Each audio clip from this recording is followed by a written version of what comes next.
Say it clear. Say it right. Say our name. Built this nation with our bodies and brains. You benefit, don't give us credit, say our name.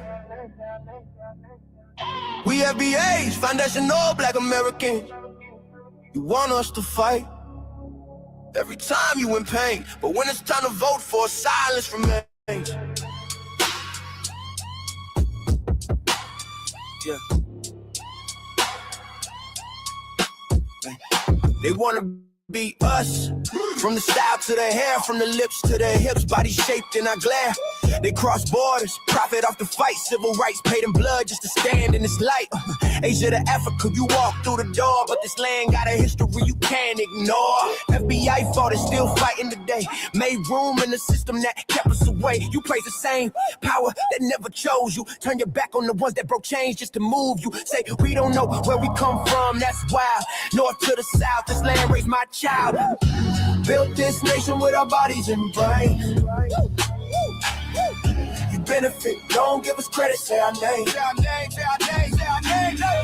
We FBA, foundational Black American. You want us to fight every time you in pain, but when it's time to vote for, silence remains. We were renowned, check the glow for proof. Streetwear in Japan still mirror our roots. K-pop chase the cadence, study how we move. Rapper world language, everybody fluent. From Atlanta blocks to Mumbai lanes, Hannah McCann spitting bars. To the flame, that ain't hate, that's impact, that's reach. Culture travel worldwide when the source run deep. They copy the look, they borrow the sound, but skip the respect when we still hold the ground. Love the rhythm, ignore the pain, celebrate the wave, won't say the name. This was home, before permission, before approval. Say our name. Built this nation with our bodies and brains. We benefit, don't give us credit, say our name. Say our name, say our name, say our name. We FBA, foundational Black Americans. You want us to fight every time you in pain, but when it's time to vote for, silence remains. Say our name, say our name, say our name. Say our name. Say our name. Say our name. Say our name. Don't need your respect. Never needed permission. We built everything when we weren't even seen as human. Biting the hand that fed you. Surviving on scraps. FBA stopped begging. We learned to build from scratch. Learn to build from scratch. Learn to build from scratch. Say our name. Say our name.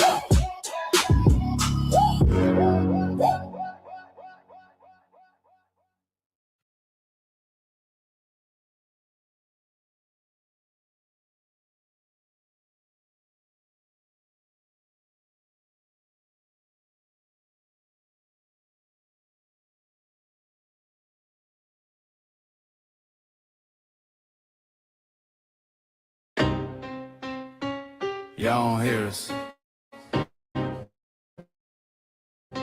Pull up a seat and motherfucking listen.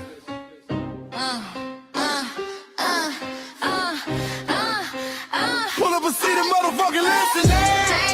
Pack your bag, time to go home. Talking crazy on our soil where our blood and bones grown. This our grind, we outside on it. While y'all fools on the outside looking, y'all show no respect to Black America, so leave. Hey. Y'all don't get it, so it's time to go home. Get the hell up out of America, take your digits, make it just fly on. Y'all don't get it, so it's time to go home. Get the hell up out of America, take your digits, make it just fly on. You landed on the tarmac, fresh off the boat. Talking about y'all building nothing, man, you choking on the note. My ancestors the reason that this country even breathes. Picked the cotton, built the White House, planted the seed. Jim Crow laws, redlined the map, we was the target. You think that struggle's a costume, man, you can't mark it. We fought the wars, we bled the blood, we died for our future's chance. And you come here and give our legacy a side eye while throwing shade on the guard. Why you benefit from doors we kicked down with our last breath? Now you spit on the architects who stared down death. Disrespectful, that's disrespectful, ungrateful, a slap in the face to only people who gave a fuck. So let me show your ungrateful ass to the right place. Pack your bags, time to go home. Talking crazy on our soil where our blood and bones grown. This our ground and we outside on it. While y'all fools on the outside looking, y'all show no respect to Black America, so leave. Y'all don't get it, so it's time to go home. Get the hell up out of America, take your digits, make it just fly on. Y'all don't get it, so it's time to go home. Get the hell up out of America, take your digits, make it fly on. Passport, the visa, the privilege to be here. Cause my grandma did march for y'all, so disappear from our land. You cosplaying our pain. Think it's a trend you can borrow, but you ain't inherit the ghosts of our sorrow. We the foundation, the bedrock, the soil, and the root. You not no branch on our tree, and unproductive people always cosplaying me. Talking about we ain't do nothing, you lost your mind. We built this from nothing, time after time. From the beginning to now, we been the backbone and muscle. Why you look down on the struggle and cause a whole tussle? The energy's foul with disgusting, it's whack. So let's make it clear, there's no turning back. This land is paid for in full. In blood, sweat, and tears, and dreams deferred. You don't get to come into a house we built from the dirt and telling Black America y'all ain't worth nothing. That's a violation, facts. Pack your bags, time to go home. It's our soil on our soil where our blood and bones grown. Show respect, this our ground, y'all just tenants on a leash. Or get the step. Show no respect to Black America, so leave. Don't get it, so it's time to go home. Get the hell up out of America, taking your digits, I can just fly on. Don't get it, so it's time to go home. Get the hell up out of America, taking your digits, I can just fly on. Yeah, fly little birdies. Fly on back to where you came from. This ain't for you. The soil is sacred. We said what we said. It's time for y'all to go home. So fly a little birdies fly. So fly a little birdies fly. So fly a little birdies fly. Fly far away from here. So fly a little birdies fly. So fly a little birdies fly. So fly a little birdies fly. Far away from here. So fly a little birdies fly. So fly a little birdies fly. So fly a little birdies fly. Far away from here. So fly a little birdies fly. So fly a little birdies fly. So fly a little birdies fly. Far away from here. Bye bye little birds.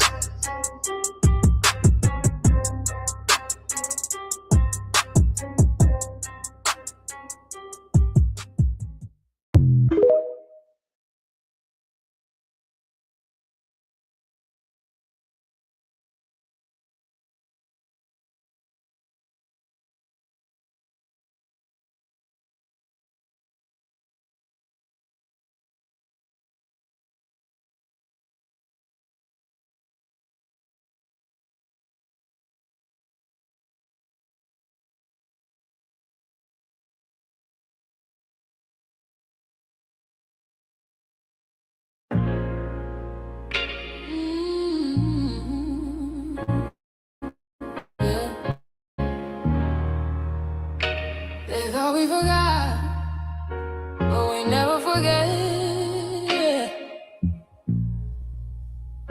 This one's for the roots. We built this land from dust and tears, 400 years, and we still here. They write new rules, but they don't see. Every freedom they got came off you and me. We planted seeds, they took the bloom. We lit the flame, they left the room. But we back now, no disguise. The spirit's woke, we realize. All we want is what we earn. That sweat and blood, yeah, that table turn. You can't buy culture, can't fake that fight. This is our day, this is our right. We LBA. Say it loud, say it strong. We the heartbeat that's been here all along. Foundational Black Americans, stand tall. We ain't begging for nothing, we built that all. Born from pain and grace, you can see the truth written in our face. We the soul, the sound, the fight, the flame. Foundational Black Americans, say our name. They love our rhythm, but they dodge our blues. Use our voice when it fits their news. They take our sound, but not our scars. We the backbone, we the scars. Now the veil is gone, the mask is clear. We see the game, we know what's here. No more silence, no more lies. We lift that flag and watch it rise. Rise up, rise up. We the ones that made this nation breathe. Our pain to power, our roots are trees. We know worlds. It's rhythm and grace now, and now we reclaiming our rightful place. Can't copy courage, can't steal pain. You can't inherit soul by changing names. Our story ain't done, it's the revival. We guard the gate, it's about survival. We FBA, say it proud, say it loud. The world dances on what we vow. Foundational Black Americans, still we stand, still we fight, still we demand. Every block, every song, we've been right here all along. The soul of a people strong and free. Foundational Black Americans.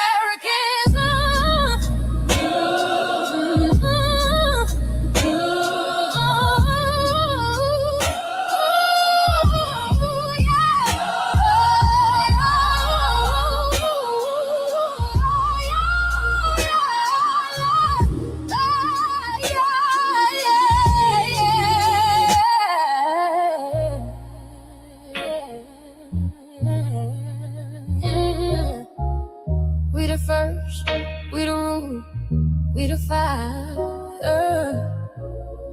Still rising, still here. Foundational Black American. We set the tone and they copy the cadence. Dance to our drums and deny the foundation. Wear the style but don't honor the source. Smile in the crowd and you distance and force. Say you not us but you rap like we breathe. Take the rhythm, then fuse the receipts. I ain't mad, I'm just holding the glass. Showing the mirror, now answer it back. I ain't here to cancel nobody. Just keep it honest, keep it solid. If you eat from the table we built, don't act surprised when we guard it. Do you like that? Do you like that? When I flip your sound and I ride like that. Do you like that? Do you like that? Do you like that? Cause that's how it feel when you borrow my culture. Then act like we never matter. Hip-hop.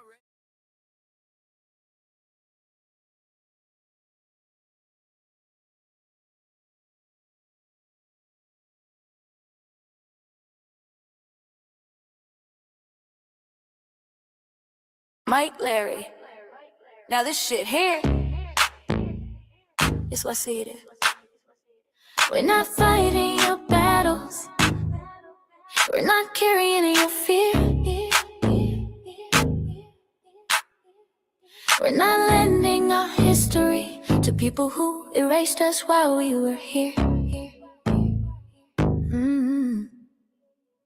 Just cause you're born here, don't make you FBA. That makes you a citizen, learn the difference today. This is lineage, not a look you can wear. Not a costume you borrow when it benefits you there. You used our culture like like an access card, backstage pass, a straight facade, but now the mirror's in your face. No disguise, and you're uncomfortable looking truth in the eyes. We didn't leave our land to beg for a chance. We stayed, we fought, we took every advance. That's the separation, that's the line you cross. We paid the price, you learned the cost. You waving your flag on our soil, but fighting not to go back home. Waving your flag on our soil, building comfort on a foundation you didn't know. We waving our flag, red, black, and gold. Stood our ground, never sold.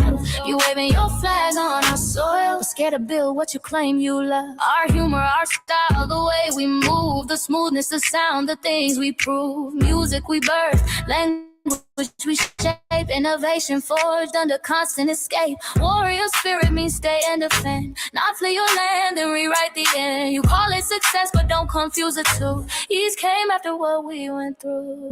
You abandoned your land and called it strategy. You wave that flag loud, but won't return to build your legacy. That contradiction tells the story for you.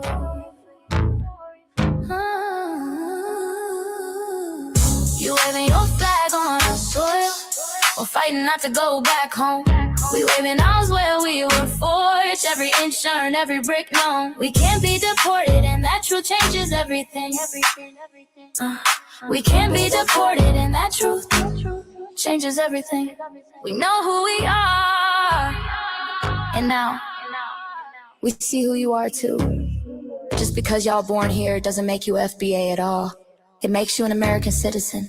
It's biologically impossible to be us because it's a lineage, not some damn costume you can just put on to look cool. You immigrants and immigrant Americans has used our culture as an access card, a backstage pass to our culture. Now y'all have to look in the mirror. Our sense of humor, the aesthetics, mannerisms, the style of dress, the smoothness, the creativity, our genres of music, innovativeness, our slang, our warrior spirit by staying on our homeland and fighting and not fleeing to somebody else's land to beg for a better life and shit on the very people who fought to have us there. That's who we are. And we know who the hell y'all are waving your flag on our soil and fighting to make sure y'all don't go back.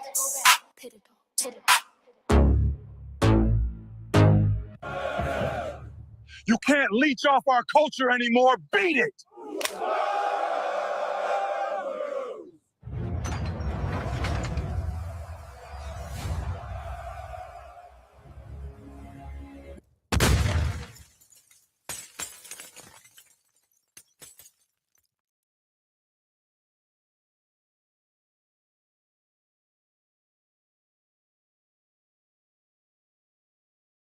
You know, it don't matter what situation the folks are in, they will not.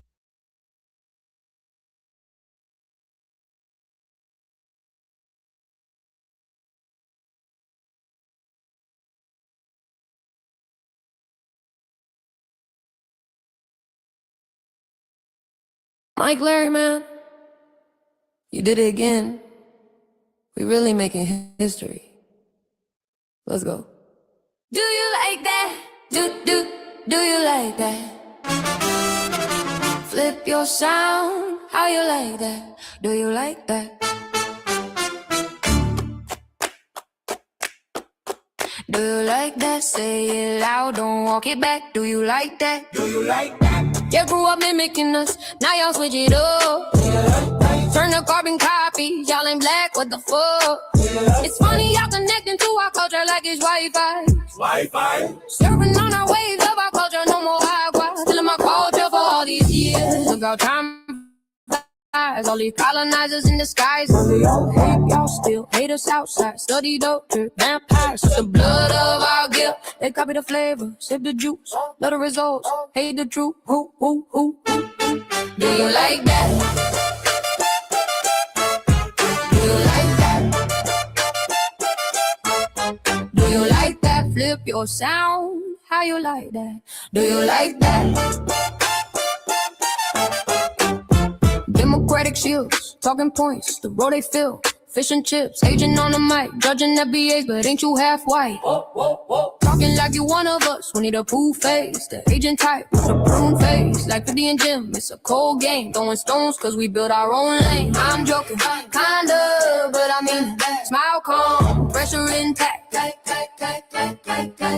Y'all proud where y'all from. Where they flag, beat they drum. But when it's us, tone switch fast. Same pride, but it's too much. FBA pride, lineage solid. You can't put this on, can't try it on. Built here, stayed and fought. That's the difference. That's the card. Do you like that? Do you like that? Say it clear, don't twist the facts. Do you like that? Yeah. Do you like that? Do you like that? Point made. No edit. No care.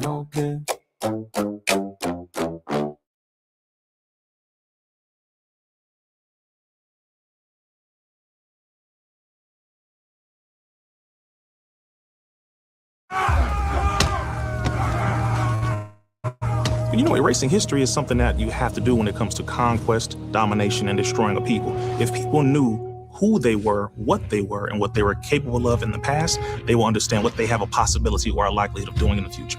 Foundation of Black Americans, we've always had a culture of resistance. We cultivated a culture of resistance on this land, and we've been resisting ever since we've encountered European domination. But nothing was really popping in Europe until the transatlantic slave trade, and that's where they amassed a lot of wealth. One thing that I think is unique about our culture as far as how we resist, how we fight back is just the environment we were put in from day one. Being only 13% of the population, the white supremacists were very meticulous about keeping that population at a certain amount. There was never a period when we did not resist the encroachment of the white man. They have a natural behavior of authority no matter where they go. That's why they'll step up in front of us in the line at the store. We're not important. They don't even see us. We've never been able to excel. We've never been able to relax. We've never been able to just be, which means that existence is resistance. It must be something in our DNA, our historical background, to when something doesn't sit right with us, especially spiritually, in our souls and in our spirit, we just say no. We live resistance. You know, from the moment we're born, we're in resistance. And it's handed down generation to generation. And so I think that cultural resistance is actually in our DNA, in our epigenetics, and then it blossoms out into the culture. So there's almost nothing in America that we do, from song to dance to politics to the way we talk, the way we dress, having coded languages considered to be slang today. Everything about Black American culture is a form of resistance. Of course, they want to always downplay our contributions to the global tapestry because they continue to act like our number one export in this country is not Black innovation. Everyone understands that our resistance has been the cornerstone of what foundational Black Americans have always done. We are the life that breathes everything into this nation. The further back you go, the further Black you go. It's just simple like that, brother.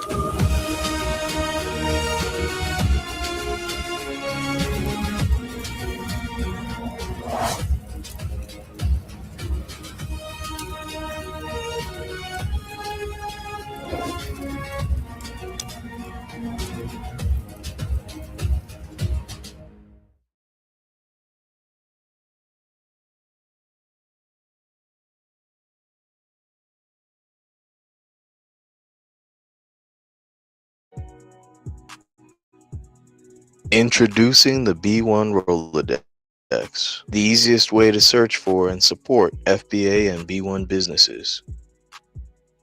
Hundreds of entries from the Black grassroots for the Black grassroots. Free to use, free to download, constantly updated.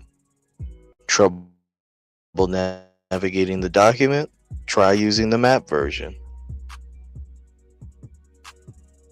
Notice a business missing? Use this simple Google form to submit an FBA or B1 business. Also submit anti-Black businesses, which are now being collected in that last tab. Find resources, contact numbers, and much more using the second tab. All the info you need to start practicing group economics today. Go to blacktruthunited.com. That's blacktruthunited.com. Greetings, Black family. Greetings, and thank y'all for tuning in to another episode of the Frontline Black News. I'm your host, Shane Krumah, and we're joined with our West Coast correspondent, Shabaka Sankori. Greetings. Our West Coast correspondent, Shabaka Sankori. Greetings, Shabaka from the Mile High Income and Illegal Migrant Flooded City. We just finished doing Shabaka's Black Experience in Hands. Make sure y'all check that out when you get a chance. And on this season 6, episode 30, or Trey-O, part 3, continuation, part 1 of the Frontline Black News, we'll be discussing several topics. The first topic is these dumb Negroes.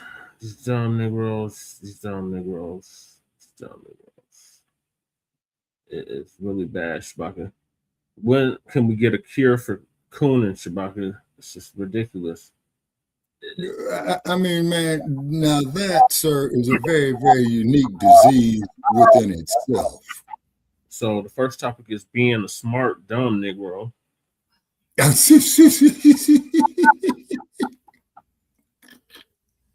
And Professor Black Truth gonna give us an update on that. Then we got our brother DSB. He gonna give us an update on some white on white Nabisco crime, sunburn style. Great news. Then we got Texas GOP grateful for Karmelo Anthony's conviction. I bet they are. But the Democrats are silent about the injustice. They ain't said a peep. Minus that Jasmine Crockett saying after the fact. And a bunch of Johnny and Jane come latelys. Was Justice Serb Laura Coates, the one that you say her fine ass. She breaks down the Karmelo Anthony verdict. Okay. She is a lawyer. On Stephen A. Coon Smith's platform. Then we got Tariq Nasheed debunk several self-defense lies. Are Black entitled to self-defense? Tariq chimes in. How FBA crashed entire Asian markets with Blackout campaign. Okay. Great news. More Black Americans are joining the boycott after the Ricc Chow verdict. Okay. This viral Asian marching band just exposed a major contradiction. Okay. And of course, we got a Lego video for y'all. Just in Trump's birthday, which was yesterday, or now the day before yesterday. Soon to be the day before yesterday. It's still yesterday because it's not yet. So we're gonna his birthday collapsed on itself. Then we got U.S. blockade versus Cuba. The real cost of the fuel shortage. African attempts to clown Black Americans for not knowing her tribe or tribes. The foundational Black American accent is really a slowed down Nigerian accent. No. Then we got our unhoused neighbor. Well, some tethers have the audacity to say that, Shabaki. So we're gonna go. Then we got last but certainly not least our unhoused neighbor news, our illegal migrant news, and our local Denver / Aurora news. Yes. Yep. Shout out to the B1 Raw Decks. Salute, Big Chief. Welcome to the Frontline Black News. Got the BX in the building, Brooklyn. Not B. Okay. I always wondered what the BNX meant, man. I didn't know it was Brooklyn. No, it's Bronx. We got the Bronx. Yeah, the Bronx. Okay. Yeah, I've never been to New York City. I won't be making it. Everybody's telling me I need to see it, but at my age, man, dude, I'll be lucky to make it across the street. Yeah, I've been several times, especially when I was a kid, because I have several family members that are still in New York. Oh, okay. And then we got what are we based out of? We're based out of East Denver, North Aurora, Colorado. We give the news from a frontline and Black first perspective. We are a part of the New Black Media and also the signal boosters of the New Black Media. We have been around for 6 seasons now and counting, and we have several platforms that are a part of the Frontline campaign. Frontline Black News is the first, which we started back in 2020, 2021. And Shabaka's Black Experience Enhanced is based on the 50th anniversary of the founding of the original Black Panther Party for Self-Defense. We started on Blog Talk Radio back in 2016 and have been around for 11 seasons now. Shabaka's Black Experience Enhanced covers the Black experience from the beginning of time until 10 minutes ago. It is also a part of the Frontline campaign and has recently, within the last 2 or 3 years, moved from Blog Talk Radio to StreamYard. Hey, Claire, certified salute to you. Getting some of the FBA family in the chat. That's what's up. It is also a part of the Frontline campaign and has recently, within the last 2 years, moved from Blog Talk Radio to StreamYard. Please make sure y'all like and share the broadcast, family. Remember, family, hit that like, share, and subscribe button. Please make sure y'all join us on StreamYard, YouTube, Frontline Black News. The links to all of our channels are in the description, including Frontline Black News. Frontline Black News 2, our backup channel, which is streaming on right now. Make sure y'all sub to that, just in case they try to take Frontline Black News 1 down again. Then we got my personal page, Jesse Parrish, aka Chan Kruma, which the Puke Tube had the audacity to strike. So instead of streaming on there, we're streaming on our other platforms. Then we got Lady Chase Seduction Doll channel. Oh, and make sure y'all sub to my personal page, even though it's struck. It's just struck for a week. So I'll be back on that page in less than a week. And that's where we stream all the city council meetings and the local Denver events in Denver and Aurora. Black events, like we got Juneteenth coming up. Best believe we're going to be down there for Juneteenth. Okay. I'm going to be filming that on Frontline Black News since they struck my Jesse Parrish, aka Chan Kruma, but nonetheless, it's going to get streamed. And then make sure y'all sub to Lady Chase Seduction Doll channel. That's our backup channel. Make sure y'all check that out. Let's help get her to 50 subscribers so she can start going live on that channel. Then we got her main channel, the RBA. Let's help get her to 100 subscribers on the RBA, the Revolutionary Agenda. Make sure y'all check that out. She usually covers topics that we don't get to normally on the Frontline Black News and Shabaka's Black Experience Enhanced. She usually takes a real deep dive into topics that we normally don't cover over here. So make sure y'all check her out. Then we got Shabaka's YouTube channel. Make sure y'all sub to Jeanette 1 so Shabaka can start going live again on YouTube. All these links are in the description. Then we got our cousin or our Lokester out the Bay Area, Jay Militant. Make sure y'all sub to his channel, What's Cracking TV with Jay Militant. Then we got our brother Kukizi out the Mile High, Income City by way of the Bell side, Montbello. Make sure y'all check him out. He came up with the FBA culture reports. We get major love in the New Black Media. So salute to our brother Kukizi. And I see we got Los Angeles in the house. Okay. Yeah, we got LA in the building. I don't know. Yeah, we got Claire. Claire's in LA. Yep. So, okay. And then we got our brother Breeze, my brother from another mother. Make sure y'all check out Breeze. Make sure y'all check out Breeze Omega. Oh, that's Sister Bianca. Sister Bianca's in the chat, Shabaka. Sister Bianca's in the chat. How come she didn't come on Shabaka's Black Experience Enhanced? She was watching a movie with my niece. Oh yeah, that's right. Hey, okay. John Carpenter, appreciate you tapping in. Okay, but he says it's DSB. This is his other account. Okay. Okay, DSB. I'm gonna play your clip on the white on white crime. So you just in time.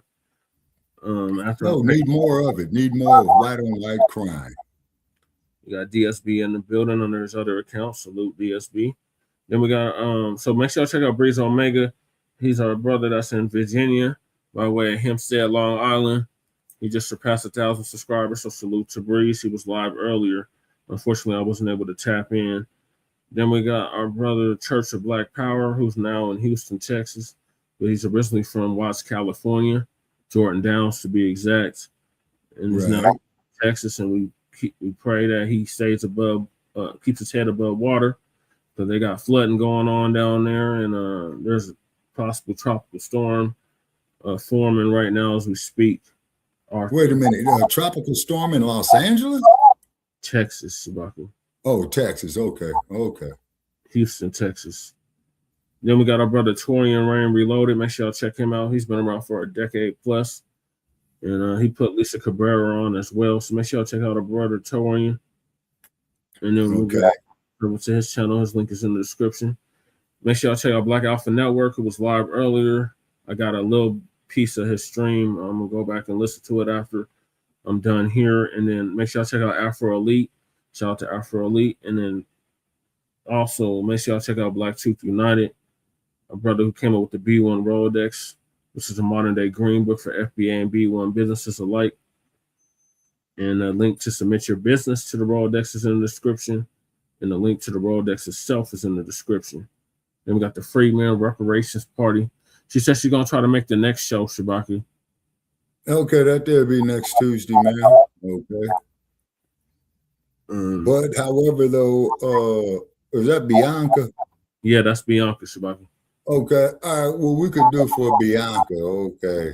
We'll make a special edition for Bianca. So just let us know, Bianca, when you want your special edition. And guess what, Bianca? You get the guest host. Ooh, I'm sure she'll love that. Then we got Council the Congressional Black Caucus and create a foundational Black American Caucus. The link to that is in the description and then long overdue. Then we got Sister Brooks' call to action. This is the last week to submit those letters and them emails. So make sure y'all submit for the U.S. Freedmen Project out there in New York City, New York State. So the link to Sister Brooks' call to action. Hold on, Shabaki. Sister Brooks' call to link is in the description. The link to her products is also in the description. So make sure y'all support our sister. Shout out to her. Shout out to our brother Divine. Shout out to Sister BX. And shout out to brother Melrose Radio. And then we got the RDAS Act, the Reparations for the Descendants of American Slaves Act. Change.org petition. Make sure y'all sign that. Then we got Lady Chase GoFundMe. Make sure y'all donate to that if you haven't already. Then we got our brother Joshua Hart, who put hands and feet all over that Nabisco. Shut the bussy. Oh, love it, love it, love it. Need to see more of it. Pow, ping, work with him, Junior. Oops, upside his dome. And caused this fool to shoot himself after he shot our brother Shabab. So support his GoFundMe. And the hell with Shut the Bussy. And then we got Netflix from releasing damaging docuseries about Michael Jackson. Shout out to Dr. Randy Short for putting that up together. Okay. Netflix, and the hell with that bullshit docuseries. That's disparaging our brother Michael Jackson. Then we got myself, who was a candidate on the ballot, as you can see from the background. I am a candidate on the ballot for House District 8. And the link to my website is in the description for Colorado State House of Representatives for House District 8. And then we got copyright disclaimer under Section 107 of the Copyright Act of 1976. Allowances made for fair use for purposes such as criticism, comment, news reporting, teaching, scholarship, education, and research. And I do not own the rights to the music.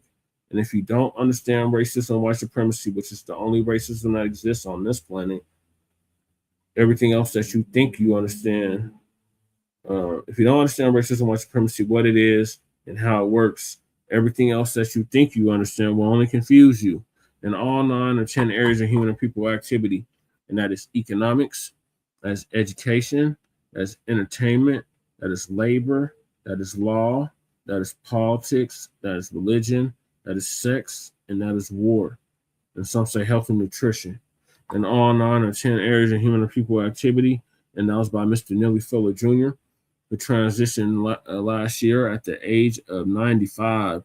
ProduceJustice.com. In other words, Black family, Replace this global system of racism and white supremacy with a system of justice, which guarantees that nobody's mistreated and those that need the most constructive help get it. And you can get this book, The United Independent Compensatory Code Concept, Textbook Workbook Study Guide for Victims of Racism and White Supremacy at ProduceJustice.com. We're on code around here. We stay on code. And we enforce the code as well. Then we got, when you, a black person, are captured by any race soldier, you must never fuss, fight, or flee. Comply and defend yourself in court, also by Neely Fuller Jr., ProduceJustice.com. And last but certainly not least, we got our master teacher, Dr. Francis Cress Wilson, came up with the phrase, racism, white supremacy, which is the only racism that exists on this planet, is conscious and subconscious behavior to maintain white genetic survival, to prevent white genetic annihilation. And shout out to our FBA brother, Tariq Nasheed, for paying for her funeral. Our elder would have been 80. She transitioned when she was 80 in 2016, and she would have been 90 as of So 2 she months. be 90. So those are the topics. Make sure y'all hit that like and subscribe button. All right, Shabak, I'm going to hop right into it with Professor Blacc Truth. Smart, dumb Negroes wish white supremacy away. No, you can't wish it away. You're going to actually have to fight against it and replace it with a system of justice. Like I just said, and nobody's mistreated, and those who need the most constructive help get it. So Professor Blacc Truth gonna give us an update on these brain dead Negroes. That's him think there's no such thing. Ain't no white supremacy. Ain't no white man supreme over me, and all that type of shit. Yeah, like that Melvin clown who I blocked. Mm-hmm. He was disgusting. So, shout out to Professor Blacc Truth. I've been listening to him for over a decade, and everything he said has come to pass. He's definitely the prophet of our time. Yeah.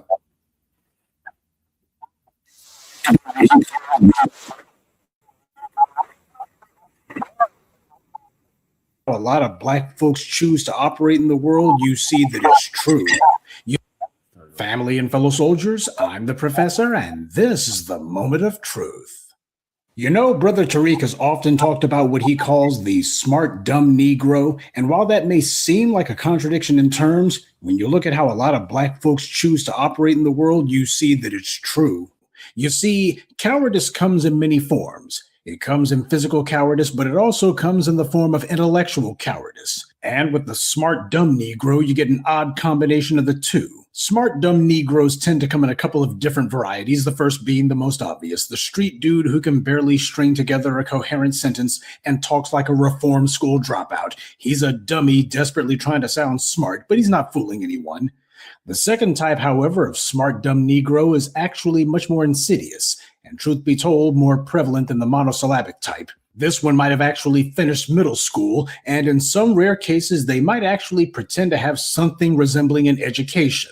That tends to fool a lot of people, but it shouldn't. Here's one way to know if you're dealing with a certified smart, dumb Negro. If you ever hear some moron say the words, "I don't believe in white supremacy," you've run into a bona fide idiot. White power understands the reality of how it gained control of the world and how it intends to keep it. When some white person runs around saying, "I don't believe in guns," you better believe that that white Second Amendment type is going to tell their fellow white person, "You better believe in guns because bullets believe in you." They know the difference between what you like to believe and what actually exists. There's an old saying that reality is that which refuses to go away when you close your eyes. The smart, dumb Negroes have lived with their heads in the sand their entire lives, and because of the fact that we're in an age where not so many of them have got knocked upside the head, they tend to believe that their gibberish somehow is valid. These sorry, pathetic morons talking that "I don't believe in white supremacy" crap, these are the same ones who will also say white isn't supreme over me. Those tend to be the two talking points they use the most. Again, this is an idiot trying to live in their dream world. Nobody said that white is better than black, stupid. Our existence and resistance and struggle stands testament to that fact. But the truth is, the entire reason we've had to be so resilient and had to struggle for so long is precisely because white power has far more power than we do. That is what the anti-Black racism we face is based on, an artificial but ruthlessly enforced imbalance of power.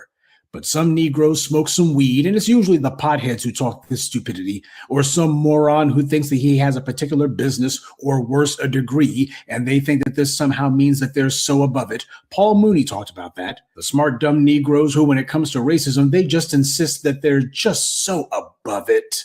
These are moral cowards. They're trying to pretend that they're in control of a situation when clearly they're not. What they're doing is a pathetic coping mechanism, and it's one that gets people killed when you're under a system of violent repression. This is where the whole respectability politics thing comes from, too. Negroes trying to imagine that they live in a different world than the one they actually are in. And they're all over the place. First, they'll say, I don't believe in white supremacy. But if you ask them, does white supremacy exist? Then all of a sudden, they're not sure. And then they'll start stuttering and stumbling and bumbling and going, well, I'm talking about myself. Well, the problem is you don't live in this world by yourself. And the system of white supremacy that we're under, it doesn't exist only with one person.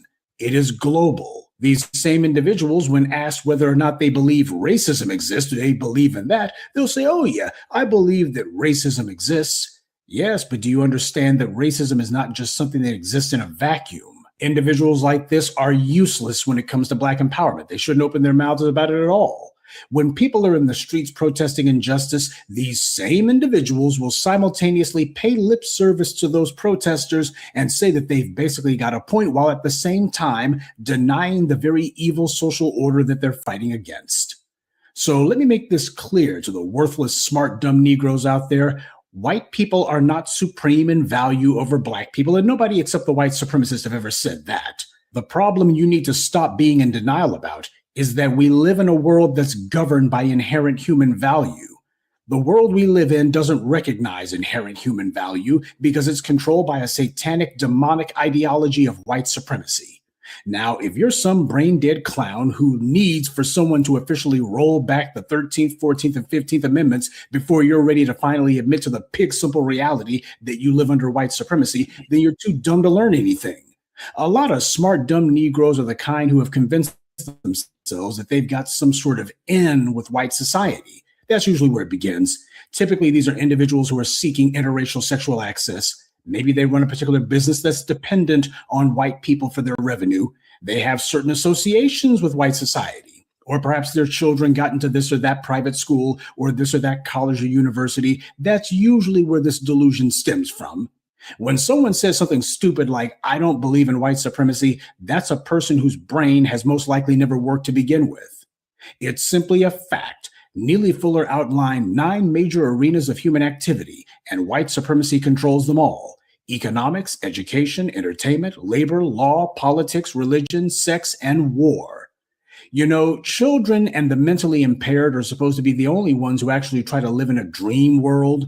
Magical thinking is usually reserved for people who are too young and immature to understand reality, or for those who are simply incapable of understanding it. But to have grown men talking like this is beyond ridiculous. And that's something else that I noticed. The main people who I've seen talking that stupid, I don't believe in white supremacy crap, are usually Black men. While I'm sure that some of you will say, well, I heard some Black females saying it too, let's not be contrary for contrariness' sake.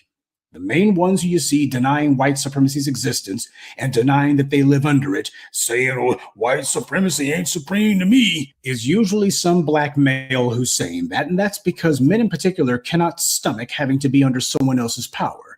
It attacks one's masculinity and their very being. That's understandable. But trying to wish it away isn't going to change it. Because when I hear some clown talking about white supremacy ain't supreme over me, I'm wondering, gee, when has this fool ever exercised power over white people at all, either as a group or as individuals? The only way that denying the existence of white supremacy can be valid is if you have power over those classified as white. When you're in a position to call shots over them, then you can say there's no white supremacy because it means you're in charge. This kind of asinine magical thinking only works if we have control over these white supremacists. When the police roll up on you, what power do you have over them? When the government brings a case against you, what power do you have over them? When some school tries to humiliate your black child by forcibly cutting their hair or allowing racist teachers to be in the classrooms and allowing racist white classmates to attack your children and even kill them, what power do you have over them? When every TV show, movie, newspaper, and radio program are set up, produced, and presented to you by white power, and all of them glorify whiteness and denigrate blackness, and they work in white power's interest, what power do you have over them? When the U.S. military sends troops to your town to crush some black protest, what power do you have over that? When people in both major parties set national, state, and local policy, what power do you have over that? Can you even get a candidate of your choice elected to office or nominated to a federal judgeship outside of the structure white supremacy set up? What power do you have to change that? As we've seen with both the murder of Cyrus Belton and the railroading of Karmelo Anthony, when the lives of black children are selectively snuffed out or their right to basic self-defense is punished by the state and a courtroom lynching occurs, what power do you have over that, Mr. I don't believe in white supremacy? Do you believe in anti-black racism, stupid? A better question would probably be, do you believe black empowerment exists? Because words actually have real concrete meanings. Because if you're silly enough to say that white supremacy doesn't exist, that there's not some sort of color-coded system of racialized power, then you would also probably believe that black empowerment doesn't exist either. It's just empowerment. Well, in that case, is the power in this world evenly distributed, more or less? Because if it is, then you can go ahead and talk some gibberish about white supremacy doesn't exist. But if we look at the balance of power, and we see that it is overwhelmingly in favor of those who are classified as white, and that they've set up their system to make sure that this racialized order is frozen in place and that you don't have the ability to change it, and they work all the time to make sure that you are deprived of any potential future chance of changing it, then what do you think you sound like denying that this system of racialized oppression is in place and whose benefit that it operates in? It's one thing to say, I am not inferior to a white person. And while it is true that you reject that social classification, it's also true that you live in a society that enforces it on you. It enforces it through economic, political, and physical violence. And you are not in a position where you can say, you know what, I'm not putting up with that. I'm going to have something else altogether in place. So far, I haven't seen any of these people who are running around claiming that white supremacy, I don't believe in the existence of white supremacy.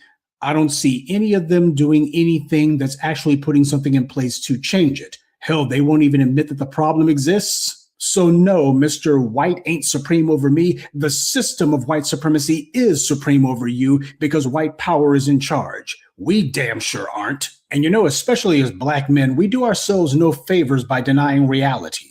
You can't eliminate your problem until you first acknowledge that the problem exists and the scope of it. To deny white supremacy's existence is to act as if the fact that white power controls everything is just some sort of coincidence, when it's not.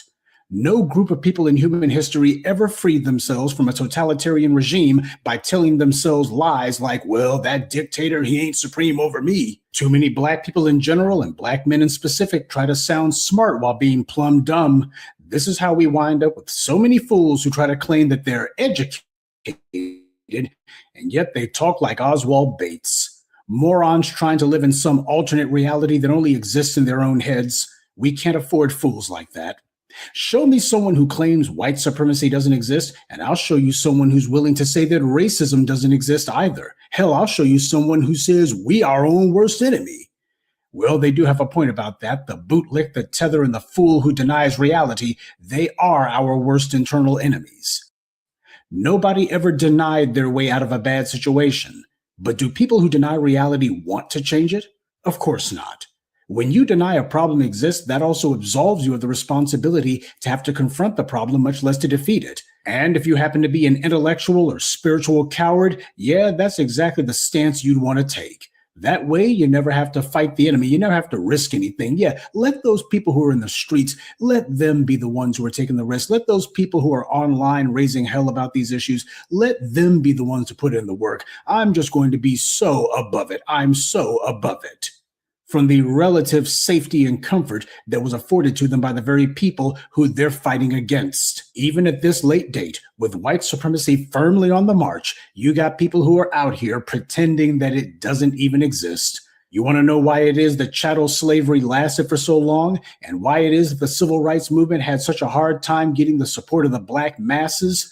It's because there's too many Negroes out there who think that it's cute to sit there and try to aggrandize themselves by pretending that the problem doesn't exist. These idiots will sit there and say, well, white supremacy, it ain't supreme over me. Really? Are you supreme over it? Because in a world that is determined by the balance of power, one or the other is going to be true. White supremacy has 1,000 different ways that it can exert its control over you.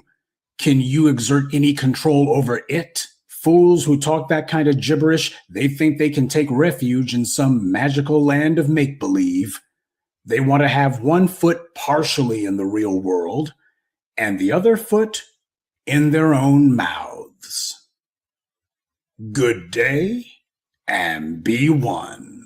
I'd like to take a moment to mention some of our contributors. Wally Bilal, Bo McLean, Kamari Wright, Blessed Blacc, and Wayne Hepburn. Salute to them and thank you to everyone for listening, liking, and sharing this message. Black empowerment only exists because of you. All right. Okay. Once again, the professor's resurrecting brain dead motherfuckers, and more power to him, you know. And the sad part about it is that no matter what we contributed to the United States of America, they don't want to give us credit for nothing except of what we do to each other, you know, which is internalized. What do they call that, Brother Che, when you're so frustrated, man, with outside forces, you internalized self-hate? Does that make sense? Yeah, Shabaka, but they did acknowledge that we built the country. The dump acknowledged built the country. Yeah, that's true. Yeah, that is a fact that he did do. You know, can't take that from him. You know, that he did do. You see, and then just how much we had contributed to the gross national product, inventions, free labor. You know what I'm saying? You know, the developing of medical sciences, like our man Lewis Lattimore and Elijah McCoy. They don't want to give them credit for shit. And the cold part about it is, without those two men, you wouldn't have no lights and you wouldn't have no railroad. Yeah, I can't deal with you Negroes. That's all I was talking about. Ain't supremacy, ain't nobody supreme of me. I do what I want to do, and all that dumb shit. Beyond sick of hearing that. I can't do nothing with you. Yeah, man, and wait till you get 10 years older, brother, when you start having a residue of that type of shit, you know, and people wonder why I go crazy. You know what I mean? And the cold part about it is, Black family, we better than that, you know? Right. And if we have any type of disagreements, please try to keep them in-house. You know, don't spread it all over the internet, because then here come the Nabiscos. You know what I'm saying? Mm-hmm. Yeah. Delete and block Nabiscos. You know what I'm saying? So once again, the only form of racism is racism, white supremacy. Yeah, RWS. Yes, sir. You're absolutely correct on that. You know? You're absolutely correct. This planet, that is the order of the day. So yeah, because we don't control no elements or institutions to be racist. Right. Plus, we're too loving and caring any damn way. Except to ourselves. Yeah, exactly. Yep. And that's a sense of irony right there. You know what I'm saying? Yes, a shout out to Professor Blacc too for making it plain, or even a fire. Understand it. Yeah, we got Val Hawkins in the building. Okay. Yep, Sister Val's in here. Mm-hmm. All right, I'm gonna move on to the next topic, and that's our brother D. This video that he did yesterday, or day before yesterday now, about white on white Nabisco crime in the sun, sunburn edition.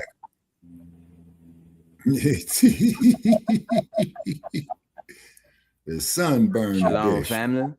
We back with another one. And we back with some white on white crime today. Hey, they always out here screaming about black on black crime that only exists because of this government. Hey, this fight right here is built in these folks' DNA. Is what they were doing long before they were running crowds up. Let's get it, y'all.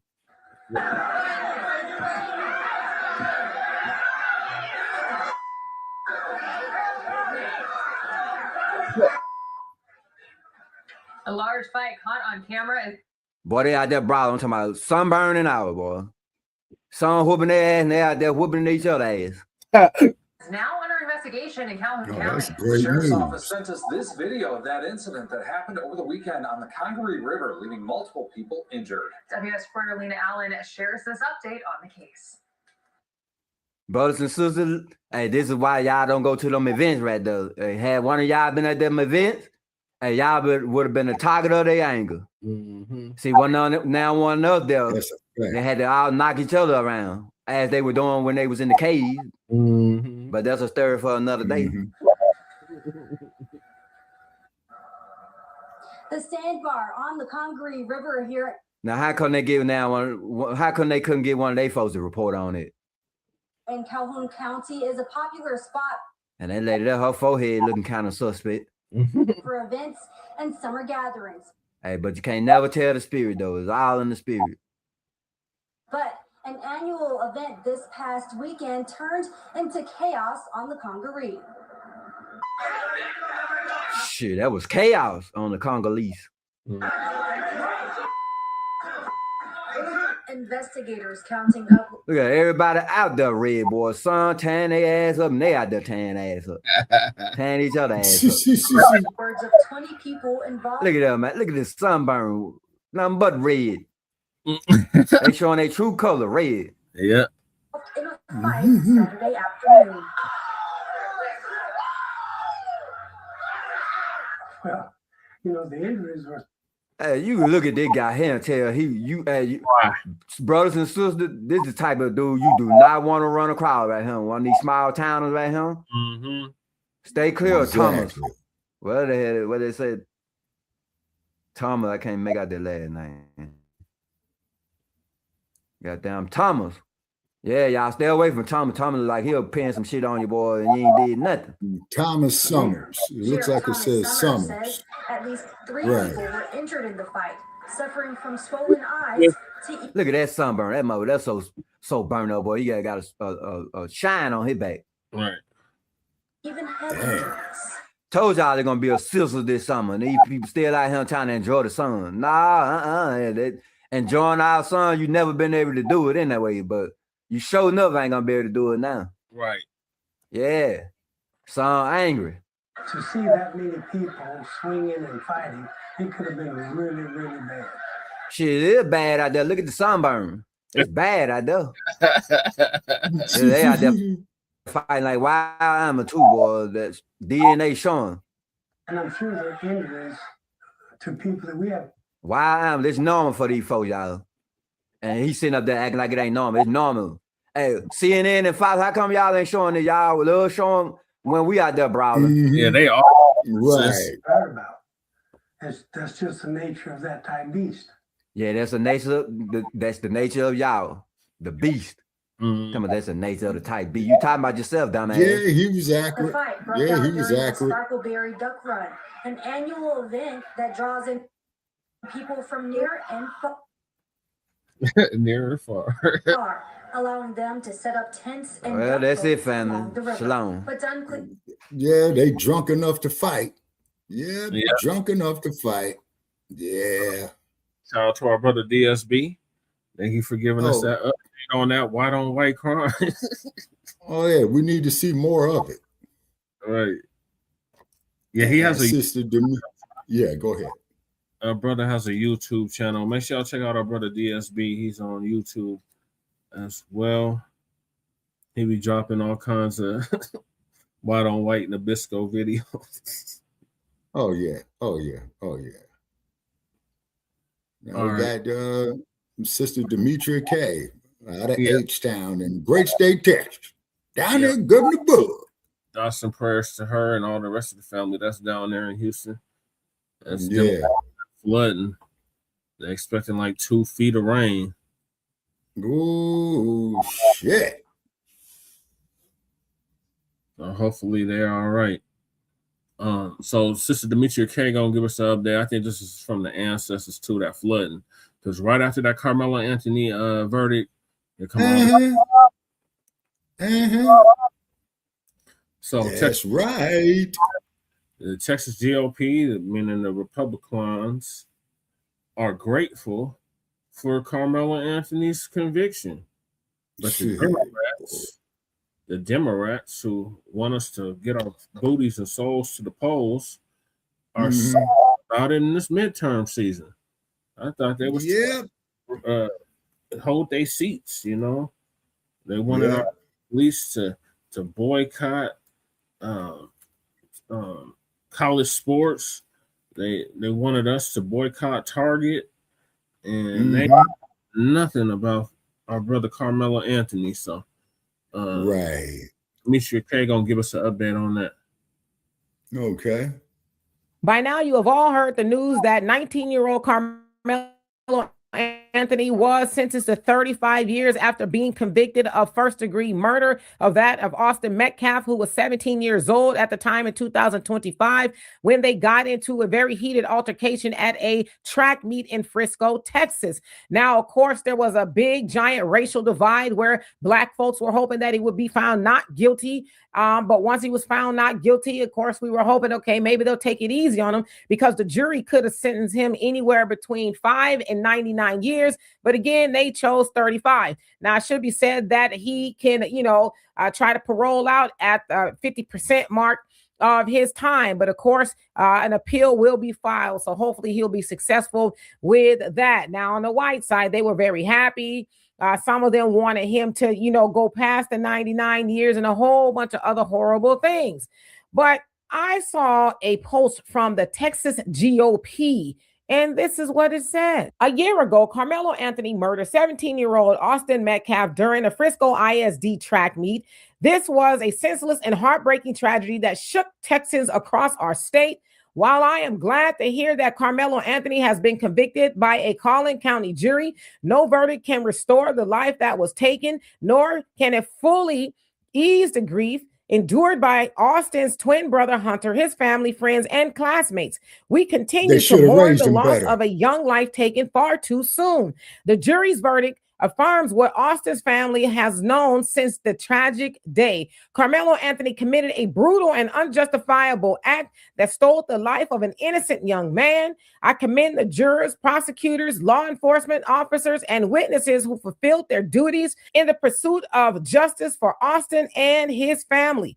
The Republican Party of Texas stands with the Metcalf family as they continue to carry the burden of this loss. We pray they take comfort in the promise of Scripture. The Lord is near to the brokenhearted and saves the crushed in spirit. Psalms 34:18.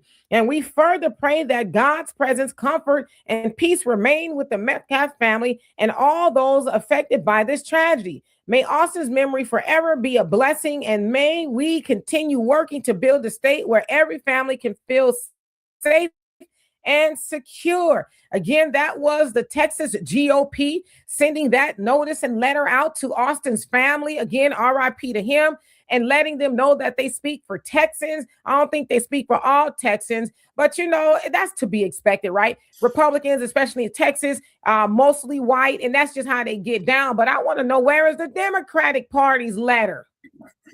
Where is their letter in solidarity with Black folks, right? Because y'all know the Democrats always say, we're the party of Black people and all these other things, and they're silent. In fact, they haven't said a word about that. Now, if you've been following the case, many of us believe that Karmelo was railroaded and that he was acting in self-defense.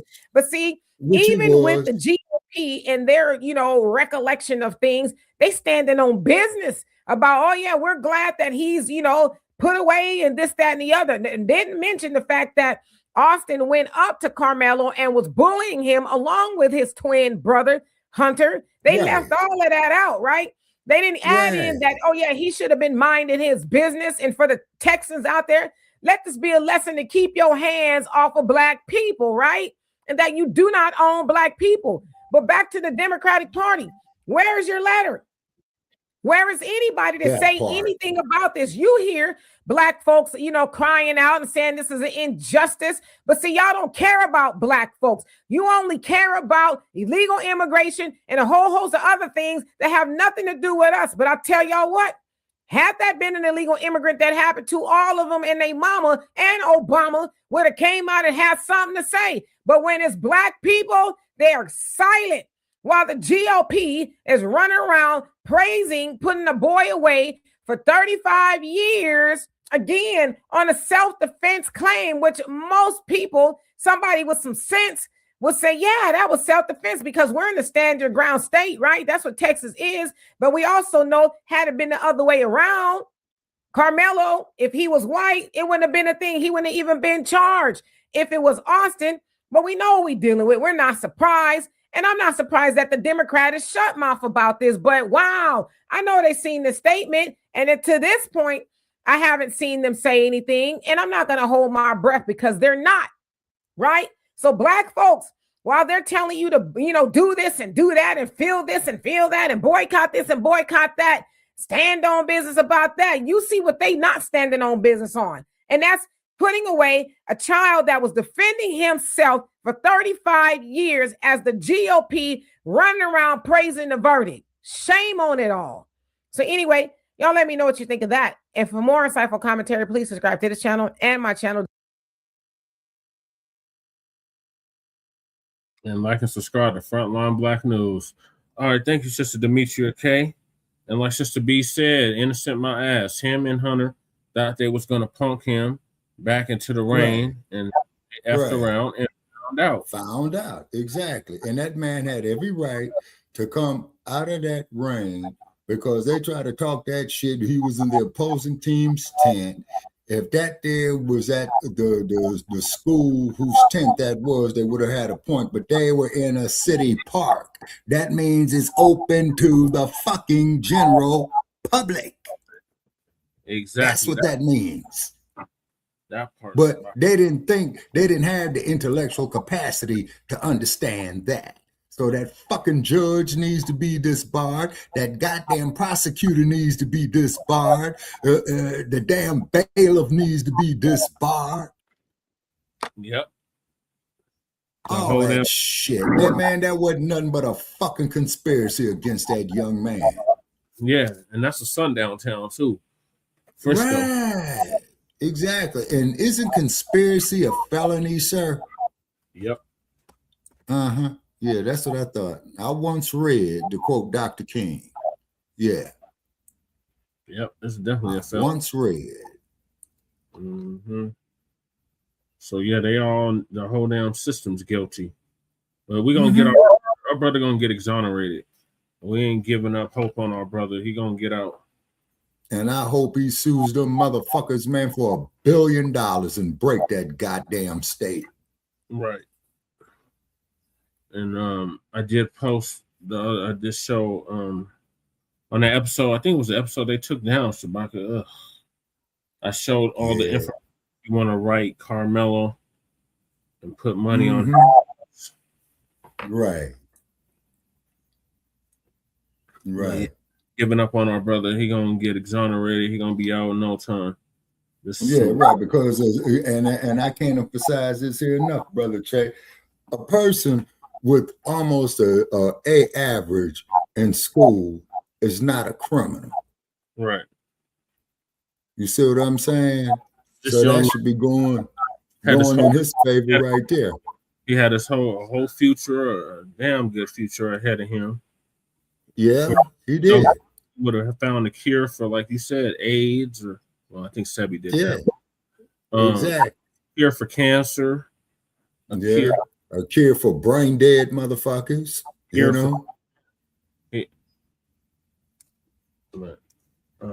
is it? The brother said it was a brother that called into Tariq. Or actually, I'm gonna wait because I'm gonna let that play. I don't want to jump the gun. He basically said that they was jealous of him Because he had. Yeah, that's what it all boils down to, Brother Che. They always been jealous of us. Academics, scholastics, innovation, survival tactics, military tactics. You know what I'm saying? Yep. And they always hate on us. And Sister B said they wanted Karmelo in their plantation, exactly. I mean, prison, because he was gonna have someone's son spot in college. Yep. White fragile egos. Yeah, Sister B. Oh, you right about that. You know, there's no argument with undisputed truthers. And I know the word is truth. You know? Because the Metcalf up, they were suspended from school. They were suspended. They weren't even supposed. Austin wasn't even supposed to be there. And then damn Hispanic so-called friend that invited him into the tent, Eddie, he needs to be looked at. All the witnesses. Yeah, because he lured them in. That's a setup. So that there is conspiracy. Mm-hmm. So yeah, we ain't on our brother. He gonna get out in no time, and he gonna get exonerated. They need to overturn this shit immediately. Right. So you know the coons got to speak. The coons always got something to say. So Stephen A. on the tether Smith and Laura Coates, which I think she's FBA. I'm not 100% sure. No, Laura's from Minneapolis, Minnesota, Brother Che. Okay, so I believe she's FBA. But anyway, they had their take on the situation, so I'm gonna play that. Was justice served? Okay. Hell no, justice was not served. It's the injustice that was served. Lord, okay, so that's 32 minutes. Okay. The Karmelo Anthony verdict. Okay. 17. If you have a problem with the way that you believe race is used.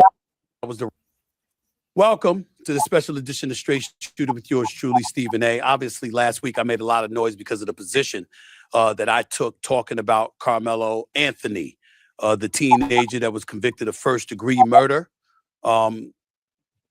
Clearly, a lot of people are misconstruing what I said. I'm not happy with the 35 years. I don't think that was the right call. And I'm certainly not happy with the makeup of the jury, who did not have one African-American on it. But nevertheless, a killing took place. And you knew as a result of that, he was going to have to pay some stiff consequences. But rather than get into all of that myself, what better way to handle this than bringing on a legal mind who's a brilliant legal mind, but also brilliant at hosting a television show, because she hosts her own show on CNN every weeknight at 11 p.m. I'm talking about the one and only Laura. Is it on? What is it on YouTube, or where could we check it out on? I think it'll be on YouTube, Brother Che. Okay. Coach, who is here with me right now. Laura, good afternoon. Good afternoon. How you doing? Great. I'm glad to see you. Thank you for having this. Is so important. Thank you. Yes, it is. Break it down. It's one thing for him to be spending time, Karmelo Anthony, that is, this teenager that was convicted, to be scheduled to serve time in prison. It's another thing entirely for it to be a 35-year sentence, particularly considering the fact that he's a first-time offender and it wasn't judged by a jury of his peers per se. Not that it has to be African Americans on the jury, but one would surmise that when you say a jury of your peers is one that's judging you, it would consist of at least some. Okay. Well, you know, so the platforms besides YouTube. So that's why I was asking this. I'll check it out later. Some African Americans, but that was not the case. What was your initial reaction upon learning the verdict for Karmelo Anthony? This case has been and remains really tragic to think about two teenagers who should, at the end of that day, have gone home to tell their parents how they performed at the track meet.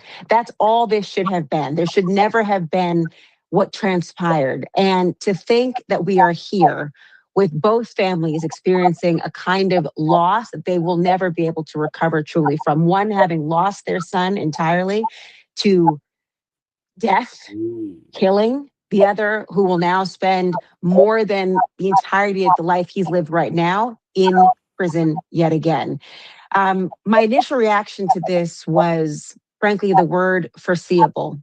It was foreseeable that a jury would likely convict of some charge, whether it was one, the murder charge, or a manslaughter conviction. It was likely the fact that the self-defense that had been argued by the defense team did not seemingly answer the biggest questions for this jury, which goes back to why did he have a particular weapon that day? Okay, Why honey, it wasn't a weapon, it was a cleat cleaner. that day?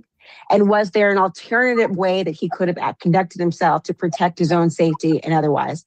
And the jury composition in this case, I think, is so important because no matter what you think about whether his actions were justified or not, the reason we have a jury system in this country that is premised on one's peers, not, as you said, required to be your same race, required to be your same gender, required to be your same age bracket, required to be parents, nothing like that.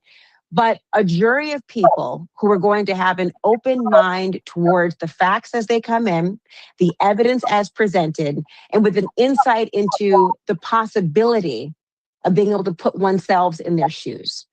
That's what we premise our system on. And to have excluded any jurors who were of color based on the reasons that we were given by the prosecution, which was that one did not believe that they could have been objective. Another said that they were an educator and didn't want to have an educator on the jury because they may have been a kind of biased grace given to high school students. Another, for whatever reason, it gave me pause immediately of whether there was going to be an objectivity in the deliberation process. Oh yeah, I can't wait to watch that Great Separation. That looks dope as hell. Okay, thank you for sharing. And Bianca says he should have had black jurors, and I agree, because out there would be a jury of his peers. Yeah, Bianca, I heard that about Stephen A. Smith. Yeah. Does he have a booster chair? Damn. He said he's 6'2". I don't believe that.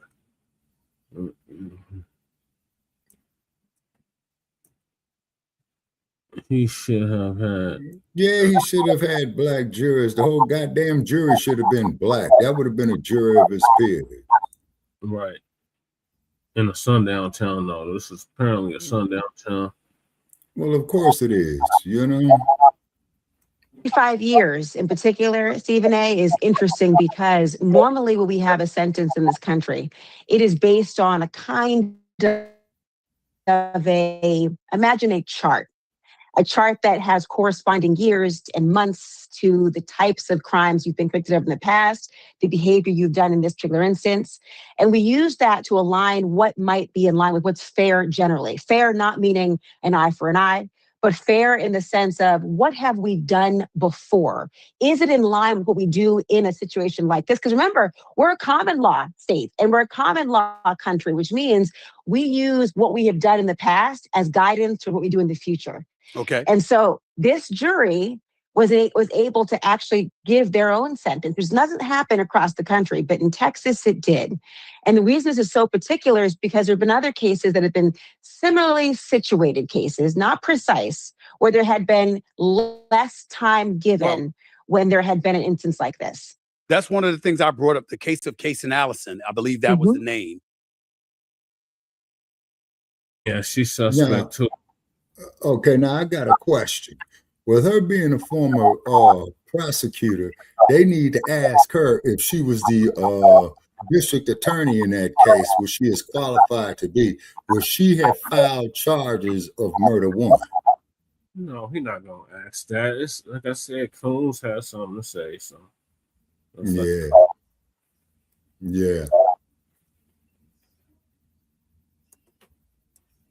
Case and Allison. It was 2022, and it was similar. I don't know all the specifics of the case, but it was similar. It was deemed similar, but nevertheless, that individual was charged with negligent criminal homicide.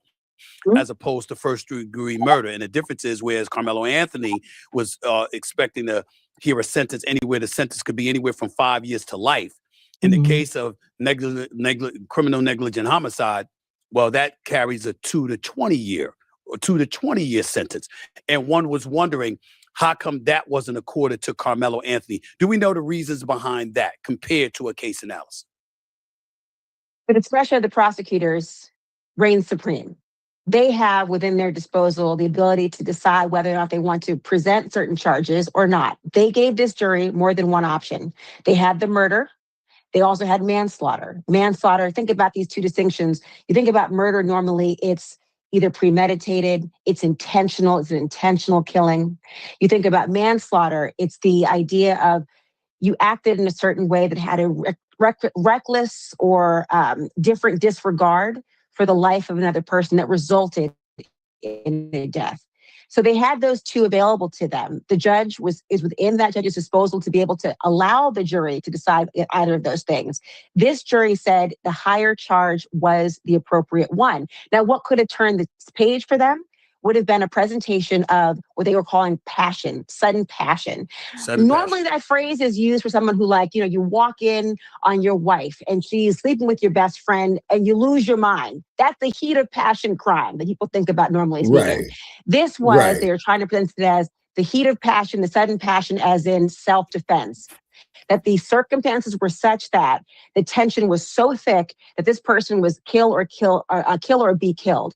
That did not ring true for whatever reason to this particular jury. And again, it's also about the defense, the strategy that you use in the defense. What did you present to this jury that would have made them believe that self-defense was warranted? And not only self-defense, but lethal self-defense. Now, another thing I want to point out, though, Stephen, a lot of people have pointed out about the commentary surrounding the size of the weapon and thought, well, what does that have to do with anything? Well, normally, if you were to charge a case, the length of the actual weapon being used or the type of weapon being used is so important because it can lend itself to proof of either premeditation or intentionality. If, for example, you're in the street and you pull out tweezers, you grab whatever you can and you hit someone with the tweezers, no one's thinking that I plan to bring tweezers to commit a crime. If I bring a machete, I've got a whole different ball game here. So he was not charged with a crime about the type of weapon. It was all premised on the idea of the self-defense or not. And this jury did not buy it. Well, listen, we're talking to Laura Coates right here with Straight Shooter. So Straight he was Shooter with Stephen A. railroaded. You know what? When you talk about sudden passion, basically meaning he acted directly out of provocation and was overwhelmed by strong emotions such as fear, shock, or anger. That's really what they're talking about when they're talking about sudden passion, as you articulated. I'm wondering whether or not that was the right course of action for the defense to take. What do we believe? What do we think about the defense that was presented on behalf of Karmelo Anthony, and whether or not that clearly it didn't suffice because he was convicted of first-degree murder? But are there any legitimate questions out there from spectators, from folks that were covering the trial, that bring into question whether or not he had actually received a viable defense in all of this? On the appeal, they're going to look at whether he had effective assistance of counsel. That's going to be almost standard. And part of that will be about the type of defense, but not just the strategy, but whether it was put on in a way that was in line with the law, with the facts, and represented him fully and zealously as an advocate. It can't be ineffective assistance if you got a conviction alone. It's got to be something more. But on that idea of strategy, what I've heard people talk about with this case and in reading about what transpired, because there was a gag order in place, no cameras were allowed, which I have to say probably would have done a lot to have a camera in that courtroom for people to actually watch justice in action. Even though he was 17 at the time, he's now 19 years old. It's not a minor issue any longer. But the idea of when you present a defense, the strategy has to be that this particular defendant had no other choice but to defend with physical action, meaning you met the level of force that you were confronted with the requisite level of force needed to repel that force. People often think about this in terms of, say, an officer shooting, although it's a very different standard. Let me bring it into this context. When I mentioned police officers, we think to ourselves, they make split-second decisions. The Supreme Court allows them to make split-second decisions, and we defer to what a reasonable officer similarly situated in a similar circumstance would have done. In this case, they tried to apply a similar split-second strategy decision to say they had a split-second decision to figure out and assess the danger around that person and determine. Now, officers are trained to be able to be much more objective in what they do with a split second. The average layman, let alone a 17-year-old kid, has a very different calculus involved in what threat really should look like. Yet we give a great deal of deference to police officers who get it wrong. But here, this particular defendant, people have commented that he has not gotten the same level of deference, even though he would not have been trained, would not have had the requisite level of perspective and beyond. But that's not enough for this jury and not enough for a defense team to present. They have to show that you were going to kill or be killed. If they could not show that, if they could show you could walk away from this, if they could show that there was an instance the person could have said, never mind, I'm going to leave the tent and my ego is bruised, I'm annoyed, but I could safely retreat. If they could not show if they could show that was a possibility and that the person acted nonetheless, they cannot make out the case for self-defense to overcome the presentation of the prosecutor's case. What about? Oh my God, Lord have mercy. Is she not factoring the fact it was a damn tropical thunderstorm going on at the same time? Right, yeah, that's what I'm saying, Brother Che. You know what I'm saying? And then it is a tropical storm. You got a torrential rain. So what was he supposed to do? Stand out there and get wet? Yep, apparently that's what they're saying. Like, that he's just supposed to stand out there and get wet. Now, if the situation was reversed,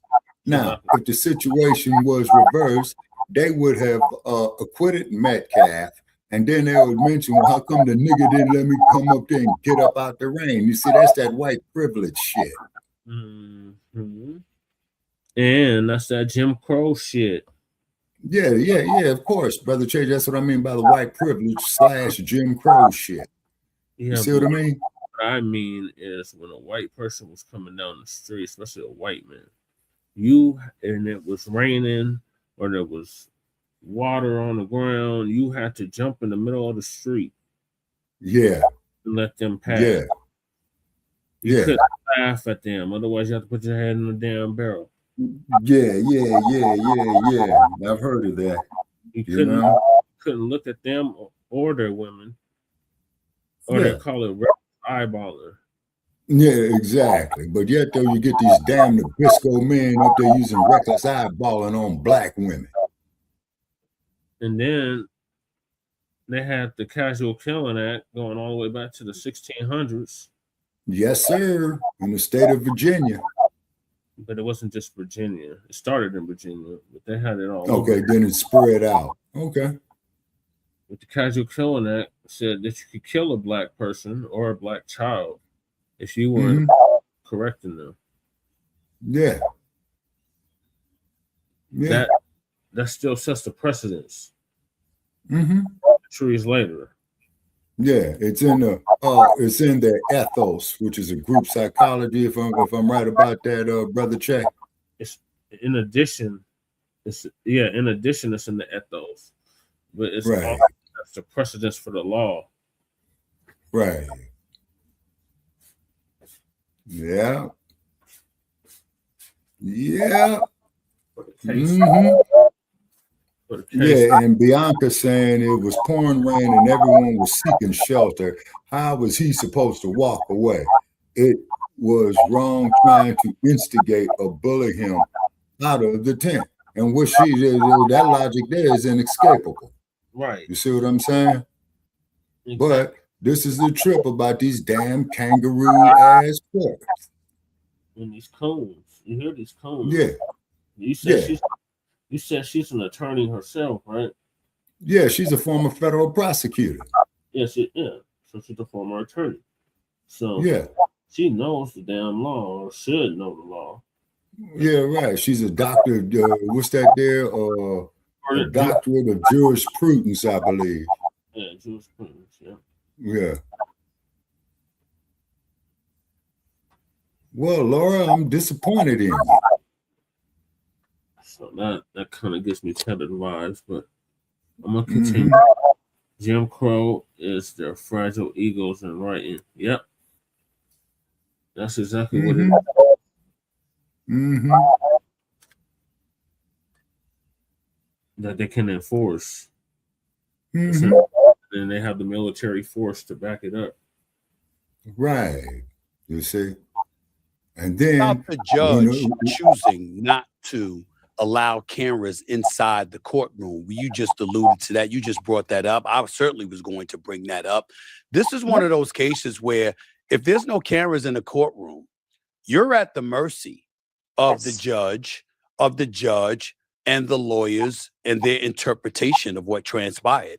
You don't have a public setting that allows you to deduce what truly transpired, which to me contributes to those with, thoughts about how, listen, Black folks, the legal system, let's be real about it. We don't exactly trust it. We don't exactly feel like it's ever going to operate in our favor. And then I'm looking at this kid, 3.7 GPA. Right. You see, we got the George Jefferson going on. The wheat ain't you, Stephen A. Use a goddamn tether. Fucking tethers. So they kill me with this we and they and right. No, you're not we. You are a whole different ethnic group. You had an ethnogenesis wherever the hell you got dropped off at. But so there's that. And he's crooning for his paymasters. This is the same one we covered it on here that said that didn't care about his boss as long as his boss he didn't care about working for his boss because he working to make his boss money so he can break him off a piece of it. Yeah, exactly. Boss we sick. Now Bianca says something here interesting. The judge is there's dad's lodge buddy. That's what they said. But now that could be proven, man. They're gonna have to retry that case. There's all kinds of fallacies with this. Yeah. It's going to be overturned. Yeah. Yep. They're saying that justice is blind. Yeah. Right. No, they see our black asses. Yeah. They damn sure blind to justice for us. That's what I mean. They see us. Everybody else is, I'm blind. But to us, I don't see color. Yeah, colorblind. I'm colorblind. Yeah. Every time I hear that dumb color sure does see our black asses, ain't it? Right. Every time I look in the mirror, I see black, and I love what I see. Black. So let me get back to the clips about him.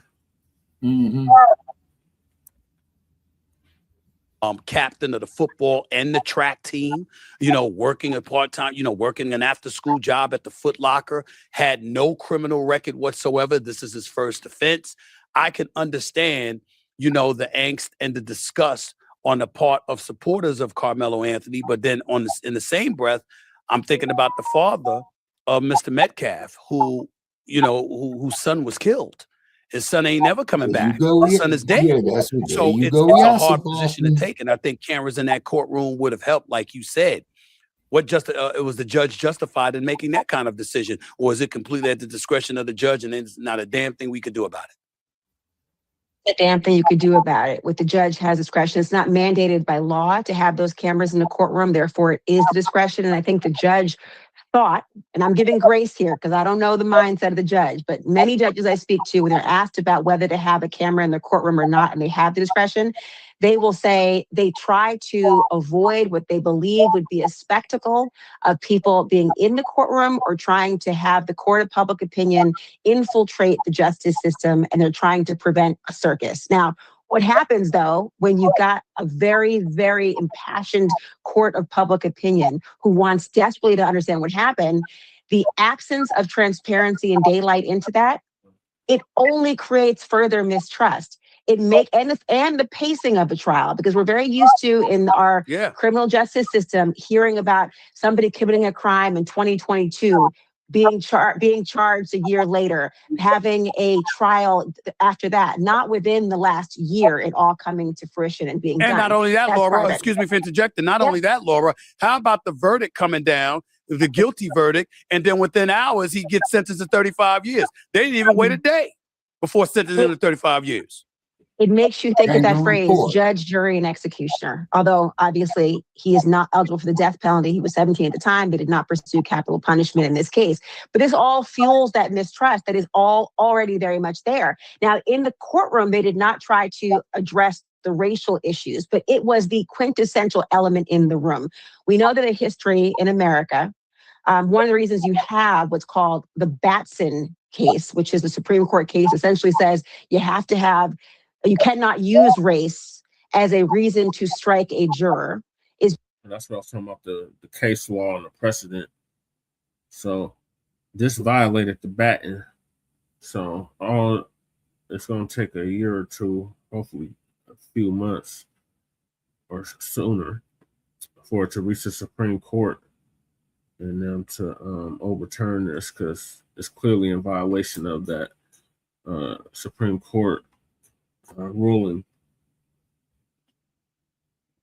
that she's talking about, the Batson. Because there had been historical research and evidence presented to the Supreme Court and others to suggest that there was a higher likelihood of either conviction or harsher sentences, depending upon the race of the victim compared to the race of the particular defendant. And that was calculated into how they looked at the need to have diverse, at least not having diversity or racial diversity or race-based or gender or religion otherwise be a reason to strike somebody. Yes. And so I think a camera in the courtroom, it wouldn't look at the jury. Yeah, Sister B. Everybody said they was known bullies. So they ain't nothing but a word. They don't care about that. It's just on white and I say so. And this is apparently a sundown town. You know what that means. It was going to railroad this brother from the... Because then they moved the court case from a different county. It was in a different county initially, and they changed the judge because it was a black judge initially when this first happened. Instead of Roach. Roach had it in for our brother from start to finish. Wouldn't have seen who they were. It likely would not have changed the black outcome prosecutor of this up case. there. But what it would have done is it would have allowed people to understand fully what was happening inside of that courtroom, to be able to fully understand for themselves what the basis for appeal should have been and the decision-making process of a jury and having that sentence. I, for one, want more cameras in the courtroom. I've been a prosecutor. I have had to see the underbelly of our justice system. And one of the things, as you mentioned, his background, his schooling, his job, all the things, is Stephen A. I can count on one hand in all the cases I've prosecuted, even seen, a monster. These aren't monsters you're talking about as defendants. You're talking about people who make a choice in a moment that they desperately wish they could get back. And because we know that people, oftentimes, the prison systems, yeah, you've got some monsters in them. You've got the Hannibal Lecters, so to speak. But overwhelmingly, you have people who took and chose a course of action that resulted in a consequence they did not foresee and have to be punished and held to account for it. And that's why we've got all these factors that are considered by a judge or a jury of whether to sentence them by throwing the book at them or otherwise. Laura, what do we say? Just a couple of questions, two more questions before I let you go. And I really thank you for your time. You know, I'm thinking about what she's talking about, Black family, for those that don't know law or criminal justice or any of that. Talking about the mitigating, which is the lesser, and the aggravating, which is the more harsh factors. Okay. So that what they just outlined a lot, the fallacies, all that should be mitigating. So that means they should lower the sentence. Right. 5 is too harsh of a sentence for that involuntary manslaughter. That's basically what it is. He suspended himself against the Nabiscos in the rain. Yeah. And he sat his ground. He didn't stand his ground. He sat his ground. Right. So Neanderthal, corn-fed Nabiscos. Yeah, who was 6'2", weighing 215 pounds, and our man Karmelo was 5'7", weighing 140 at most. So already there, he's outweighed by 75 pounds. Right. So they keep talking about match equal forces, force with force, and all this nonsense. We're about to dive into it. I just wanted to stop to get that piece out about the mitigating and the aggravating factors. Mm-hmm. About it, and it's 19 as the trial was going on, but he was 17 when the crime was committed. Just the mere thought of him being tried as an adult. Some people have a problem with that. Is that a legitimate beef? That's a beef that one should take up with the policies of the state. That is a legitimate discussion to have all across this country. Give them the right to vote. That somebody who's not able to vote as an adult would be able to be tried as an adult. Somebody who's a year from driver's license. Somebody who, look at any parent out there who's trying to get insurance on their car, right? With a child, a son, they will tell you that it is baked into the cake of our society and views towards a particular age, particularly of boys as well, where we say this person's not cognitively formed enough, decision-wise enough to be to get the benefit of responsibility, and yet being tried as an adult is one that one should think about very, very clearly in our society. But that was the standing policy and ability in this state, and they chose to do it. Your thoughts about those supporters out there, primarily Black, who was speaking up on behalf of Karmelo Anthony, feeling like he was railroaded, and they feel like it's an injustice, the latest by the justice system.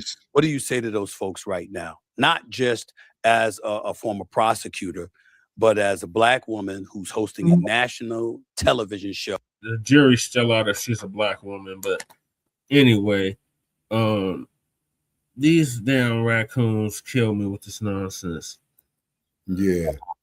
I'm frustrated with the selective sympathy. Yeah. These boys were innocent, and he reached the moment and reacted in the moment. Yep. They want to say what Karmelo could have done, but who's holding Hunter accountable? Exactly. He started it. Exactly. He was the aggressor. You see? He started it. So, what's the Rambo said? They drew first blood. Yep. Yeah, he started it. Yep. So they talking to us, basically, is what I was going to say. Mm-hmm. That's we're the ones that saying, this is a railroad. Mm-hmm. On CNN every weeknight. What do you say to them? Well, I'll tell you what I say to them as a mother, because that's who actually is hosting that show. This Black woman and mother of a son, of a daughter. I look at this and I say, we have to be very careful in two ways. One, careful that we do not take for granted that the pursuit of justice leads to justice. That has to be an act of intentionality every single day. The second part of it is that there are two families that are suffering, which is not unlike most cases we will see across this country. And I would be very, very intentional about the statements that are made to vilify not only the human who is the defendant, the human that is the victim of the actual stabbing, the humans that are the parents, and the humans that are the parents of both of those young men. Not only Karmelo Anthony, but also Austin Metcalf and his twin brother who watched. And so I think people oftentimes want to use people's real stories as avatars for causes that they otherwise want to pursue.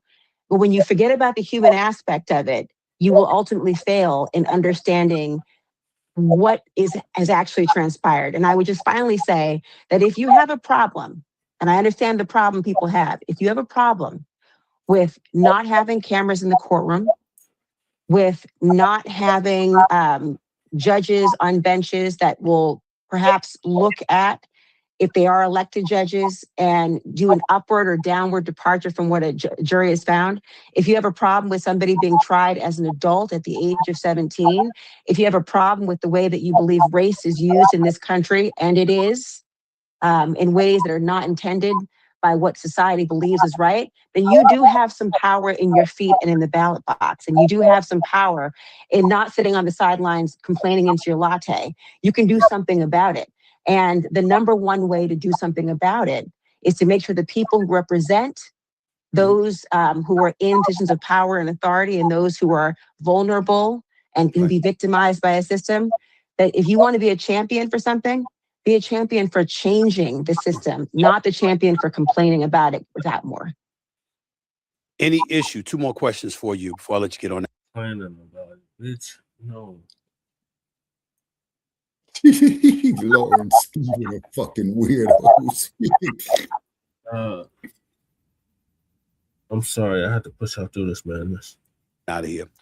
Any issue with either the father, Austin Metcalf's father, Jeff, and how he's handled this, or the parents of Karmelo Anthony? Any issue at all, in your estimation? Based on what you've heard in the aftermath of the verdict, yes.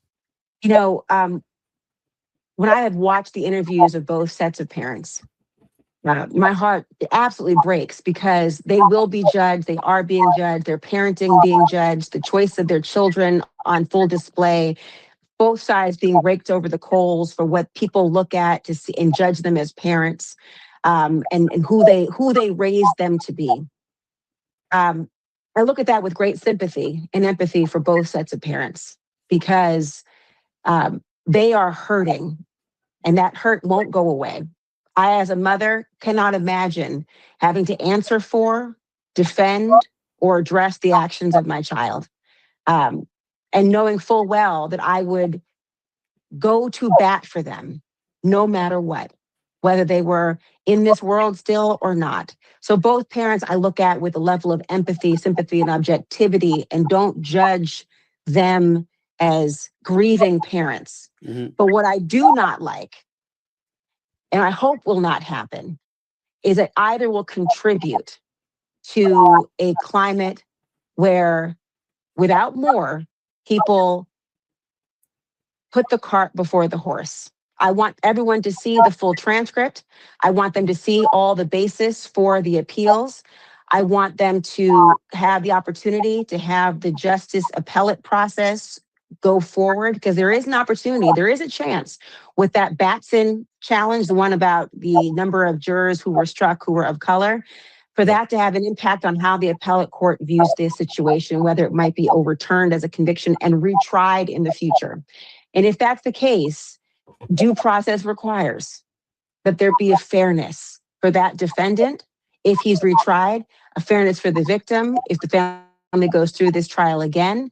And I would hate for the statements of either side to interrupt that pursuit of justice. And I'll just finally say this, Stephen, because you know full well the pressure of people wanting you to take a specific side of an issue. They'll question me as a woman, they'll question me as a mother, they'll question me as a Black person, they'll question me as a prosecutor, they'll question me on all sorts of things. And what I would say to all those people is that's that intersectionality bullshit she just pulled right there, Black family. Well, as if you would like to judge, if you would like to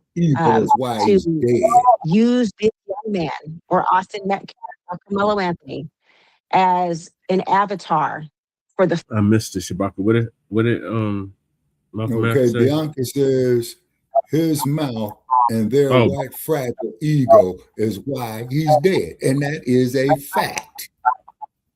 Oh yeah, yeah. We know In that. other words, Metcalf started this shit and Karmelo finished it. These damn tethers. I think they both tethers. The more she talks, I'm thinking, Jesus, damn tether. Jesus. Yeah. She put that intersectionality shit right there just now. Okay, please define intersectionality. It's that bullshit where they say, "Oh, all of our struggles are intertwined." And okay. They judge me based off of my race and my. Yeah, we're all the same and all that bullshit. Yeah. Well, it was a black woman that came up with that nonsense. A black feminist by the name of Kimberly. What is her damn last name? Kimberly. Last name. I'm trying to remember her damn last name. It's something. It isn't Kimberly. Is the last name Wade by any chance? No, it's not Wade. Okay. Is it Wade? I don't think it's Wade. It's something else. But she's the one that came up with that intersectionality term. So white liberals, they'll use that a lot. Or so-called people of color, they'll use that a lot. And you'll see some Negroes using that dumb shit too. She's one. Yeah. Kimberly, damn, what the hell is the last name? Kimberly Crenshaw. Okay. Now I remember the name Crenshaw as in Crenshaw Boulevard. Okay. Yeah, the term was officially coined in 1989, 2 years after I was born, by black feminists. I knew she was a damn feminazi. Legal scholar and professor Kimberly Crenshaw. She was just on Democracy Now! Like a month ago. Crenshaw introduced the concept in a paper written for the University of Chicago Legal Forum to address a specific group or specific gap in anti-discrimination law. Before intersectionality was widely articulated, legal frameworks and social movements often treated race and gender as mutually exclusive categories. Wow. The legal gap. Crenshaw highlighted legal cases where black women faced discrimination that was tied to both their race and gender. No, your race, your gender. Right. But they try to equate the two. That's basically what intersectionality is. Because the courts looked at race discrimination based primarily on the experiences of black men and gender discrimination based on the experiences of white women. Right. The discrimination faced by black women was legally obscured. Now, you know what you just brought up with that there, Brother Che? In California, that Alan Bakke shit. Yeah. They also have another term called multidimensionalism. Or multidimensionary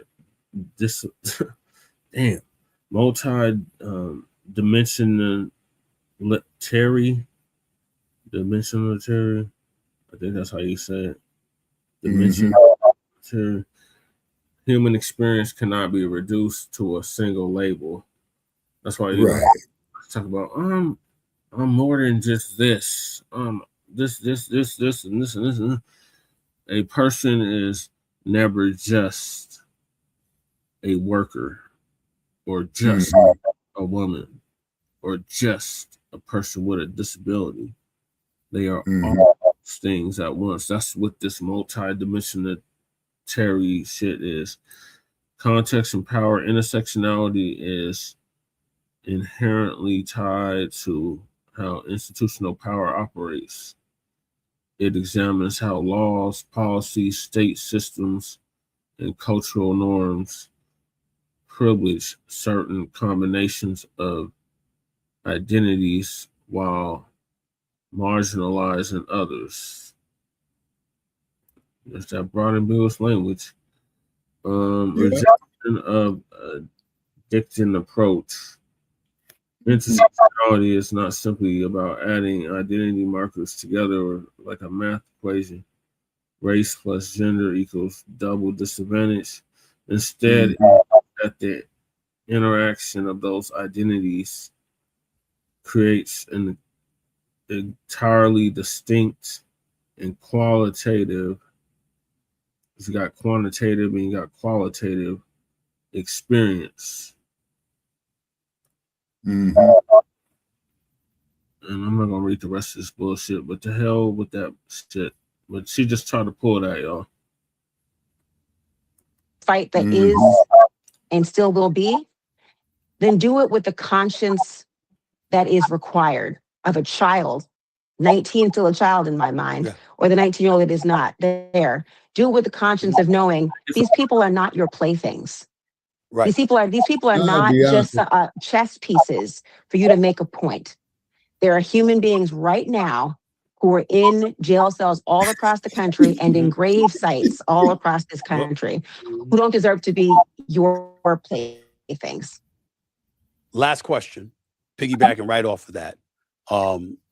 I don't mind being corrected at all. You know me, I'm open-minded. If I'm wrong, tell me I'm wrong. I'll correct Nigga, you ain't open-minded, man. Shut the fuck When up. I first learned about this, because I hadn't been following the case, and I spoke about this Friday, and a lot of people have had comments about it, was simply this.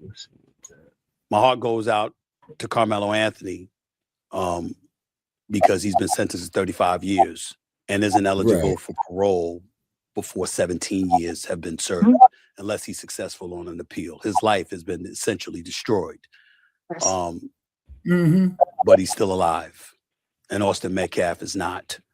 And so Who as a cares result about of that, Metcalf? my He brought the attitude shit was, on look, himself. Fuck I don't think Metcalf. the 35-year sentence for a first-time offender at the age of 17 is fair. I think that's a bit too excessive, too egregious, especially when he wasn't judged, in my estimation, by a jury of his peers, even though there's no mandatory racial dynamic or demographic that needs to make up a jury. But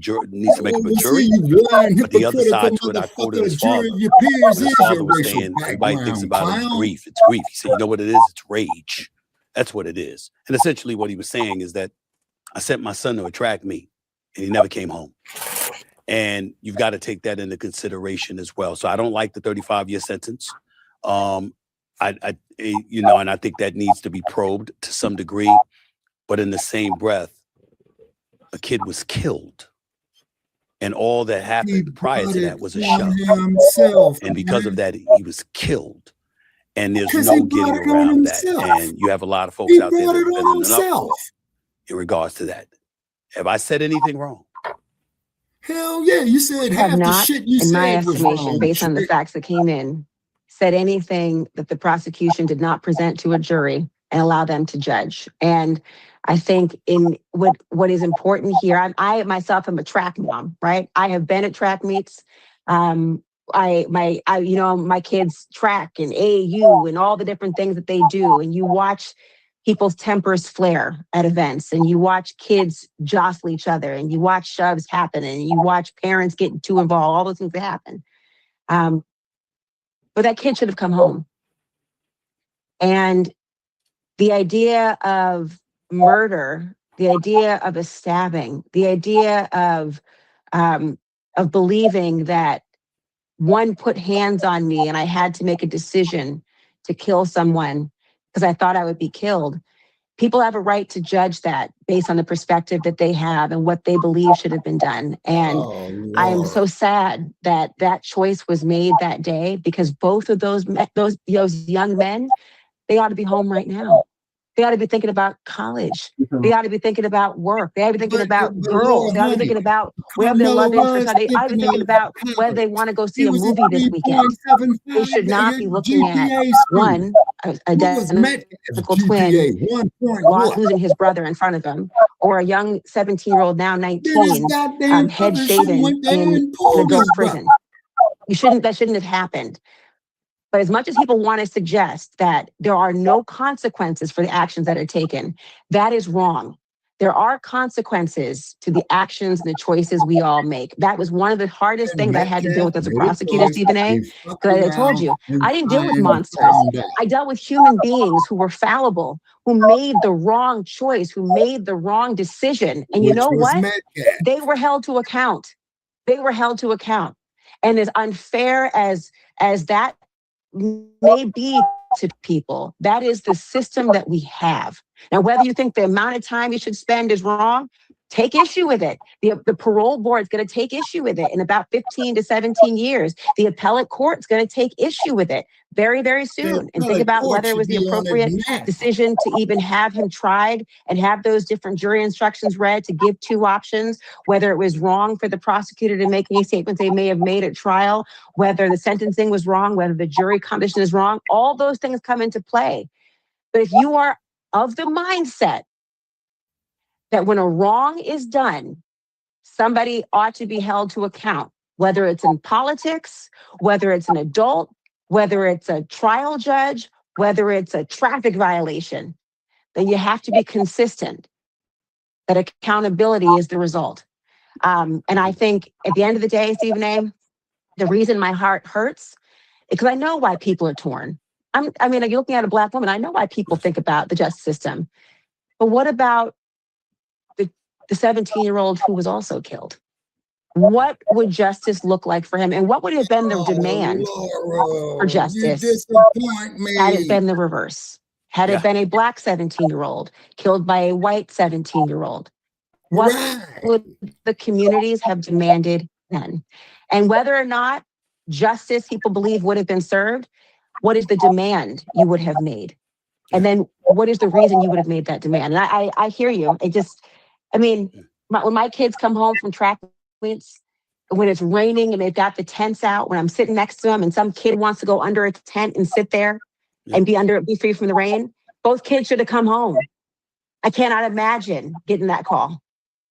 Laura Coates, weeknights, the Laura Coates Show on CNN. Always a pleasure having you. You know, I always appreciate you edifying my audience. Always appreciate you, period. Thank you so much. Wishing you nothing but the best, and I'll see you soon. You know, I'm always here for you. Thank you, Stephen A. I appreciate it. Thank you. One only Laura Coates from CNN. That's it for this edition of Straight Shooter. You heard what she had to say. You know where I stand. I've already said what I had to say. She articulated the reasons why. Nobody wins here. I'm not happy that Karmelo Anthony got 35 years. I think that should be revisited. But there is no doubt that he killed a young man.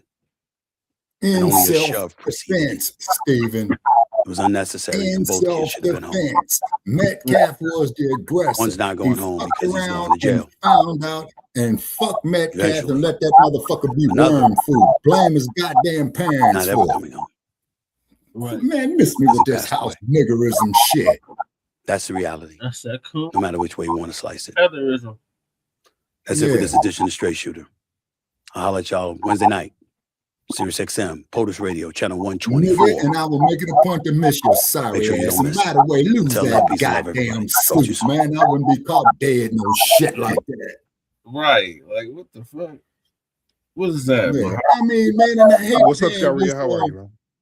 Attitude about it, but it is what it is. Oh, you finally get to hear Tariq going on the Hillbillies. Oh, okay. That'd be great. Let me mute out.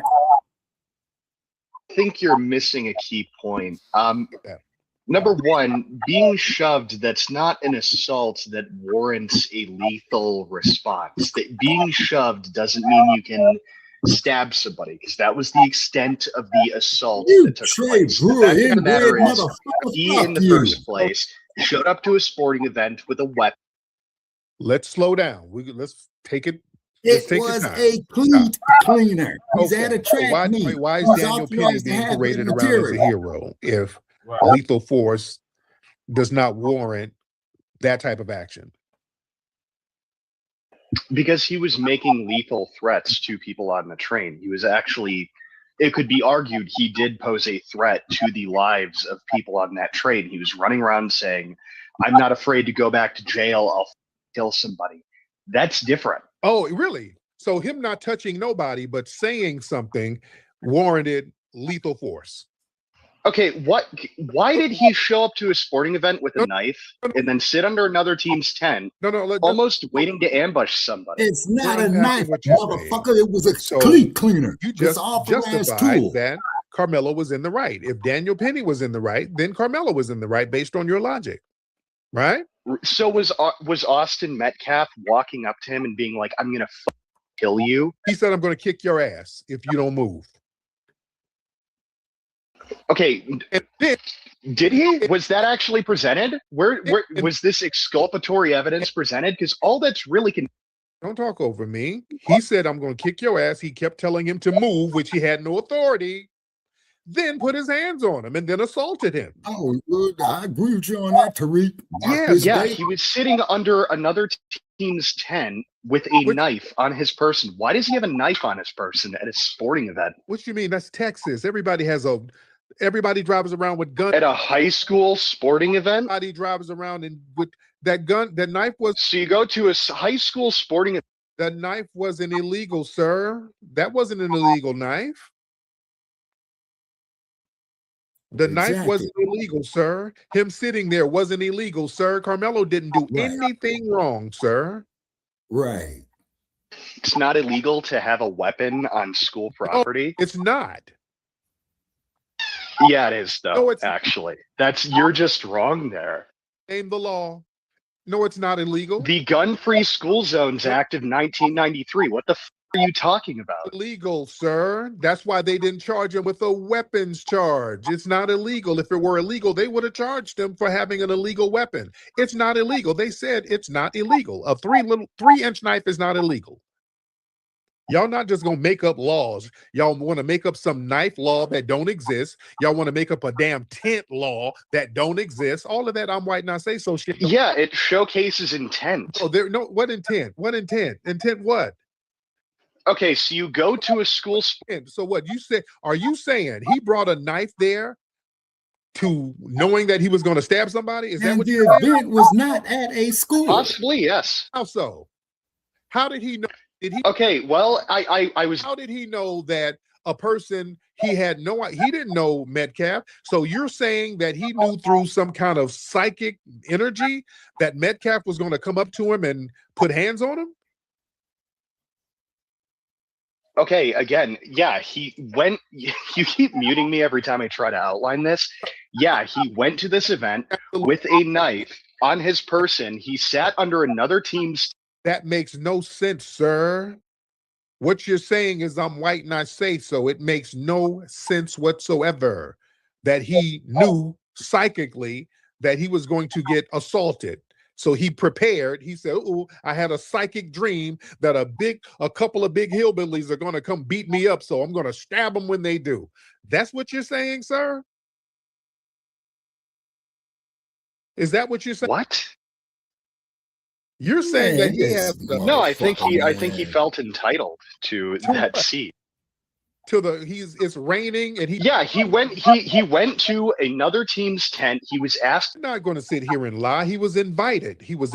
And then he even asked, "Hey, is it cool if I sit here?"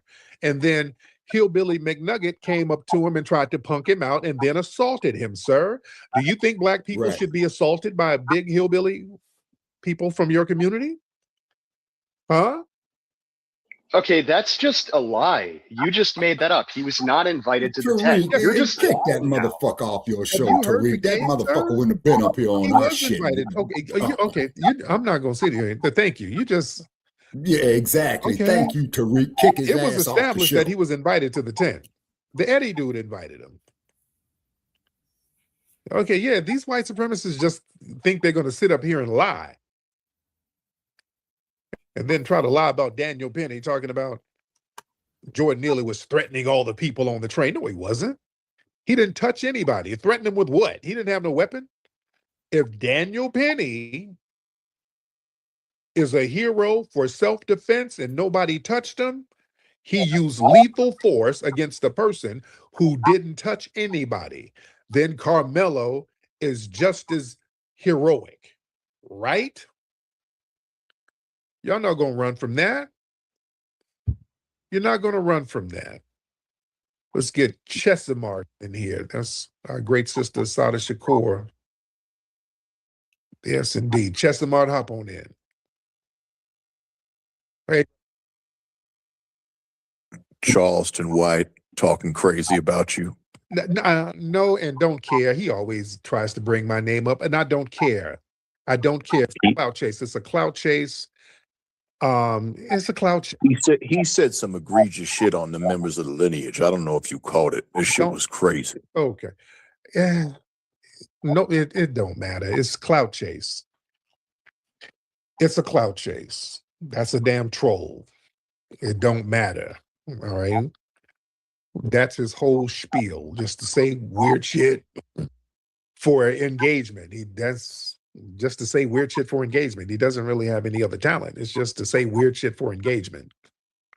I really don't care. All right. Yeah, and I think he's trolling the fan, whatever. I don't know. And we're talking about an informant, so whatever. I do not care. K-City. Hey Tariq, how you doing? I'm good, beloved. How are you? I'm doing all right. I was in a storm and the lights were out for 3 days, so they're back on. Good, good. Everything good over there? Yeah, everything good. I was just wondering, did you hear about somebody burned a cross in downtown Chicago? Yeah. And they're looking for him. I heard it was an Asian, and they trying to find. Oh. Yeah, find the guy. I heard about that. Thank you. There was a lot of noise going on. There's some Asian dude allegedly. So, Pop It Off. What's up, Pop It Off? Yo, Tariq, what's up with you? What's going on, Pop It Off? You good? Oh yeah, man. Just getting ready for work.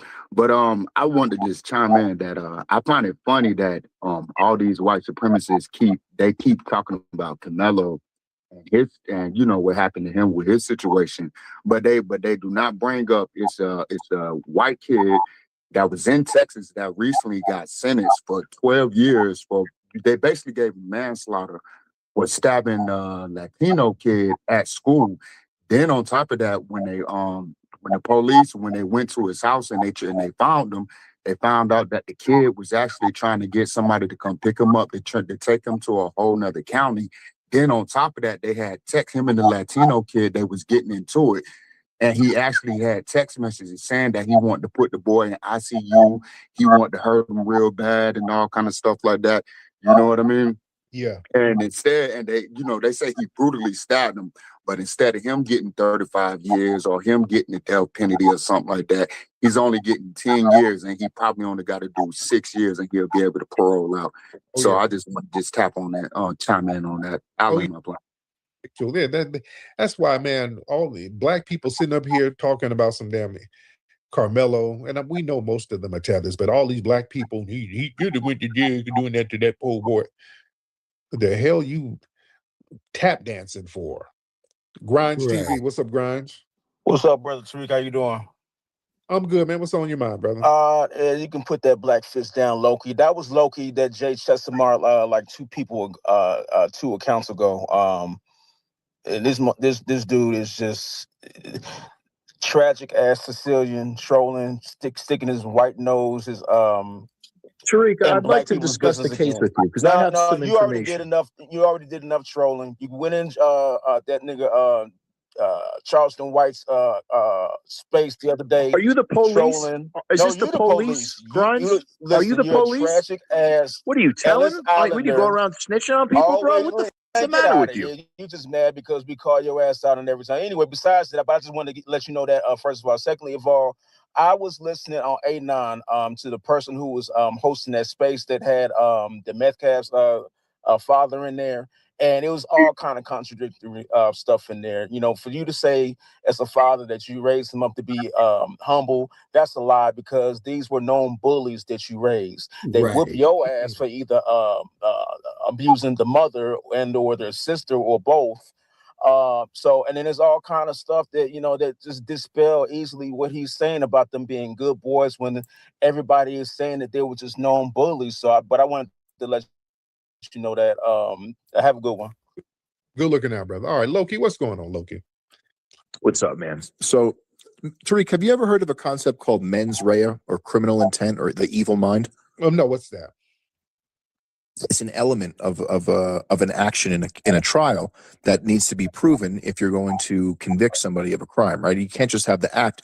You have to actually have intended for the act to have happened, which is the guilty mind, right? So there's actus reus, there's mens rea, and then there's the attendant circumstances that the act happened and you intended on that act to happen. This is typically how they convict somebody of a crime. Does this make sense so far? No, because what they convict people on is I'm white and I say so. Okay, so you don't want to have a. So do you? But do you understand what I said about mens rea? Yeah, but do you understand how that's enforced? It's enforced through the lens of I'm white and I say so. Okay, but you do understand what the guilty mind means, right? Does that make sense? A guilty. Well, so okay, everything's white supremacy, correct? It's enforced by white supremacy. All the laws, all that stuff, it's enforced by the white supremacy. I'm white and I say so narrative, sir. Now, gotcha. This guilty mind thing, how does that relate to the Karmelo Austin Metcalf situation? Well, I'm glad you asked. So, of course, Karmelo didn't go with a psychic ability that he's going to stab somebody there. He didn't go with the intention of stabbing somebody, but he did have a deadly weapon with him when he went to the bleachers to dap up Mr. Eddie Para. So when he dapped up Mr. Para, 15 different times he was asked to leave the tent area because he didn't belong there. Okay, stop. Are you? No, stop right there. Okay, deadly weapon, a 3-inch knife is not really a deadly weapon. It's a utility weapon. Anything is a deadly weapon if that's the case. It's a 3-inch, a fingernail file is a deadly weapon then, sir. So, Tariq, do you live in reality, sir? Yeah, sir. If a woman has a fingernail file in her purse, should she be there with a deadly weapon? I mean, what's your point here? If she could puncture someone's aorta with it, then yeah. If she's using something in an unlawful manner, then it becomes a deadly weapon. Right. That's correct. Right, but our Karmelo was not using it unlawfully. It was self-defense based on Texas law. It was enforced through the lens of I'm white and I say so because he's black and the victim was white. Tariq, have you ever heard of the concept of proportionality? Oh yeah. Oh, tell me about that. Okay. Proportionality is, in this case specifically, would be if force is used against you, you could use equal and proportionate force to that force that was used against you. In other words, if somebody shoved you, you'd be able to shove or say sock them in the mouth. Right. Does that make sense? It makes a lot of sense. But here's the problem. You guys raided Daniel Penny around, and that wasn't proportional. Will you allow me to talk about that? Okay, because he killed Jordan Neal, who didn't touch nobody, and he choked. Was that proportional? Okay. I have the actual trial transcripts from, and I'm going to do a show tomorrow on this, which I can't wait to do. But Daniel Penny didn't use a deadly weapon. What's the name of your show, motherfucker? I like to come on it. That's not a deadly weapon. Use lethal force. He choked him because he was ranting and raving like a lunatic, and he was threatening black women that were on that train, as testified to at the trial. So him not touching anybody, he still got lethal force used against him. So was that proportional? He assaulted people. He didn't assault nobody. Okay, you're not going to lie. That's what you're not going to do. If you lie, just wrap it up. I'm not. He did not lying. No. Tariq, you understand there's assault and battery. Battery is the completed assault. So just by saying you're going to hit somebody, it's what? Okay. What? By saying that you're going to hit somebody or attack them, you don't have to wait for that assault to become a battery for you to take action against the individual. Oh, so you're saying Karmelo's in the right then? Nope. Here we go again. Proportionality, my friend. No, that proportionality. That is proportionality. If you wait, then a knife is proportional to a shove. You just said a choking is proportional to a verbal threat. So yeah, according to you. No. What I said is that you don't have to wait for an assault to become a battery for you to take action against the assailant. Right. I agree. So by your logic, Karmelo was being assaulted, so he used the same force that Daniel Penny used. So you're agreeing with me. Wait, how did Daniel Penny didn't use a deadly weapon? So how did he use the same force that Daniel Penny used? Lethal force. He used lethal force, sir. Yeah, but he used a deadly weapon, Karmelo. He used lethal force. It's the same thing. Lethal force is lethal force, sir. Do you think that there's a reason people see this a different way than you do? Because of race. Race. It's all race. Everything is race. Agreeing with me. See, you're agreeing with me, God but you're damn trying right to it deny is. that you're agreeing with me. What I'm saying is that first, okay, so let's leave proportionality out because you don't want to concede that point. Let's go to the next point. Goading. You ever heard of a word called goading? GOA. You just proved that Daniel Penny used lethal force and was justified. Then therefore, Karmelo, who was actually being attacked and verbally assaulted, was definitely justified. You just proved that, sir. So yes, thank you. But he got convicted based on I'm white and I say so, because the unwritten rule is a black person is never supposed to defend themselves using lethal force against a white person. That's the difference, sir. Tariq, before we go to goading, I want to ask you one other question. No. Let's dig into this. Let's dig into the common law of white supremacy. Isn't it a law, a common law, that a black person is never supposed to use lethal force against a white assailant, right? No. Show me the cases where black people have been justified in doing it then. So goading, it means deliberately provoking or annoying. Right. No, yeah. It's called provocation. Urging someone into taking action, often Right. by insults, teasing, and persistent pressure. So that's what he was doing. Mm-hmm. Gordon, Carmelo Anthony, and he fucked around and found out. Yeah, exactly. You see? Austin Metcalf was goating Karmelo. Mm-hmm. Yeah, and he started the shit. I have to look it up. I don't have any at my fingertips right now because I'm discussing this No, case with you. I can name several cases where black people were unalive, Yeah, Tariq, who weren't cut the even a ring threat off on that whatsoever, motherfucker. and they justified it when the killer is a white person. Tamir Rice, Trayvon Martin. Bam. Tamir Rice, there was a call on that there was a boy with a... Stop it. Jordan Neely, Cyrus out there in the with Mr. Chow. Cyrus threw a pistol on Chowsington. Stop it. No, we didn't. Y'all have to reduce yourselves to lying. Just like y'all lie about Philando Castile. Tariq, are you a serious person? Yeah, you're not going to sit here and lie. Yeah, y'all trying to do I'm white, not say so. That's not going to work, sir. How about goading? Let's go to goading. Do you know what goading is? Pointed out. I just pointed out, I'm talking about in recent years, several cases where black people who were not a threat whatsoever were justifiably unalived by non-black people. But you can't find no cases of black people being justified in using lethal force against white assailants. The fact, Tariq, we're getting far afield from the point, which I want to go into why he got convicted. I'm white and I say so. It's never justified. You're just spinning wheels, sir. I'm not. You just keep muting me. Yeah, because you're not going to just waste time. You're trying to do a time. I'm not wasting time. I'm asking you, do you know what goading is? Do you know what white supremacy is, sir? Let's make it. I already asked and answered, sir. Right. We are asked and answered. I answered that already. Why are you berating me now? You're badgering the witness. You're trying to do the time wasting babble. We're coming. Sir, do you know what goading is? Yeah. I don't give a damn what that is. I know what white supremacy is. And wait, do you know what it is? I'm white and I say so law is, right? Is that you're just going to repeat yourself, right? You're just going to repeat yourself, right? Is that what you're going to do? You're not going to sit here and just gibber babble. You're not going to. You're gibbering.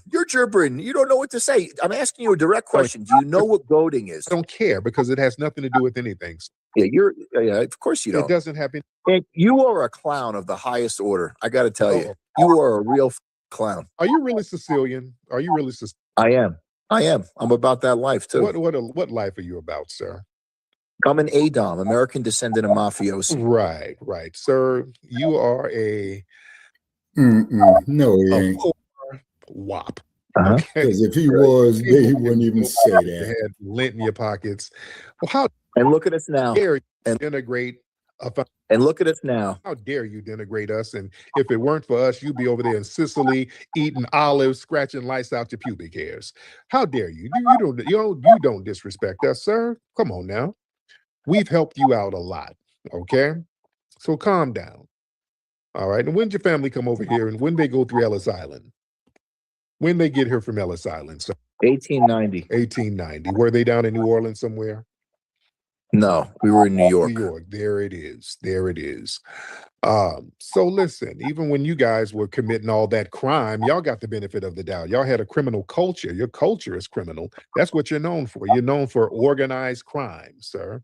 Yeah, but now we've assimilated fully. We have the highest levels of any agency or any administration. We're involved in it. Look, we had Supreme Court justices, we have judges, we have lawyers, we have heads of different companies, titans of industry. We Oh no, any Godfather. It's all You had to kind of mix yourself in with Anglos. That's what you did. But you have to admit the Italians are chilling super regular right now. You do have to admit that. Besides yourself, you have to go lay up with Anglos and get rid of that Sicilian ancestry. I like Dominican women, so I don't lay with Anglos. I have to Anglo it up a little bit. Yeah. So yeah. No. You have to, because y'all Sicilians, you know the thing. Y'all were. What does this have to do with discussing why he was convicted? About that Moorish bloodline. And I guess y'all get into this anti-black thing so y'all can kind of distance yourself. I'm not anti-black. I'm not. Yeah, but I love black people. Trying to spew the white supremacist talking points and all that stuff. I asked you a direct question if you know what goading is, and you don't want to answer it. I don't care because it's just gibberish. Nobody cares. I know. Everything's gibberish. Yeah. I got you. It's all about your I'm white, not say so nonsense. Hold on. Let me get Professor Allen in here real quick. Let me get the professor in here. Professor Allen, hop on in, sir. Professor Allen? Yes, sir.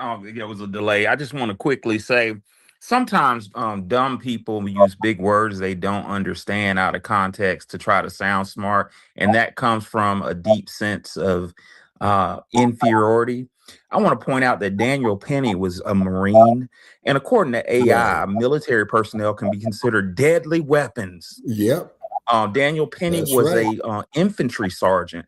He was a team lead in the Marine Corps. So according to AI, he is a deadly, his body is considered a deadly weapon. So what is this dude talking about? Right. Exactly. Yeah, why did the jury let him? Why did the jury acquit him? White, and I say so. That's why there was black jurors. There was black. They were tethers. They were not black. These were some damn foreigners. Just like on the train, those were foreign tethers who are hostile outsiders. You ain't gonna pull that. They were some black people. No. You guys are the dizziest motherfuckers. Some damn Afro Latinos and tethers on there. They ain't got a goddamn thing to do with our culture. Tariq, you got a beautiful. Yeah. You ain't. You mad because there's some black people. That shit don't work no more, sir. All right, that don't work no more. There were no black people. They were not foundational black Americans. They were hostile outsiders like you. Y'all don't get to hide behind them no more. That trump card y'all used to play is done. All right. Let's go back to goading. All right. Can you answer the question about goading? Phone. All right. Tariq, that motherfucker would have goading. been. I don't want to hear all this on white not say so nonsense. 30 seconds with that ignorant bastard. The hell out of here. You would have been gone real quick. It's just I'm white, not say so. Family, check. don't let them walk you all around the block with bullshit. Come right down the middle and make it plain. The white supremacists, their job is to walk you and waste your time with bullshit. They'll walk you in circles. Let's talk about goading. No. Because at the end of the day, it's all about I'm white, not say so. Black folks, if you understand that, you'll be good. Don't spin your wheels with these people. They'll try to hide behind the law. Well, the law says this. So according to the law, all right, the law in Texas is actually supposed to be in Karmelo's favor. They pride themselves on stand your ground laws. No duty to retreat in Texas. Right. In New York, the stand your ground laws are extremely strict. In New York, you have a duty to retreat. Just like with Daniel Penny, he wasn't supposed to unalive that man. The laws are completely against what Daniel Penny did. There was no legal justification for him to do that. There is a duty to retreat. If you are being threatened in New York, you're supposed to run first. This dude snuck up and killed somebody from the back who wasn't touching nobody. And they said, yeah, that was okay. He's a hero. You're not going to tell me shit about Karmelo, who was in a state where you have no duty to retreat. You didn't have an illegal weapon. You were not sitting somewhere illegally. And somebody was assaulting you. The law was supposed to work in your favor. And you know good and well, if he was white and the victim was black, it wouldn't even went to trial. Exactly. The problem was it was a black person defending himself. That's the Right. underlying thing that they keep trying to dance around. Black people are never supposed to use lethal force against a white assailant, no matter what. And that's been the law since the very beginning, ladies and gentlemen. Going back to the 1600s, I broke down the different statutes that a black person, they used to openly say this. You, as a black person, you cannot raise your hand in defense against a white person, or they would use the word Christian sometimes. That was an open law. The spirit of that law is still here. That's why when you say name a case where a black person has been seen justified in using lethal force against a white assailant, notice nobody can name any case studies. You notice that? Nobody can name case studies because they're very rarely do they exist. Sammy, let's get Sammy. Sammy, this looks like a troll account, Sammy. Sammy, what's up, man? Yeah, the last time I saw a black guy using justified lethal force, it was game 5 of the. Oops, you didn't get your trolling out, huh? You didn't even get the punchline out. Oops. What happened, Sammy? You couldn't get your punchline out? I blocked that punchline. I messed it up for you, huh, Sammy? Now, Sammy, what are you upset with? With that corny joke you're about to tell? I was trying to do a Nick's joke. Yeah, you didn't get it out. Why you sound like Peter Griffin from Family Guy? Is that your real voice? Are you trying to do that? Well, if you weren't such of a cock, you. Okay, calm down, Cracker. All right, calm down. You sound just like Peter Griffin. Why you sound like that? Shabaka. Yeah. And chill out with your material. Watch your mouth, sir. You're not scaring anybody. And you're not tough. You sound like a very frail white man. All right. You okay? Okay, guy says what? Yeah, you're very frail. No. Boy, okay, even your insults are very lame. Are you an immigrant? Khalifa says hi, Shabaka. Hey, Khalifa. Yeah, Khalifa want to be on TV. She want to get down now. Uh-oh. Sir, are you from like Norway? Sound like you just got here and you're just learning white supremacy. They just got you on the 4chan starter kit. You sound like you're new here. All right. Yeah, your insults are very, very. You made me an immigrant and a racist. Yeah. Great job. Yeah, you nailed it. Yeah, why are your insults so lame? Perfect liberal. I'm an immigrant and a racist. Just a classic Zionist move. You nailed it, buddy. Okay, you sound like this is what's pulling it. Negative 80%. Good job. Okay, you sound like a punk. You sound like one of. No, I'm just. I go to. Hey, sir. Have you come to terms with your sexuality? You're alabaster punk. You okay? Have you come to terms with your sexuality, sir? Come on, Sammy. Well, you just unmuted me. But you're saying it's bad to be gay? You homophobe? Nothing wrong with that. I'm not a homophobe, but okay. Well, very bad joke then, I would say, on your part. Coming to terms with really, really embarrassing. I think a lot of your fans would find that. This thing, no, it's not that. It's just like you're very hostile. Is some of the hostility coming from the fact that you haven't come to terms? That's a great question. Part of it is coming from you cutting me off every. But you can't call up using profanities and all of these to make yourself seem smart before you cut. Miss Thing, you just can't come up using all of these sexualized terms. We have decorum here. All right, this ain't the Moulin Rouge. You just can't come. That's a good, very, very good Bill Maher type reference. I don't know what that means, but yes, sir, you just can't come up. You can't gaslight people into switching it back. I'm sorry, buddy. Okay, but yeah, I was never. You can't come up here using sexualized terms and profanities, sir. We have decorum over here. I'm not never. But yeah, I know you from some trailer park somewhere. Whatever you do there is fine, but over here you got to have decorum, Mr. Sammy. Okay. You what? Damn. Come on, Sammy. Or Samantha. Come on, Samantha. Transphobic and homophobic. I never was to you. Great job, buddy. No, You nailed it. I You seem like a real. respect your pronouns, Miss Thing. I respect your pronouns. So yeah, we're cool with Okay, you're a home. sir. Nobody's phobic against anything. I respect your pronouns. I just don't like your vitriol.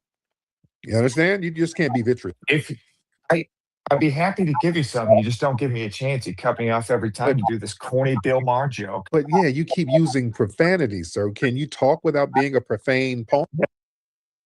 Can you do that? I wouldn't have to mute you. We have very nice people. We have elderly people here. We have children here. We have a lot of great people. I'll do my best. I'll do my best. I'm sorry. All right. Now what's So sorry. now? Why are you so upset? Now why are you upset? I'm very excited that the Knicks won. That's what I was trying to say. But then I got to talk to a pro-genocide guy. So just wanted to say congrats on the genocide. Whether Trump or Biden's was in there, they're both sleepy. They both don't help the American people. And I enjoy you guys. You know, the first. Sir, this is bussy babble. Okay, we don't want to hear bussy babble. Okay, so you're gonna have to go, Sam. I'm trying to give you an opportunity, but this isn't the place for you to bussy babble. We don't want to hear that, sir. Thank you, Sam. Thank you, Sam. All right. I don't want to hear that. Let's get Mansa Boyd. Mansa Boyd in the building. Mr. Mansa Boyd.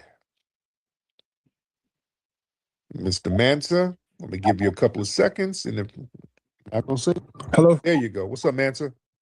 Oh, what's going on? Hey, the RZA had a movie that's supposed to came out this week, and they pushed it back because of the content. Have you heard anything about that movie? It's called A Spoonful of Sugar. Okay, it's about a guy got out of jail, went to Oklahoma, and I'm sorry, Ohio, and these white supremacists was pretty much running the town, and they was kidnapping these black kids and harvesting their organs. Okay, I'm gonna look into that. I haven't heard anything about it, but I'm gonna look into it. All right. All right. Interesting.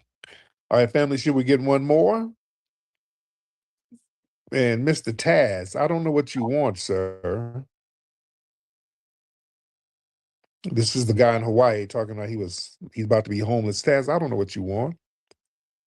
I don't know what you want, Mr. Taz. But yeah, it sounds like there's some stuff going on with narcotics in your life. So I don't know what you're talking about and don't want to know. All right, let's get AD in the building. AD, let's get AD in the building. Mr. AD, and then we'll get, let me see who else. AD, hop in. Why do you always go bussy on your man like that? So yeah, don't be mad. When we say bussy, it reminds you of that green card encounter. It reminds you. You get very upset. It triggers a memory, don't it? Why do you niggas keep reminding me when I had to do it? Was one time, nigga. I had to do it one time, but I did it for my family. It was only for 15 minutes. Yeah, you got to come to terms for what you had to do to get that green card, my nigga. It's okay. And they made you say bussy when you were doing it. They're like, whose bussy is this? Yours, daddy. Yours, white daddy. They made you say all types of shit, and you mad. Yeah. Oh yeah, they did a number on you. And every time we say bussy, it reminds you. Why does he keep reminding me? I'm traumatized. It is trauma. You have to tell yourself, I am not a bitch nigga. I did it one time Lady Che. for my family. I did it for a better life. You have to come to terms with your shit. That's why they hate foundational Black Americans. We ain't got to do all that weird shit for a green card. That's why they be mad at us. Your family, do y'all know the shit these people got to do for citizenship? Greetings, Lady Che. Thank you for joining. I had a medical emergency. Shit. I'm here now. Yes. Yeah. Okay. I gotta tell you Right. something. Jesus. I gotta tell you something really funny. Don't say nothing. I gotta tell you something really funny. So that Victor Marcus dude that we've been watching lately over here in Colorado. Uh-huh. You know what I'm talking about, right? Yes. Kennedy. Me and you watch, right? Yes. So I was laughing because I was watching Channel 7 or whatever that channel is. And a motherfucking Karen came out the woodwork because as I going over his financial statements Yeah. that he received. And she told on him because Oh, she did. yeah, she told on because she said he picked all kinds of extra monies, over monies, yeah, dead monies there. She went to throw a whole fucking all his financials with a fine tooth comb and told on because had to return it. Just return all of it. He's like he's like she said, you don't make no sense. She's white. White lady too. White lady. I'm not a white man. She said it's up and she the way she's talking, she's like looking up at the sky, looking to the side, right? I was like, look at this okie dokie ass bitch snitching on a white man because she's like, it's just unfair to the other candidates that he's like a no name person. Like he just came out the woodwork and decided to run for office and like he has like $2 million and they'll only raise like several $1,000s. It's just unfair how he has such a hold on the market. I was like, God. I was like, because it's salacious. I was about to type it out, like, let the man cheat, everybody else does. Shit. Sounds like you're underwater, Lady Shay. I'm sick. I told you I had a medical emergency. No, I'm saying like I'm on the phone. I told you I got nothing's working over here. I'm on the phone. it's an echo, like a real bad echo. I don't give a fuck. I'm on the phone. What do you want me to do about it? Put some headphones on. I don't got no headphones. Just deal with it. Your shit's always echoing. Shit. Deal I with said it. it was echoing. That's a Shit lie. echoes every time I'm on there. All the A time I call in. Then you got your fucking shit echoing. It's always you want to pick on me and shit. All that, cuz I don't have to do that. Echoing. How am I echoing? Not Yeah, you. that's always Chewbacca's echoing. Always echoing. Anyway, like you get a happy moment and turn it into some shit, cuz Jesus. That's crazy. That shit was hilarious. That shit's hilarious. Okay, this fucking hair is in the way. It's better? Yes. Is this better? Yes or no? Hello. Oh, Alright, bet. Here's fucking headphones. Here. Yeah, dude. So anyway, they got all the news. The news recorded it. When did I turn in this stupid funky ass ballot? I want to know. Where? At the rec center. When now? Not where. When? By June 30th. The primary is Okay. yeah. I hope none of them win. I'll let the salacious dude win. I don't even want to vote. I like the salacious dude. He's hilarious. Cause I remember he did all these. He's like Trump. He's funny as hell. He's like, we're winning. We're winning.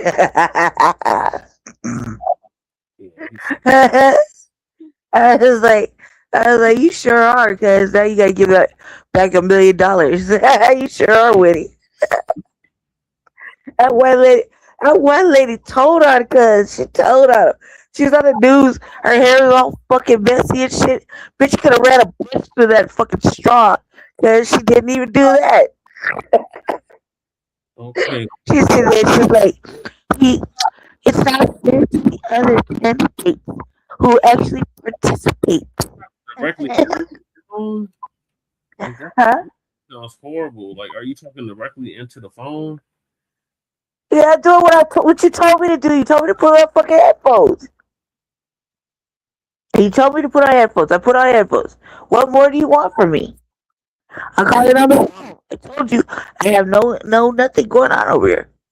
I told you that earlier before the fucking medical emergency happened. It sounds That shit scared me. I got scared actually. And I'm all right now for the most part. Can't tell if you're breathing or what, but it sounds. Like, can you not hear me? Why are you yelling? You told me you can't hear me. I didn't say I couldn't hear you. I said you sounded distorted, like you're underwater or something. That's your shit. That's not my shit. I'm putting on the phone. I'm using the phone as whatever. I hit the link on the phone. Okay, ladies. I hit the link on the phone. I don't have there's no other way for me to access anything right at the moment. So, and plus, like, whatever just happened a little bit ago, I'm not right. So I don't know what. I don't know. I'm using the headphones. Tell me, put the headphones on. I put the headphones on. What more do you want? Shit. Maybe it's your. It's not my shit. It's your raggedy shit. The shit ain't sounding My right. shit ain't my phone ain't raggedy, cuz I got an expensive ass phone. I got an expensive ass phone, an expensive ass Target, an expensive ass tablet, an expensive ass headphones. I don't want to hear it. Your headphones are janky. Out of here.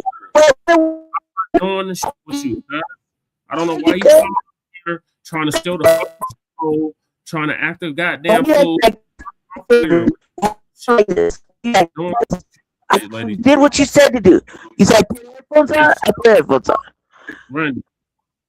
It's not on me, cuz. Yes, it is on you. I just muted you and I can still hear the shit. So it's on you.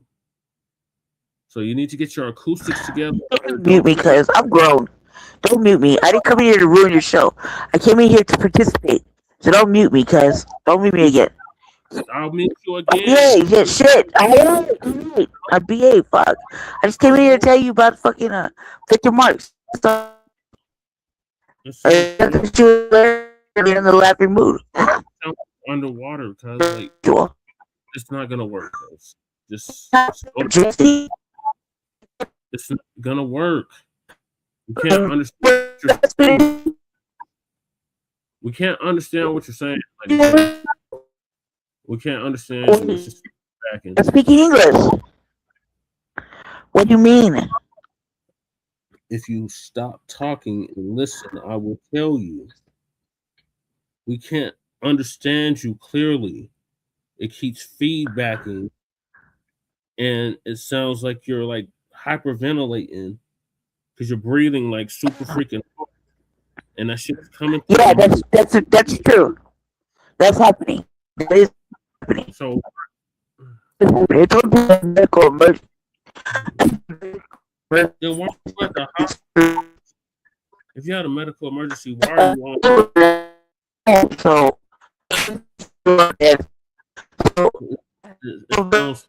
sound like this.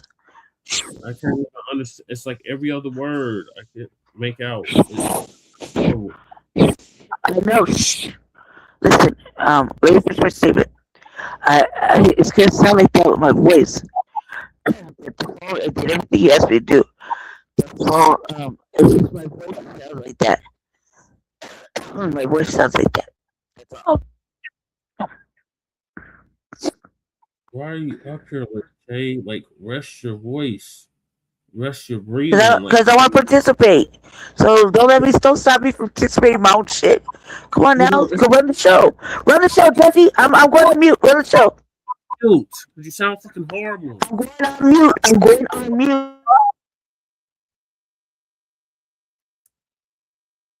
You got to do all types of shit. That's why they're so upset with us. Because we be chilling and you walking around with your crack soul. You got a sore crack. You got preparation H all on your pants. Yeah, you had to do all types of shit. Yeah. I hate these FBA niggas. I hate them. You don't whack. No, sir. You have to work harder because you need to work harder to get your citizenship. We don't, sir. It's okay. Don't be mad at us. Don't be mad. All right. Let me see who we got, ladies and gentlemen. Let's see who we got. Oh, man. Let's see. I'm gonna get one more. What's up, my sister Brooke in the building? I see you, Sister Brooke. I see you. I see Sister Brooke in the building. All right. Let's get FBA Cold World in the building. FBA Cold World. FBA Cold World. What's going on, King? I'm good, my brother. How are you, sir? I'm good, bro. I just wanted to build on the point that you made a few nights ago when you mentioned it, but I wanted to stay there for a second when you were saying that we don't need to wait for these people's confession. Right. I think a lot of our people, especially the elders, they think we're being disrespectful when you don't wait for their, like you displayed in all of your talks where you don't wait for their confession. And I think that rubs people a wrong way because they don't understand what's going on. Yes, and and the thing is, this is what I try to teach the family. Family, when you deal with a white supremacist, just determine that you're dealing with a white supremacist and just stop right there and just come up with solutions on how to deal with white supremacy. What you don't want to do is let a white supremacist waste your time. They are the masters of time wasting. They'll try to tell you everything is happening except white supremacy. Don't sit there and wait on a confession from them. They're never going to confess. Just like with that Loki, whatever his name is. Again, we kept pointing out the double standards and what he was saying. All he just kept trying to do I'm white and I say so. Acknowledge the I'm white and I say so narrative and keep it pushing and stop it there. Don't let them waste your time. The name of the game is for them to sit there wasting your time. And I talk about this in my book, FBA Race Beta. Y'all need to get my book. Very good book. But the white supremacists, they love using time wasting as a weapon. They get around us and have us spinning our wheels, going back and forth with them, talking in circles. Well, let's talk about goading. Do you know about goading? None of the family, that don't matter. I'm not about to go down that road because it's all, you know where it's going to lead to? I'm white and I say so. All roads with them leads to I'm white and I say so. Because they're going to justify practicing white supremacy and then sit here and gaslight you and act like it's something else. Let's make it simple. If it's not about race, name the Black people who are justified in using lethal force against the white assailant that you feel is justified. They can't name them. That's called white supremacy right there. Make it real simple. Just shut it on down and make it simple. There are no cases where they have justified a white person being unalived by a Black person who used self-defense. You can't name any cases. But every other week, we're getting unalived and they're claiming self-defense. In fact, everything they do to us is a form of self-defense. You understand? Even if we're not even looking at him. Remember, Daniel Penny choked Jordan Neely out from behind. Jordan Neely don't even know who killed him, let alone posed a threat to him. Daniel Penny there was zero threat to Daniel Penny. Zero. And they sat here and paraded this dude around like a hero. You're not going to tell me shit about Karmelo. If that was right, if Penny was right and they're promoting him as a hero in a state with strict stand your ground laws that has a duty to retreat, Karmelo is a definite hero. He did everything to the law. And then notice how they keep trying to make up these other non-existent arbitrary laws. Well, he had a deadly weapon. Why would he take a deadly? That 3-inch knife wasn't illegal. Why was he under a tent? There is no tent law. There is no laws about no damn tent. Right. All right. When you're not going to do I'm white and I say so. They're trying to make up arbitrary laws that don't exist. It's all I'm white and I say so, ladies and gentlemen. It's called dominance. You understand? And our job is to counter that dominance. If they're going to use I'm white and I say so, that means that they're operating a decidedly unjust racialized system, and we never are supposed to submit to that. Damn all of these Sambos running around here with Karmelo, no, he was wrong. And y'all just auditioning. You're just auditioning for some butter biscuits. I'm not that dude. I don't sit here and abide by racialized double standards. I don't go for that at all. If it's right for this person, it's going to be right for everybody. If it's wrong for this person, it's going to be wrong for everybody. That's my thing. And these people enforce laws based on I'm white and I say so. Laws are enforced or ignored based on race. For example, black kids, if you have a gun or whatever, you get caught with it. Hell, even if your gun is legal, they'll throw the book at you in some cases. Philando Castile is a great example up there in Yeah, Minnesota. He had a legal yeah, gun, didn't pull it out. He just yeah, told the cop, hey, I have a license and I have a weapon. The cop just pulled the gun out and shot him. yeah, yeah, And and then they let Ed. the cop go. The cop was acquitted for shooting Philando Castile, who was a legal gun owner, and the NRA didn't do a damn thing. The NRA tried to pull an I'm white and I say so. You know what the NRA did? They sent somebody out there talking about, well, Philando looked like he was reaching for it, which isn't true. It's I'm white and I say so. You see, they justify unaliving us all the time. Mm-hmm. The bar is very low to justify us. Well, you look like you posed a threat. Well, your presence was there and it posed a threat. Well, you were running, but you were running and you posed a threat to other people. What? That's I'm white and I say so, family. That's called I'm white and I say so. And you don't bow down to that. That's called white supremacy. You will never go for that. You don't ever go along with that. They enforce laws based on race. Now, Kyle Rittenhouse, everything illegal. He did everything that man did was illegal, and they sat there justifying it. The gun was illegal. Taking it across the line, state lines was illegal. Running up, pointing at people was illegal. They ignored that. Shooting the people was illegal. No, and they paraded him around like a poor little toddler who just wandered on a gun and didn't. I didn't know what I was doing. They were going to get me. That's called I'm white and I say so. That's all it is. Stop pretending it's something else. See, y'all got to call it for what it is. I'm white and I say so. This is white supremacy. You never go along with racial double standards. All right, let me see. I keep saying one more. How many people in here? I can't even tell. How many people in here, ladies and gentlemen? Let me see how many people in this room. All right. I can get one more, ladies and gentlemen. Let's get one. Taz, I don't know what you want, Mr. Taz. Taz, this is the white man from Hawaii. Taz, what do you want exactly, Taz? You're just here gesticulating with emojis. What's going on, Taz? Hold on, wait a minute, Taz. Okay, something's going on with his account. He might have dropped his meth pipe on the phone, messed it up. I don't know what's going on with your phone, Taz. All right. All right. Taz, I don't know what's going on with your joint. All right. Let me see. Let's get Geechee. Let's get Geechee in here. Geechee 2, hop on in, Geechee. What's up, Mr. Geechee? Yeah, what's up, Geechee? I hear you. Hey, I like the confession point you make. Don't wait for a confession. You used to say back in the say to assume every one of them is a white supremacist.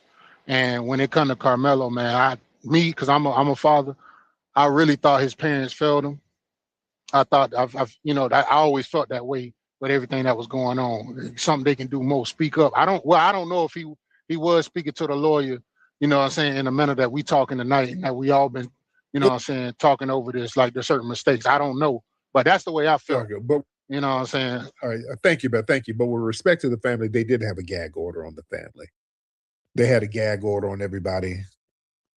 So yeah, the judge put a gag order. So again, there was so much they could say. Gia Monet. Hey Tariq, how's it Hey going? Gia, how are you, dear? Oh, fair and partly cloudy. One of the things I kind of wanted to talk about with this case, and I do think like we as a family have got to study this case. The same way how they study the OJ case and will never stop studying that. They teach that in law schools. But one of the things that I am seeing is, and I wanted to get your thoughts, where it is us needing to make it the family business in regards to anything having to do with the legal industry, anything having to deal with just the legal industry in general, everything about it. And then also a key thing that I'm learning is that we have to figure out how to have our own independent platforms for raising money. I don't know if you can talk about that, but I want to take your thoughts and I'll land right there.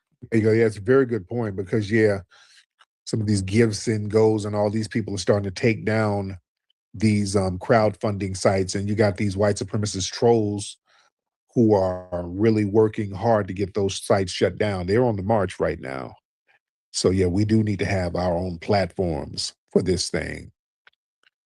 And, we need lawyers. We really need Black lawyers who are on code, by the way, because we got Black lawyers who are off code. But we need on-code Black lawyers, definitely. All right. But anyway, let me get up out of here, guys. It's been real. Everybody go to hiddenhistorymuseum.com. Become a contributor to the Hidden History Museum. Everybody become a contributor to the Hidden History Museum.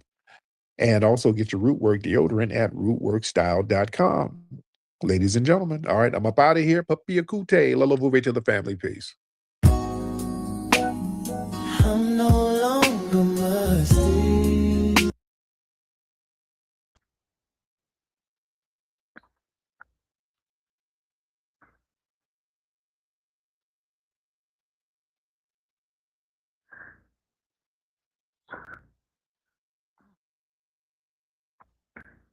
Well, I got something to say too. Go ahead, Chewbacca. yeah, okay. Well, this Karmelo situation down there, it stinks to high hell. You know what I'm saying? I appreciate Tariq cussing out these damn Nabiscos who's up there trying to come with their double speak bullshit. Metcalf, you ordered that, blame your parents for it. You try to intimidate that kid because you outweighed him by at least 65 pounds. That is an act of a fucking coward. I agree, Shabaka. Yeah. And then these damn Nabiscos, they can get upset and hide up under the collar all the fuck they want. I don't give a good goddamn about Metcalf. Blame his parents for it. I'm white and I'm right. That type of bullshit, right? RWS people, you know what I'm saying? RWS, And keep in mind, it was not a knife. It was not a wipe. It was a cleat cleaner. Right. That is a tool, not a weapon. Right. And then Metcalf was always trying to punk this young man anyway. How long was it, brother? There about 4 or 5 years. Yeah, something like that. It was quite a long time. And Karmelo got sick and tired of being sick and tired. You can only kick a dog so many times. Yeah. See, and so Metcalf, rest in piss to his parents. Y'all shouldn't have created him. That was a wasted fuck. Yeah. Ooh. Him and his brother, Jesus. Yeah. Hate to put it like that, but that's the only way I could be understood is for the simple fact that ain't nothing, I'm gonna fucking sugarcoat. You know what I'm saying? And I appreciate Laura Coates, but I really wish that Laura could have been more in detail being a prosecutor. And I don't even think Laura Coates fully believed that Karmelo should have went to jail. But she has bosses to answer to at CNN. See? Yeah. Yeah, right. Lady Che. All right, what yeah, go ahead, Lady Che. Can you hear me now? Yes. Yeah, but you're a little crackly. It's my voice. My voice is like that. Trying to get enough oxygen, so I got the machine on. I'm not getting enough oxygen right now, so my voice is gonna sound like that. I try to be brief. I missed the beginning portion of the episode that he was showing, but I cut the end of it. So I'm gonna say the same thing. What's good for the goose is good for the gander, and that's what I always say. That if one is you can't pick a nickel and dime who you want to send to prison and who you want to die, who you think you should die, right? And when he brings up like the penny case, um, that man did not see his assailant. Assailant came from the back and was a coward and choked him out and killed him. And people could have helped this man, but instead they want to act real pussyfied one day on the train, act like they were all scared. Instead, they could have reached in their pocket, gave the man $1 or some change, got in their lunchbox, gave him a piece of food, something, because that's all he was hungry. He's just hungry and delirious. Okay, that's it. That's what happens to most people when they don't eat and they're outside and it's cold. Yeah, So don't have enough water and too, Lady yeah, J. no water, nothing. So did he have to die? No, he didn't have to die. No. Some white man took it upon himself to end this man's life from the back, and then had people enable that situation. This situation, You're right. from all the accounts that with all the accounts that were being said, we don't really know until we get the chance to see all the evidence up front, like we should have been able to see, like in any other case, where we get to read the discovery, we get to hear something. This case has intentionally been blocked from purview, meaning black people couldn't get to see shit. Right. They Got to didn't see know things that black folks on the is white jury, staff. Lady J. Yep. Who got to see things is the white people who went in there and saw the press of the video way in the beginning of the case, and people who got to see the video at the end, towards the end, in the trial. We, as the public, did not get to see anything. We got to hear everything third party, um, third party testimony or account. That in itself is against the rules. We're developing an opinion off of third party speculation and the news media. So it's hard for us to continue to. It's hard for us to keep getting have a straightforward view if all we're getting is more testimony third hand. People have invested a lot of time into this, but we as the people did not get to see anything that they saw, so we couldn't really establish a thorough account. Whereas in the Penny case, we saw him kill him. Yep. We saw him kill him. Several different angles. It wasn't just hearsay. We saw it on video because there are people videoing it, and video got released to the public. How it got released, who knows? But we saw it.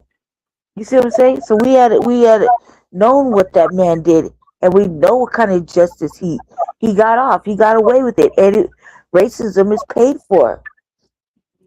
These people paid this racist to have a court case, have a lawyer and everything, and then it's okay for them, but it's not okay for us to raise money for a young man who ain't did nothing to nobody. He actually is a good boy. A good boy, like a pinnacle of what we should inspire our children to be. You see what I'm saying?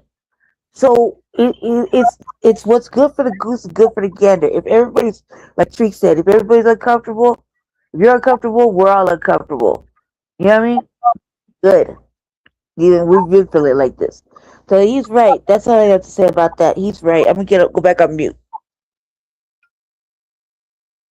Yeah, you see, so therefore, and you would also find out when Penny killed that man, Jordan Neely, you saw Neely on the ground trying to break his hold. And then you saw somebody go up there and prevent the brother from breaking the hold. So Exactly. that was That's what I'm talking about. right there. That's what I'm talking about. That's exactly what I'm talking about, Shabaka. Exactly what I'm talking about. We saw it all. But in this case, we saw nothing, and we heard hearsay. We heard like multiple accounts. And it's not like we're not going to believe our black ears from black Right. lips. Yeah. But it's the same thing. It's like we at least got to see, like just like with George Floyd, we got to see that. Just like with Castillo when he got shot in the car, we saw that. You know what I'm saying? And keep in mind now, All these things Lady we've J, seen.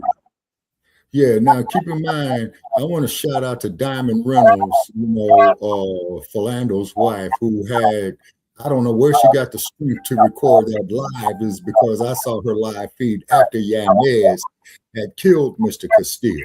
Now, what Yanez was supposed to do, since he had the right to carry a firearm and he wanted to show his, what do they call that? The FOI card, Brother Jay, the permit, firearms permit.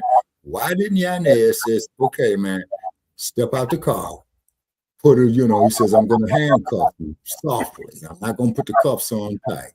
Okay, show me your card. He could have took his weapon out of his holster, right? Pulled the chamber back, put the pin down there and lock the slide. You see what I'm saying? Verified his credentials and says, okay, sir, here's your weapon, and hand it back to him. But he didn't do that. The coward motherfucker put 5 bullets in him. And his woman, Diamond Reynolds, filmed or showed that live on Facebook. I saw it. And then Diamond, when she went to court, had a breakdown in front of the press. She says, where are you black men at? Can't you see they're assassinating us? And it was shit like that's that. true. Why and it was shit like that is why the Black Panthers came into existence. Yeah, that's true. That's very true. See, and then the cold part about it is they went out there, exercised their constitutional rights. I got the 10-point program right there. What the fuck did Reagan do when he was the governor of California? Signed them off for that. There's no reason that anybody should be going down the street with a loaded gun. Tell that shit to the California Highway Patrol. That's why they put their shotguns up, as you know, Lady Che, to intimidate the public. And Lady Che, what the LAPD did, they have 2 shotguns in the front, but they got them over the hump, with the stop going in each direction. Yeah, they're just overly armed. They're overly armed at all times. Yeah, exactly. And overly armed and overly available to manhandle a motherfucker. You know what I mean? And then the cold part about it, Lady Che, as you know, it was the LAPD who invented SWAT. The motherfucker who came up with SWAT was a black police captain by the name of Jesse Brewer. Mm-hmm. Yeah, I'm sorry. Yes, I had to unmute. I apologize. Yeah, you're right, and it's just gonna get worse, especially now that we're coming into over surveillance and over policing. Things are gonna get worse as they are. AI. And then these damn cars that's driving themselves, that's wrecking all the time. I go down Las Vegas Boulevard, I see one of them Google cars, I get far the fuck away from it. Now, ask yourself this, people. They get in the way of emergency vehicle. They showed many accounts where those cars be in the way, and a fire truck or somebody has to get through, and they have to get out of their vehicle, go to the vehicle, and ask the vehicle to get to the supervisor, whoever is manning the car, in order for them to back that car up to get through. Like, that person could be dead. Whoever you're trying to save, a fire you're trying to put out, with 20 minutes of that bullshit. You know what I mean? Right. And then in a case like that, if they are on the way to a fire and somebody dies, you know what that is? Is manslaughter. And a lawsuit. A big one. But who the fuck you gonna sue? A Google car? And no, I guess a Meta, something like that. I don't know who's in charge of them, but you know what it is? Is that they're a waste of a vehicle. First of all, that's some scary shit to be in the back of one of those and not have nobody in control of it.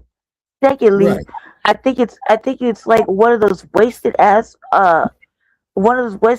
technologies that aren't gonna be used like that. Like, why do you want to be in the back of some fucking vehicle driving you, and you like, who lives like this? Like, you can't take over it. You can't command it. Yeah, right. You're gonna be stuck somewhere. Okay, and just like this Chat GPT shit, they put it in people's computers and shit and their fucking phones without them even knowing about it. The Chat GPT is supposed to be used like a tool, and then it so like anything with the AI, if you know anything, they say it evolves on its own, it grows on its own. So like for example, I use Chat GPT, right? Because I have spelling and grammatical errors. I didn't go to formal school, you know what I mean? So in order for me to make like proper sentences and things like that now, I utilize that because you can only read so many books, but until you know how to formulate something, my spelling is way the fuck better, right? But other people use it for malice. You see what I'm saying? And That's there's what a I'm lot of talking about. malice going on in the especially during the election season. Oh yeah, There's during the election malice. season, during tax season, you Yep. see what I'm saying? You know, all that shit. And then what the fuck they Everything can tell be you when you lose? manipulated. Nothing is Right. real. It seems like when it comes to anything. Like I used to say it a long time ago, they're erasing us, but they're recreating other stuff, and you don't Right. know what's real and what isn't, who created what or who didn't, because of the easy access to it. I was gonna write. I read a thing on the RVA about it because it's talking about our children, how everybody's illiterate, and Right. nobody knows how to pick up a book or read, but let alone they don't know how to use pencil and pen and write. You know what I mean? Exactly. So Because they only know how the to truth, swipe up and down or to the left or to the right. yeah, You and know? then the cold part about it is they took cursive out the schools. Right. That's my only, like, for me, that's really messed up because that's my only form of writing. I don't know how to write in print. I only know how to write in cursive. That's what I was taught when I was a little girl before I went to actual school. Before the brief couple of years I actually did go to school. I went and wrote only in cursive, so I don't know how to write in print. My hand starts cramping up, and my head starts hurting because I can't remember how to make the letters, right? But Right. then I write in cursive. It's easier. I just haven't been out of practice because these stupid tools, they make it to where you don't need to use writing, like your cell phone, your Uh-huh. tablet, your laptop, your Yeah. desktop. Uh-huh. See what I'm Uh-huh. saying? Now So you're get using a the look. proper muscles in your Yeah. hands to create letters and words. Yeah, you Game. see, and then too, keep in mind is that people are dumbing down on purpose. Man, I didn't learn cursive in school. They took cursive out of school. Oh, well, just go to the computer. Just go to Google. Fuck Google. Okay, fuck Yeah, and at Google. the end, you're really gonna need these muscles in your hand for, like, the thing about writing is it teaches you muscle dexterity. So, like, you holding a pencil, then you can hold a Yeah, screwdriver, then you can hold a yeah, set of and what keys. you You see what I'm yeah, and what saying? you could do to keep that is get you a tennis ball and keep squeezing. You know Yep. what I'm Like I had saying? hand surgery. I had surgery on my hand. I think I caught an infection. It was way back in the day when I used to do bad things. Caught an infection in my Hmm. hands, and they took out a big portion of my at the top of my hand, right? So I could live, Right. right? And it healed. But before it was healing, they had it all in a cast. Well, I don't know about anybody else, but my body talks to me, okay? So my body was like, get that shit off your hand and squeeze your hands, start moving your hands. So I took my hand Yeah. out the cast and I started moving my fingers, getting them Hmm. familiar again because they wanted you Yeah. just to sit stagnant inside of a hand cast and not Hmm. move. But my body was talking to me. My body was like, take this shit off your hand and move your fingers. You know what I mean? Like I was getting Yeah. messages like downloads like that for my brain to my hand. So I was moving my hands and I started writing, even though the hand was wide open. Like I got pictures. You could see Hmm. all the way to the cartilage of my hand, and I was Hmm. like writing, trying to squeeze things. I had my cousin Stone with me. I was trying to squeeze anything like a spray bottle, stuff like that. Yeah. Like little simple exercises. And they got Hmm. mad at me. The white people got mad at me. I was like, I'm not listening to you. I'm listening to what my body said. My body said to do Right. this. You see what I'm saying? My Yeah. body knows what to do. It's Yep. been taking care of me for 30 years. Like, of course it knows what to Yeah. do. That's a Yeah. big You're thing. right. Their You're hand right. Man. dexterity stuff. Not only that, but like I think about it all the times. Like, I used to have a job at McDonald's one time. I used to take my Hmm. checks to my pops to cash them because I didn't have no Yeah. ID. And I'd be like, "Hey, Dad, cash my check." He'd be like, "All right." So I go cash my check, and I would see him, count the money for the top to give me, right? And Hmm. these little hand movements. Well, the children ain't getting none of this. Right. They only know how to use two fingers, which is the thumb and the first finger. That's crazy. Yeah. If anything happens, you're not gonna be able to learn how to turn a wrench, a screwdriver, Right. operate anything. I said, you know what I mean? Right. You just and there's See, no AI in the dystopian future, Sally. We on yeah, our and own, this is back to why ground they zero. took auto shops out of school, because what they want you to do now, something go fuck with your car, you got to go have it diagnostic. $300 just for them to tell you what's wrong with it. And you know why they do that bullshit? Actually, it should be investigated for fraud. Because when they Why? diagnostic, oh, you need $3,000 worth of work, and you're gonna say like, man, fuck you. You know what I'm saying? But at least they made $200 just for telling you what's wrong with it.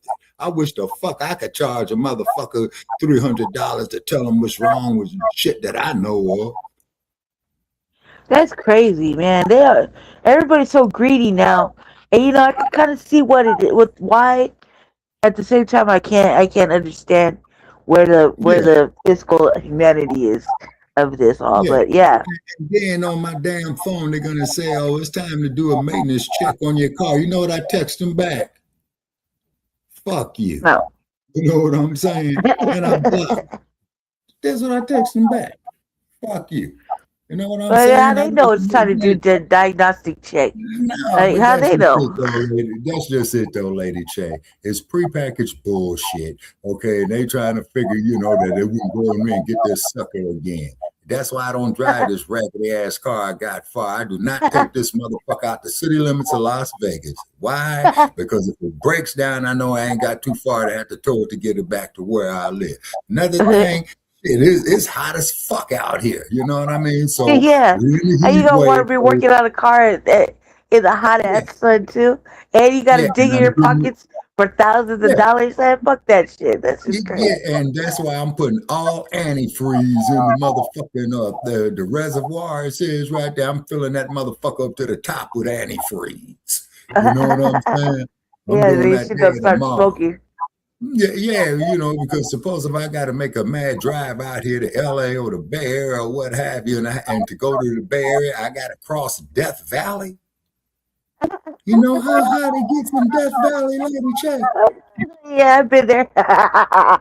125 degrees in the goddamn summer, and that's a cold day No, no, oh no.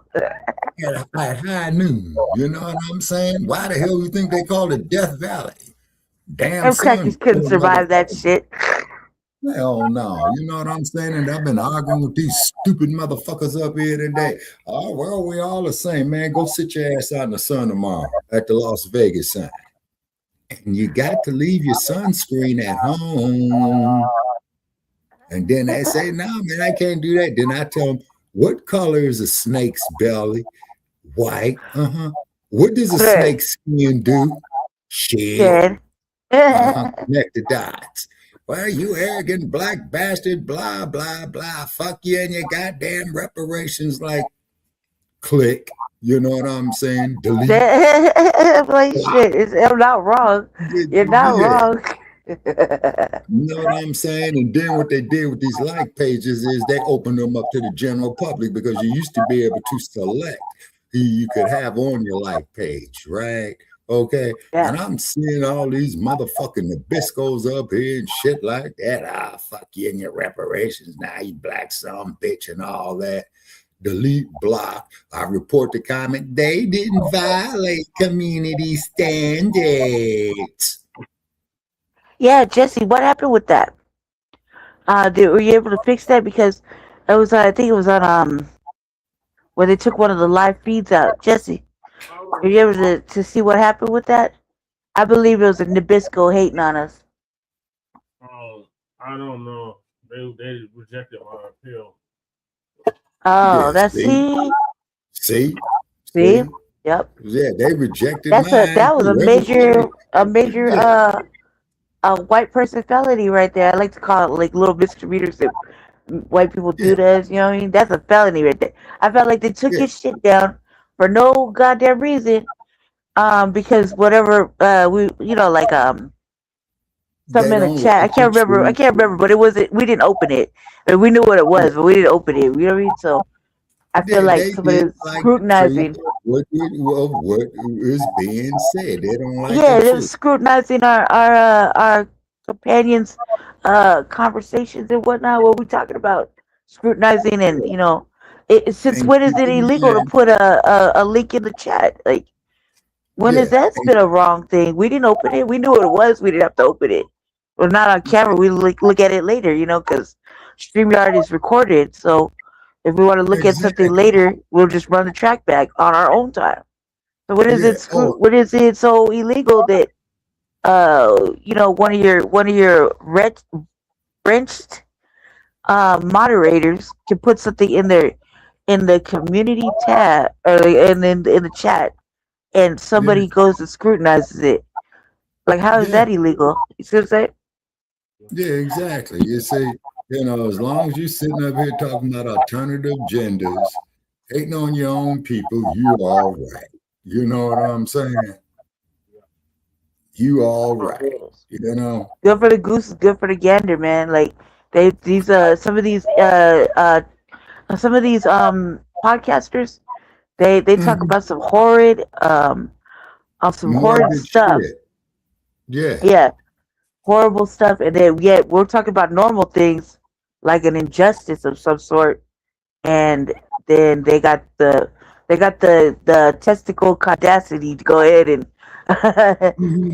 go ahead and Hmm. strike the channel so Yeah. much that it pulled the feed down like that. It Hmm. takes a little bit of time, like a couple of warnings. Not one person could just do it. You know what I Hmm. mean? Yeah. And then what they do, like with YouTube, they got all my damn videos marked private. I can't even get them out to the damn public. Oh, you gotta fix that. You go to your Yeah. thing and fix it. Oh, Yeah. where on Yeah. Yeah. Facebook? Yeah. No, no, no, no, no, no, no. On YouTube. So what I do when Jesse shares the YouTube link with me, I put it on my on the public page, the like page. I don't put it on my personal page, but sometimes I do, depending on what we're talking about. That sometimes I post it to the groups. You say, Which feed was that, Jesse? That they took down? Season 6, episode 30, part 2. Which Mhm. what side was it? A personal or the front line? It was Frontline. Mhm. Mhm. Hater. Yeah, see, and early on Chewbacca's Black Experience Enhanced Lady J, we did Queen Makabai of the Zulu Empire. Yeah, I missed it. I wasn't actually trying to miss it.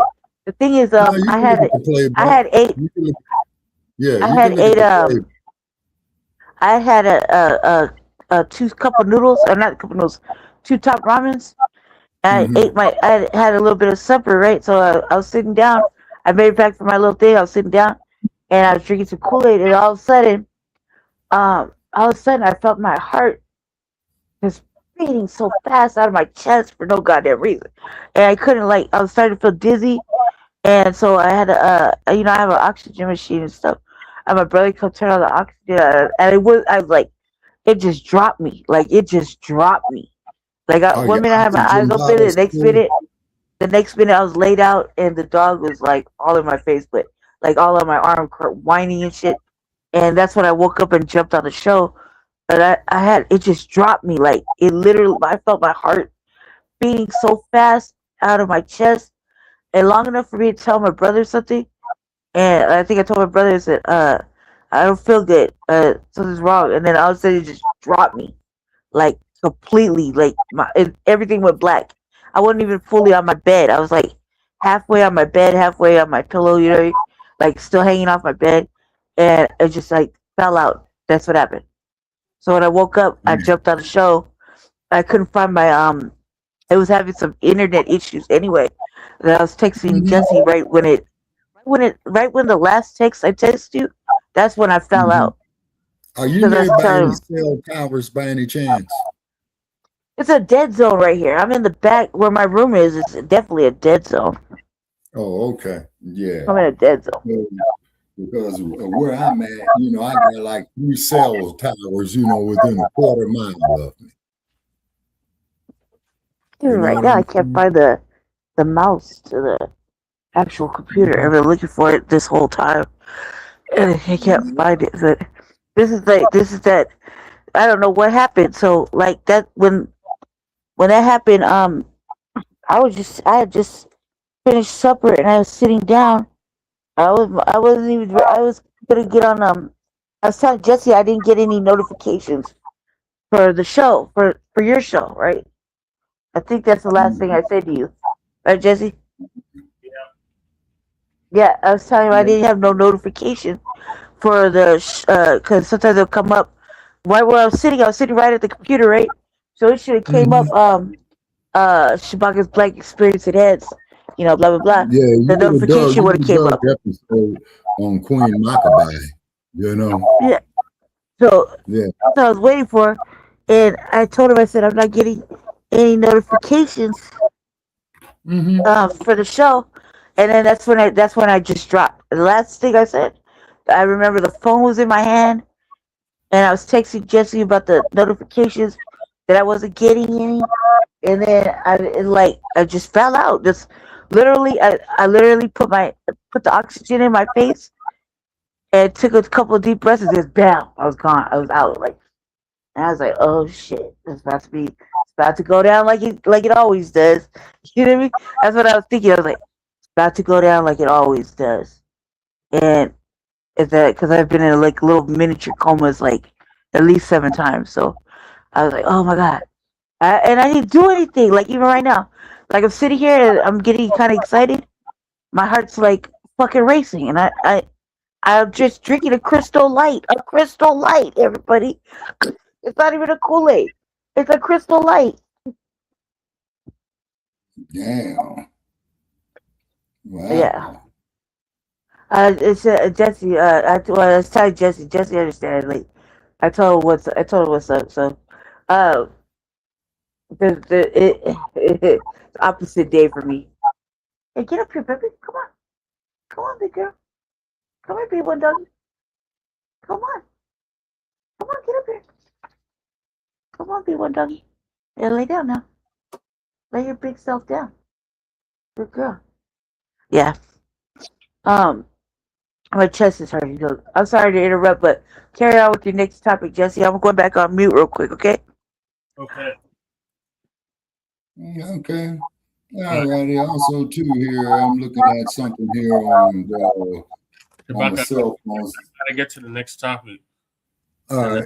That is, are Black people entitled to self-defense and to be turned in? First of all, don't touch the camera. Don't touch the camera. Talk to You're my gonna attorney. get arrested. Don't touch my camera. Don't touch my camera. 110 violations.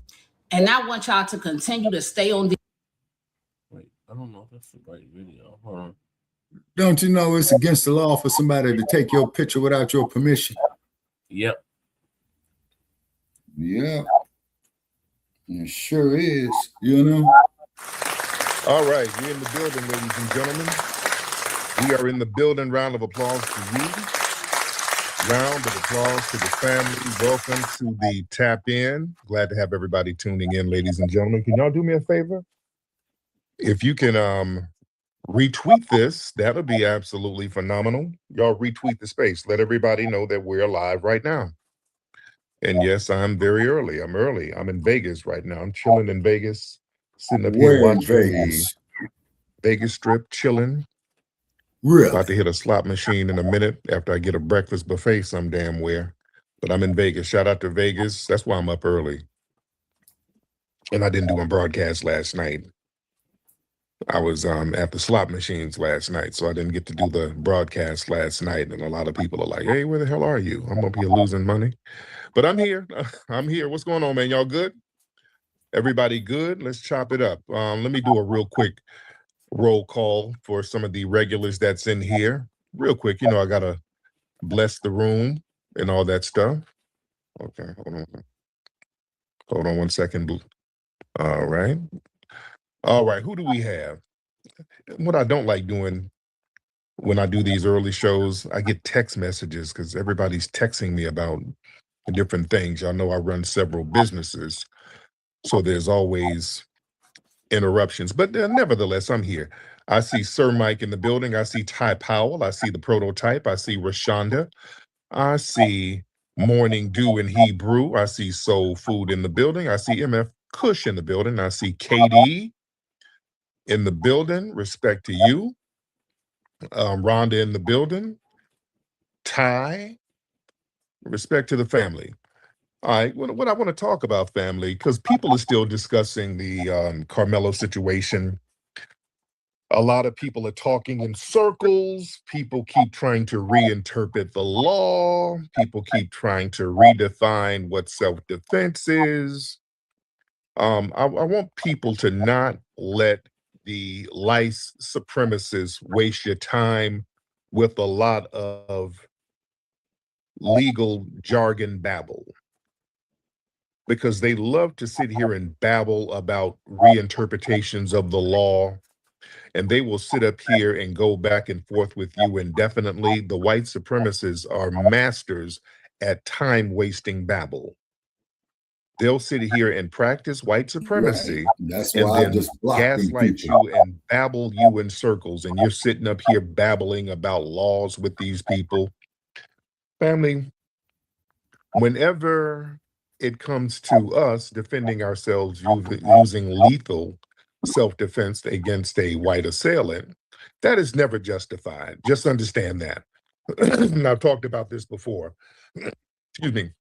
I want y'all to understand all that jargon and babble they're doing, that's to deflect from the fact that there's a common law in this country that Black people are never supposed to use lethal self-defense force against a white person under no circumstances. Just understand that. Yeah. That's a part of the common law, ladies and gentlemen. And it's been that way since the very beginning. They used to be very, very open about it. Don't let these people sit up here, speaking of the Karmelo case, sit up here and talk about proportionate force. And man, if they don't stop, all of that is contingent Pretty on the much, race of the you know? assailant or the aggressor or the victim. Conversations about self-defense, it requires an honest look about how common law plays out. During the colonial era, the implementations of all of the early slave codes, it was explicitly written in law. They were very open about this, that a Black person could never raise their hand against a white person under no circumstances, even to protect their own life. Okay, do you get that? That was the law openly in many places for centuries. That was the legal framework. So people want to spin their wheels pretending that we've evolved in some completely colorblind judicial system. No, the spirit, the key word is the spirit of those colonial laws, that's still the operating system of the courts today. The baseline rules remains. Black self-preservation against white aggression is inherently viewed as criminal. See, Black people, you got to put it in that context. Put it in the right context. See, they weaponize white fear versus criminalize Black survival. The legal system they'll twist themselves into knots, justifying a white person practicing, quote, self-defense against a Black person. A Black person can be unarmed, running away in the opposite direction, existing in their own space. In some cases, a Black person can be asleep, and if they unalive them, they'll say it's some form of self-defense and it's justified. It could be a child, a Black child playing in a park by himself with an obvious toy weapon, a toy gun, and they'll come up and blast that child, talking about self-defense. They felt threatened. So they validate that fear as a license to use lethal force. All you have to do is say, I'm scared of these Black people.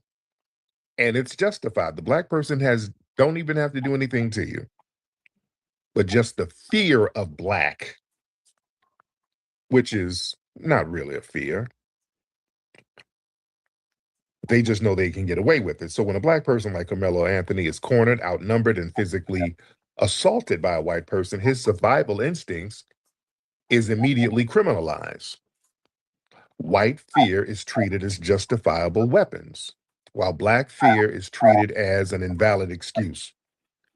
And all of that disproportionate force nonsense, when these legal pundits and commentators talk in circles about Karmelo's case, they keep trying to use this disproportionate response nonsense. But they keep trying to minimize the assault that Metcalf, the son of a suspected white supremacist, as we see with Jeff Metcalf, he's going on an alt-right tour. He sounds like the damn Grand Wizard. So we see the mindset of a Metcalf. Metcalf was raised in a home of suspected white supremacy. So he felt entitled to go up to a Black person and try to pull a Jim Crow rule on him to make him move out of a space that Metcalf had no ownership on. Listen how they keep talking, how Karmelo should have moved. For what? He wasn't illegally placed anywhere. But again, that's the I'm white, not say so narrative. See, the thing is, they argue that being aggressively pushed or grabbed doesn't warrant lethal force, but history shows that when a white person, a white vigilante, shoots an unarmed Black person for arguing with them or walking through a neighborhood, the courts, they don't scrutinize proportions of the force. That disproportionate force argument is exclusively weaponized to invalidate Black self-defense. Y'all remember the Zimmerman Trayvon Martin situation. Trayvon Martin was unarmed, but what did the lawyer say in court? They were like, no, he was armed. He was armed with his fist. His fists were weapons against that gun. And that jury said, yep, that's right. Don't let them talk about no proportion of force. Listen, even Black law enforcement aren't really justified in using lethal force against white people. You understand that? Look at all the melanated people. Exactly. Like that Muhammad Noor. He's not a foundational Black American. I think he's Somali or whatever. But up in Minnesota, when he unalived that white woman, they put him in jail. They gave him 15 years. In another case, I think some Black officers in Louisiana, they unalived somebody and they put some white people and they put them in jail. You understand? Black officers, they're not allowed to use lethal force against white people. You notice that? That's why you rarely see cases where they unalive white people. Very rarely do Black officers use lethal force because they will get criminalized. Even when the citizen is armed and dangerous, that blue wall of silence, it crumbles. They don't give a shit about you Black officers. Yeah, they know how to prosecute a Black cop at the drop of a hat. It's not a blue wall, it's a white wall. The badge, that don't override the foundational written rule. No Black person is justified in taking the life of a white person. Under no circumstances. Even when they started to let people become police officers around the 1940s, one of the rules was, in the South, you can't arrest a white person. They used to tell them You can arrest white people. I looked that up. They would tell them, hey, you police that Black neighborhood. Yeah, that's in don't run up to Atlanta. no white person with that badge now. Just calm down. Just like, remember, and I talked about this before, when they were running up in the Capitol building, the J6s, they did a damn insurrection at the U.S. Capitol building. You couldn't be more criminal than that. And when Ashley Babbitt tried to breach the doors and she was told to stop, our good brother, Black officer Michael Byrd, had to give her some of those hot things. Period. And you know the white supremacists were very mad. They were mad. They don't praise him as a hero for stopping an insurrection. They don't like Michael Byrd to this day. They were trying to figure out a way to prosecute him, but they couldn't. He was completely justified in stopping that. They're mad at Michael Byrd today. And it ain't just the right wingers. You understand? No, they don't prop him up as no hero. Notice when black people stop mass shootings or whatever, they never prop the black people up as heroes. When it's a white person engaging in a mass shooting, they don't prop them up. Up in Vegas, remember, not too long ago, some brothers, some white Hispanic dude went up there and tried to shoot up a grocery store, and them two random brothers just put the brakes on him, beat the brakes off his ass, stomped him out, swole his head up. They were sitting up here trying to figure out how they could charge those brothers, but they couldn't. It was for real self-defense. The dude was shooting up the place. And they were sitting up here talking about, well, could those guys be charged too? That there was at the Really? Albertsons. You understand? So you're never supposed to, as a black person, defend yourself or defend the community from white aggression. You know? And they coordinate this media spin.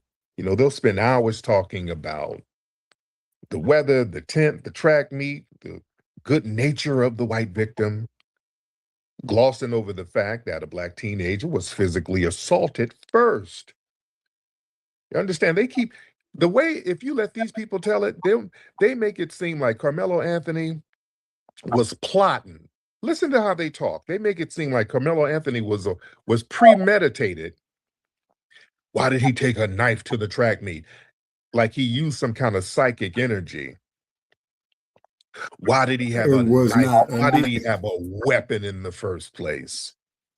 If you let them tell it, Karmelo Anthony went to a track meet with the sole intention of stabbing Austin Metcalf. If you let them tell it, a person he didn't know that he was going to get into an altercation with Metcalf, but according to the white supremacists, they throw logic out the window. This is why they have to have all white juries in there, because the white supremacists get together and they just sit here and start lying, and that's a part of white supremacy. They lie and agree on the lie. Whereas black people get in there and say, hey, wait a minute, that don't make no sense. We're the sense bearers out of this thing. That's why they don't have us on there. We'll stop all those lies unless they get a tether to lie with them, and tethers are master liars too. The strength of white supremacy is them getting together and lying together and getting on code around their lies. You understand? And again, there's a reason why they're not showing you the video. If Karmelo was actually guilty, ladies and gentlemen, they would have released that damn video a long time ago. They're hiding that video for a reason. That video will show that Karmelo was attacked and assaulted. So they use legal gymnastics to frame Karmelo and any other black person as the initial aggressor, talking about he provoked the assault simply by occupying a space and defending his boundaries. You understand? And then putting this kid in jail for 35 years. So there's an erasure of black boundaries. See, under the system of white supremacy, a black person is not legally allowed to enforce personal boundaries. When Karmelo said, hey, touch me, see what happens, he was establishing a boundary against a physical violation. When that boundary was crossed and he was grabbed, his reaction, which was justified, was punished because he was black and the aggressor was white. So the message is that we, black people, we have to absorb physical disrespect, physical aggression from the dominant white society without retaliating. And the courts, they function to remind us that we don't have the right to bodily autonomy. And we're saying, damn that, we have a God-given right to defend ourselves. That's just not going to be the law of the land. We're not going to sit here and just let you unalive us, harm us, maim us, try to pull a Chud the Builder on us, because that's what they really want. They want us to get in the mindset of being disarmed so that they can send the Chud the Builder types to run us down and then ambush us. That's the name of the game. All of this stuff is in concert with each other.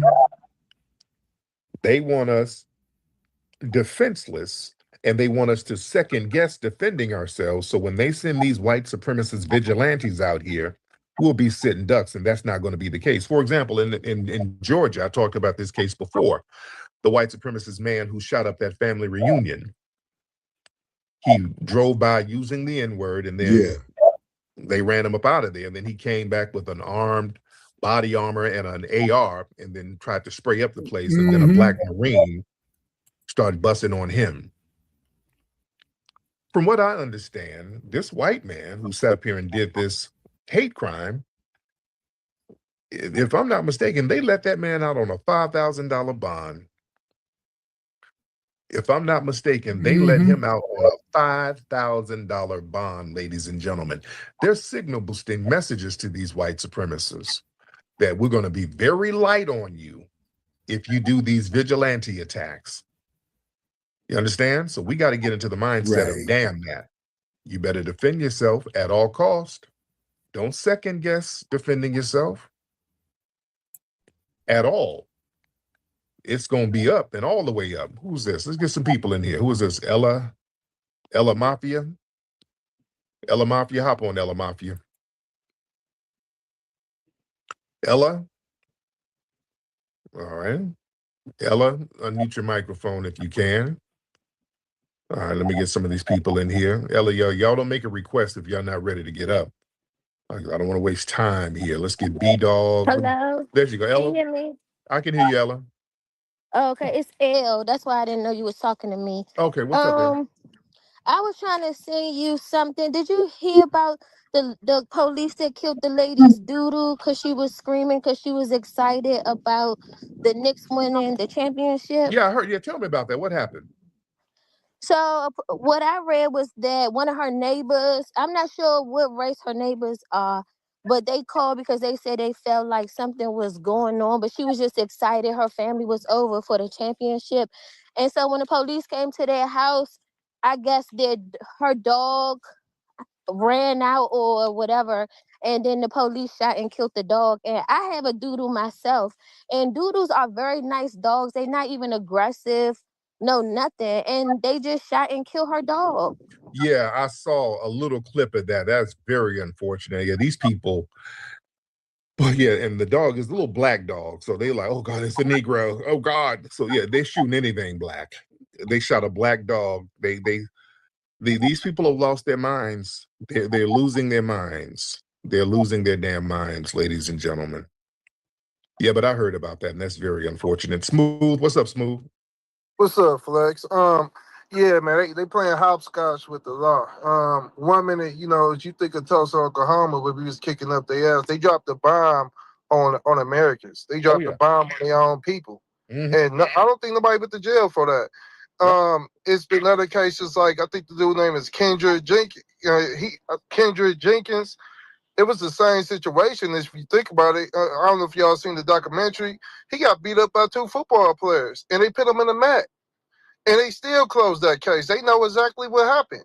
So what they mad at is that it didn't go in their favor.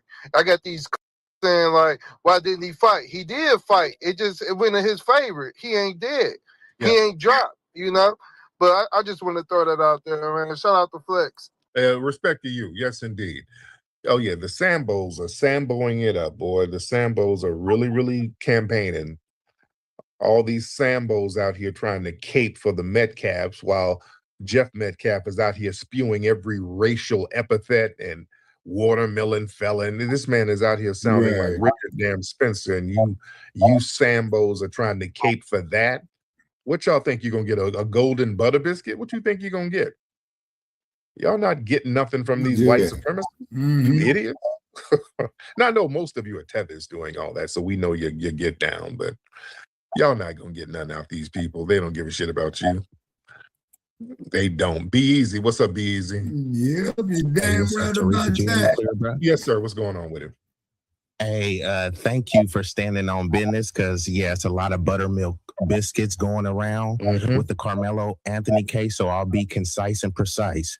They keep pushing that they asked him 15 times to leave. He had no legal obligation to move. Right. If he If it was such an issue, they had a civic duty to go get an authority figure, a teacher, a coach.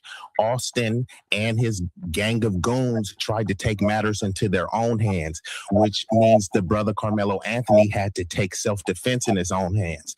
When you look at 130 pounds, if you take that across any sport, boxing, wrestling, MMA, 130 pounds is considered a super featherweight. 200 plus pounds is considered heavyweight.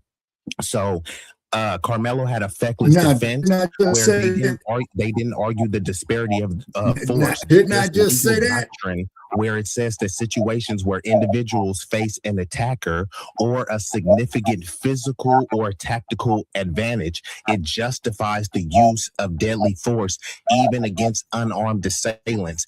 And understanding the disparity of force, it talks about multiple attackers, size and strength differences, combat skills, and also age and physical condition. They said that he was surrounded by multiple larger athletic figures. So, yeah, I mean, this was a clear-cut case of self-defense, and I'll land with this. You brought up Ashley Babbitt. Ashley Babbitt's family was also paid reparations. They paraded her around as a victim. Suddenly why didn't she just comply? All of those type of rhetoric just fell by the wayside. Thank you for allowing me to speak. I'll land with that. Yes, man. Very good point. Oh, yeah. Ashley Babbitt, remember this woman, they broke into the Capitol. Is back. This beyond, they weren't just sitting under a tent. They did a armed insurrection at the Capitol building. Officer Byrd is yelling at her, stop, get back, don't come forward, stop, stop, stop. She kept aggressing.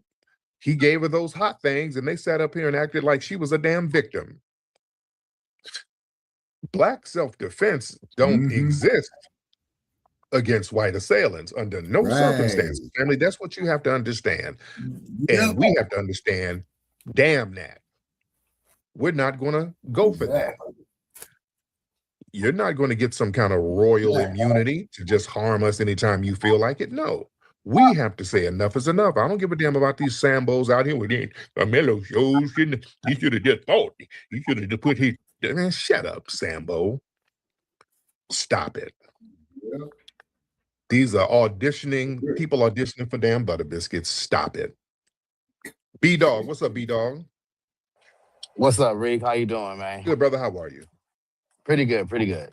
Just wanted to talk about how I'm just with you with these Sambos, man. I'm in all these TikTok rooms, and there's just so many of my black brothers, man, just in there backing these Metcalfs in this case, just using the facts of the case that wasn't really a case because the lawyer didn't do shit. Is facts. He told him, he threatened him, and they're just riding with it so hard, but so it's just so annoying just how many cats could just want to just try to get these butter biscuits, man. And that's just my thing I want to talk to you about, man. And then another thing, I'm gonna be out in LA Friday. I'm pulling up to the museum, just so you know. Hopefully you open. Respect to that, brother. But yeah, this thing, the Sambo class, this case scared them. Oh, they didn't scare. So, any Sambos in here? Do we have any Sambos in here? Boy, this case scared your ass. If you were already a Sambo, oh, this case terrorized you. Oh, Lord, I was going to get 35 years if I fight. Oh, Lord, you can beat me. Don't hit me too hard when you beat me, though. Don't hiss me in my mouth. I got to talk and drinks with it, you know. That's what you sound like. Y'all scared. Oh, they done scared some of y'all niggas. Oh, they done scared you. Boy, they are tap dancing. Oh, that poor Austin Metcalf, his family. Oh, Jeff Metcalf. Oh, as a black, I sorry, Jeff Metcalf. And Jeff is out here talking about slavery, watermelon, baby mama. He's out here talking like an alt-right 4chan troll.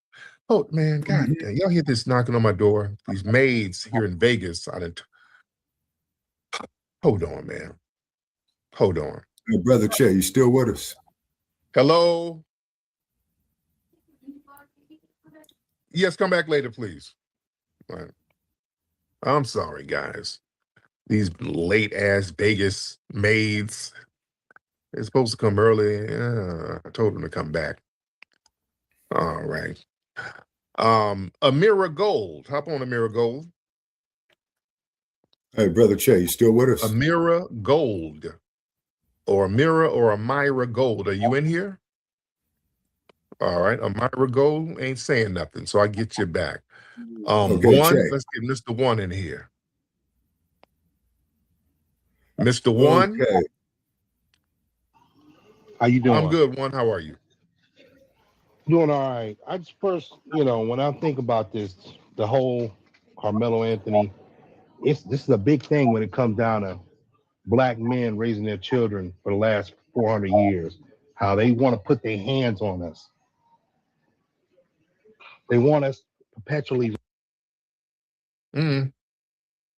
One, go ahead. Brother Che. What happened with one?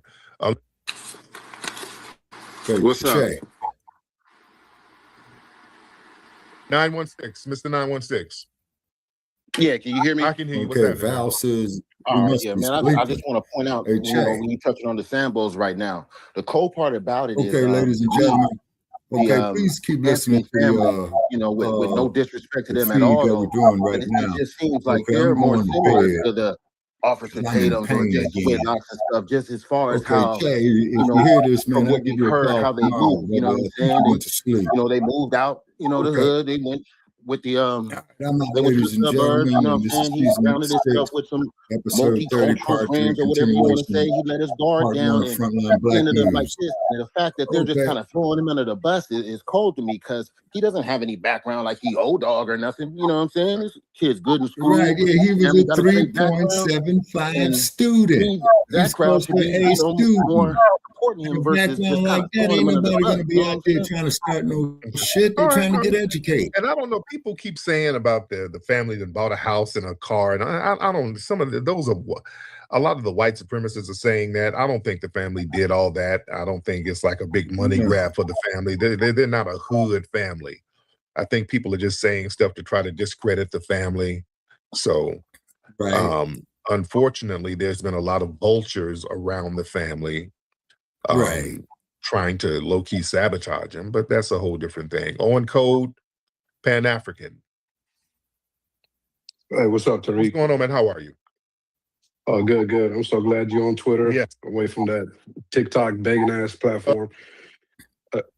But I just want to say, like, you got people like Jamil Hill keep saying that Carmelo was emotional and reacted and whatnot. No, but fuck I feel like Jamil this Hill. another Sambo. Yeah, I copy cussed her to- out on Twitter. Reacted like I would have taught my son to The react the hell same with way. Jamil Hill. You know what I Yeah, mean? You gotta Jamil Hill. defend your Rock life, is whatever it takes. that. And whatever. Okay, later. ladies and gentlemen, That's I'm what out I got. Las Yeah, a Vegas. lot of these people who work for Okay, these Steve corporate King in the media morning. structures, yeah, they're going to have to Thank kind of you tap for having me dance a here little on bit Season 6, episode 30, because part they know 3, how continuation, part 1 of white people at Frontline their Black job News. feel. Let's I'm be out. real. Have a nice night. They know the energy at the job, so they can't go in there on some black empowerment thing. They got to go in there with the tap shoes, nice and shiny. Or you know how your coworkers are. They're passive aggressive, monitoring your energy. They're going there and say, hey, Shaquita, did you hear about that Carmelo case? What'd you think about it? They'll play that move. They'll try to act like they're neutral. God, this is just so tragic on both sides. God, it's just horrible how both families lost a youth. It's so tragic, and just people trying to make it about race. What do you think about it, Jamal?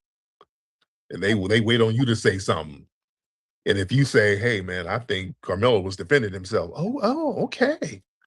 They go down to HR on your ass. Jamal just threatened me. I was just threatened by Jamal. He said he was going to stab me like Carmelo stabbed Austin Metcalf. You know how the white people are at your job. You know. You know how it is. You don't want to have no aggression in there because you want a promotion. You want to get a raise at one point. If you go in there rubbing them the wrong way, you might not get that raise. So yeah, you got to tap dance a little bit. You got to pull a Stephen A. Smith. You got to pull your hairline back 3.5 inches and say, you know what? Carmelo was a coward. He was wrong. Yeah, you got to tap dance. Yeah, you know what it is. All right, this Mimi, we got crazy ass Mimi in here. We ain't talked to crazy Mimi in a minute. Now, Mimi is crazy as cat shit, by the way, guys. So just warning you. Mimi, what's going on? I'm on the back channel. First of all, hello. What's up, Mimi? Are you on any medication? Let me tell you something. Hey, Nasheed. Let me look at me. Look at me. 60 million. Obama 840. What we gonna do about this shit? What we gonna do? Amen. You don't see the failure or the fraud. What you want to do? You want to make it pretty? Mimi, where are your handlers? No. 60 million. So that means the cleanup should be by Thursday. What you think? Wednesday. Get that shit out of the White House so you and Al Sharpton can go Okay. The library, though, over Family, there. when y'all have people like this in your family, make sure they got their handlers and make sure they got their medication. Yeah, Mimi is, something going on with her. Bless her heart. Bless her heart. Craziest cat shit. But yeah, y'all make sure your people got their medication and make sure they have their handlers. Because whoever's Mimi's handlers are, they just let her be on the phone all willy-nilly. Yeah, she has handlers because somebody has to pay her phone bill. So she ain't she ain't paying no damn bill. You go down to AT&T. Obama's in a spaceship. I sure like donuts. I saw a pit bull outside on a tree. What we gonna do about it? I don't know. She's not going down there paying no bills. Somebody's paying her bills for her. She goes down there talking that gibberish. So whoever your handlers are, they gotta make sure you're safe. Make sure you're good. Make sure you're bathing and brushing your teeth and all that shit. Okay. Let me see. Who else we got? Y'all raise your hands. Everybody raise your hand. Let's get the wizard. Let's get the wizard in here. The wizard in the building. The wizard, what's up, wizard? Brother, what's the word with you, good brother? I'm good, man. How are you, sir? Man, you know what it is, man. I'm black and I'm lovely every single day, man. Black American strong, brother. Yes, sir. What's on your mind? Man, are we entitled to lethal self-defense? This the greatest question of all, right? Are white people allowed to just kill us with impunity? That's the question. Yeah. That's the question, right? Another question is, are we not Americans in America? I mean, I understand we black, right? But are we not Americans in America? Do we not have the same laws abided to us? What's the deal here, Brother Flex? Yeah, very good question. Understand this. The white supremacists don't give a shit about America. The concept of America and what an American should be, we as foundational Black Americans, we embody that. We embody that. We embody the principles, the morals, and the foresight of what it is to be an American. The white supremacists do not. And they never have.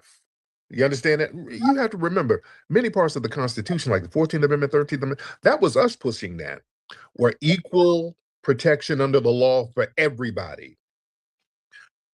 A country where everybody's going to be treated equally. We have always pushed that. Civil rights for everybody being treated equally. We push that. If people want to immigrate here, immigration laws, that's going to be equal, not race-based. We push that. Not the white supremacists. They wanted everything to be about them. Everybody is excluded but them. You understand? They wanted to make everything about them, ladies. Hold on, who's at my damn door? Excuse me. Excuse me. They wanted to make everything about them. Hold on. Let me see. Probably my damn kids coming in from the pool. Who is that? No, I'm not done. All right. All right. Sorry about that, guys. There's a lot of shit going on. All right. But like I said, they wanted to make everything about them. They wanted to make this a white supremacist enclave where they can just do anything they wanted to do with impunity. You understand? They wanted a system where they can just come over here, freak off with each other, Go look at my movie Buck Breaking, because it was a whole lot of shit that they wanted to do over here that they had restrictions in Europe. They wanted to come over here and bussy pop. It was a lot of punks, European punks over here. It's a whole thing, man. Go watch our movie Buck Breaking. Yeah, they wanted to just do whatever the hell they wanted to do over here. Man, hold on. Hold on one second. Hold on one second. Hold on one second. Hold on. Okay, good Lord, Lexi. Cut the shit short. Good Lord, get your ass out of here. How come y'all done swimming so fast? And we were there for 2 hours. Where's my mother? Because he been up there for a whole hour before. All right, sorry about that, guys. All right, let me get a couple of more people in here. Let me get a couple of more folks in here. Y'all raise your hands, ladies and gentlemen. Did they clean your room over there? All right. Let me get Brother Sage in here. Sage. Brother Sage in the building. Sage. Brother Flax, first of all, ain't nothing to be sorry about, brother. That's the wife and that's the family, brother. That comes first, as always, brother. Secondly, sorry about the other day. I couldn't, my connection was bad and I couldn't get up here, but it was a couple of fallacies that were said the other day. In New York City here, you already know where I'm at. In New York City, we do not have the right to stand your ground. So, which means that we have the right to retreat. And I'm a slow roaster. So basically, if a person is on the train and that person is yelling and threatening you, you have the right to run away. You do not have the right to attack that man or even subdue that man. You do not have the right to do that. Now, Texas is a little different. Mm-hmm. So my question is, how was it that Daniel Penny was able to get off on that, but Karmelo was sitting in a jail cell now as we speak? And with that, I'm a land. Much love to the fam. Yeah, I keep bringing that up to these people because when I bring up Daniel Penny, they're like, well, oh, that's different, dude. That's in a different state. Yeah, it is in a different state that had a duty to retreat. You're supposed to get the hell on. You're not supposed to sit there and choke nobody out by the law. The first thing you do if there's a threat, you run first if there's a threat. That's the law in New York. You get the hell out of there first. You have a duty to you got to get away from the threat. If there's a threat, you got to bounce. Jordan Neely wasn't a threat to no damn body. Damn sure wasn't a threat to Daniel Penny. Daniel Penny snuck up from behind. You understand? Daniel Penny got him from behind and they said, yeah, well, he's white, so that works. So yeah, we're not going for these racialized laws, but they're going to be enforced based on race. MF Kush, hop on in. MF Kush. Hey, can you hear me? I can hear you. How are you? Good, sir. How are you? I'm good. What's going on? Good. My only question to you is, how do you feel about the Black Americans who now have managed to turn and say that Karmelo's parents are now grifting, and that now all of a sudden now the narrative is starting to switch? I just see a lot of people switching up their talking points and their turns and their viewpoints, and now the Black Americans that say that they once stood for Karmelo are the same ones that are now turning against him. How do you feel about that? I feel like they're being cowards because they feel powerless.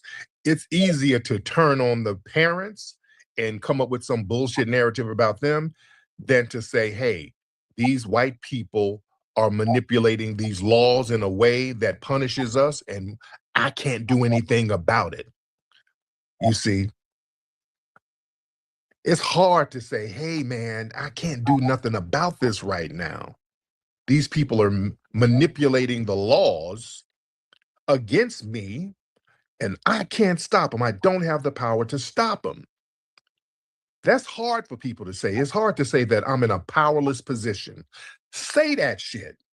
You're powerless and scared. Dr. Welsing said, listen, if you're scared, say you're scared. All right? And then work from there. It's okay to be scared. And it's okay to be a rider to say that. We're going to have to change some things. That's what I'm on. Yeah, they're using their laws and the institutions and the I'm white not say so law against us. And now they're being defiant about it. They're like, all right, yeah, we just did it. Now what? And that now what is scaring Negroes. because they're looking at you like, okay, what y'all gonna do about it, Negroes? Yeah, we just railroaded one of your people into the jail cell. Now, what you gonna do about it? Well, Karmelo family sure need to get some of that money back. Yeah, they're punking some of you out. I'm not being punked out. I'm looking at them like, yeah, we're gonna figure out something. Oh yeah, we'll figure it out. We just have to keep looking at the problem. When you look at a problem long enough, the solution will come up to you. The solution will come to you. You understand? And that's what people are doing now. We're coming up with ways to replace the system of white supremacy with the system of justice. So the first thing you got to do is acknowledge what the problem is. The first thing, to solve any problem, you have to acknowledge what the problem is. Whining about Karmelo's family, that's you ignoring the problem. That's you punking out. That's you being scared. You don't even want a solution to the problem. Because now a solution to the problem, that means you might have to put in some work. You understand? Mr. Fennell. Fennell, hop on. Hey, what's going on, Flex? How you doing? I'm good, man. Yeah, you know, what's happening is that you got all these Negroes who were telling us right now, reverting back to turn the other cheek mentality and everything. And they're basically scared because they don't want to lose all that money that they're getting from corporate America and everything else. And so what we're just basically have to just do is just ignore them and just say that, hell, if I'm being attacked, I gotta use my weapon to protect myself at all costs and everything else. Seems like some of these Negroes are just sit up there talking about they want to go back to the 1960s where we turn the other cheek and just let these white folks just push us around and shit like that. Yeah, we gotta stop that. I'm gonna land my plane. Real talk. Playtime is over. All right, Jamal, what's up, Jamal? What's good, Tariq? Can you hear me? I can hear you. What's happening? I'm good. Did you hear about that Marine Corps veteran brother there in Philly that pew-pewed at those police officers? He pew-pewed 3 police officers. No, I didn't hear that. When did this happen? This past Saturday. Okay, yeah, I haven't heard that. I'm gonna look into that. I have not heard that. I'll look into it. Nikki the God, what's up, Nikki? Miss Nikki. I'm here. I'm sorry. Can you hear me? I can hear. All right. Can you hear me? Yes, yes. Okay, so the system of white supremacy has always relied on symbolism and messaging. It tells people where they stand without ever having to say words out loud. When I look at the case of Karmelo Anthony, I look at the killing of Cyrus Carmack Belton by Ricc Chow, and then I look at the recent fake outrage over this Black woman's dog being shot by police. I can't help but to notice the contrast. Black children lose their lives, Black family lose their children, Black people lose their freedom. And in many of these cases, the response is justification and excuses. You blame people when they pass away, you say nasty things, but let a dog be killed and suddenly people of every race, especially the whites, they have no problem finding empathy and outrage and concern. For me, that's some type of a sick symbolism. It's a message. It's what they respond to and what they choose to respond to. And it's just a very nasty way of handling things. And I feel like they're trying to say that we are less than, and I'm not going to accept that. That's all. There you go. Real talk. Thank you so much, beloved. Your way, your way. Yeah, yeah, yeah. Your way, your way. Ooh, yeah, yeah, yeah, yeah, yeah. Your way, your way. Ooh, yeah, yeah, yeah, yeah, yeah.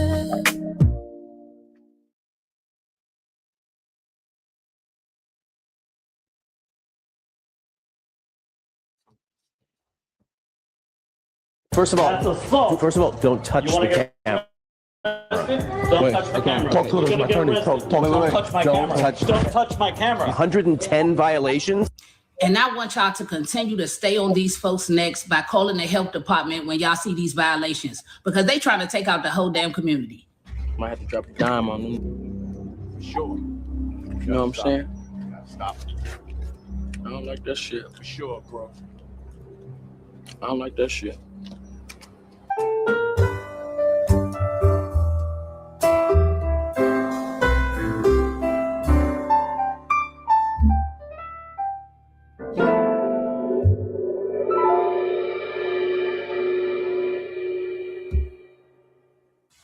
All right, y'all know how we do. Always pushing health, wealth, and a better understanding of self. So check this out, y'all.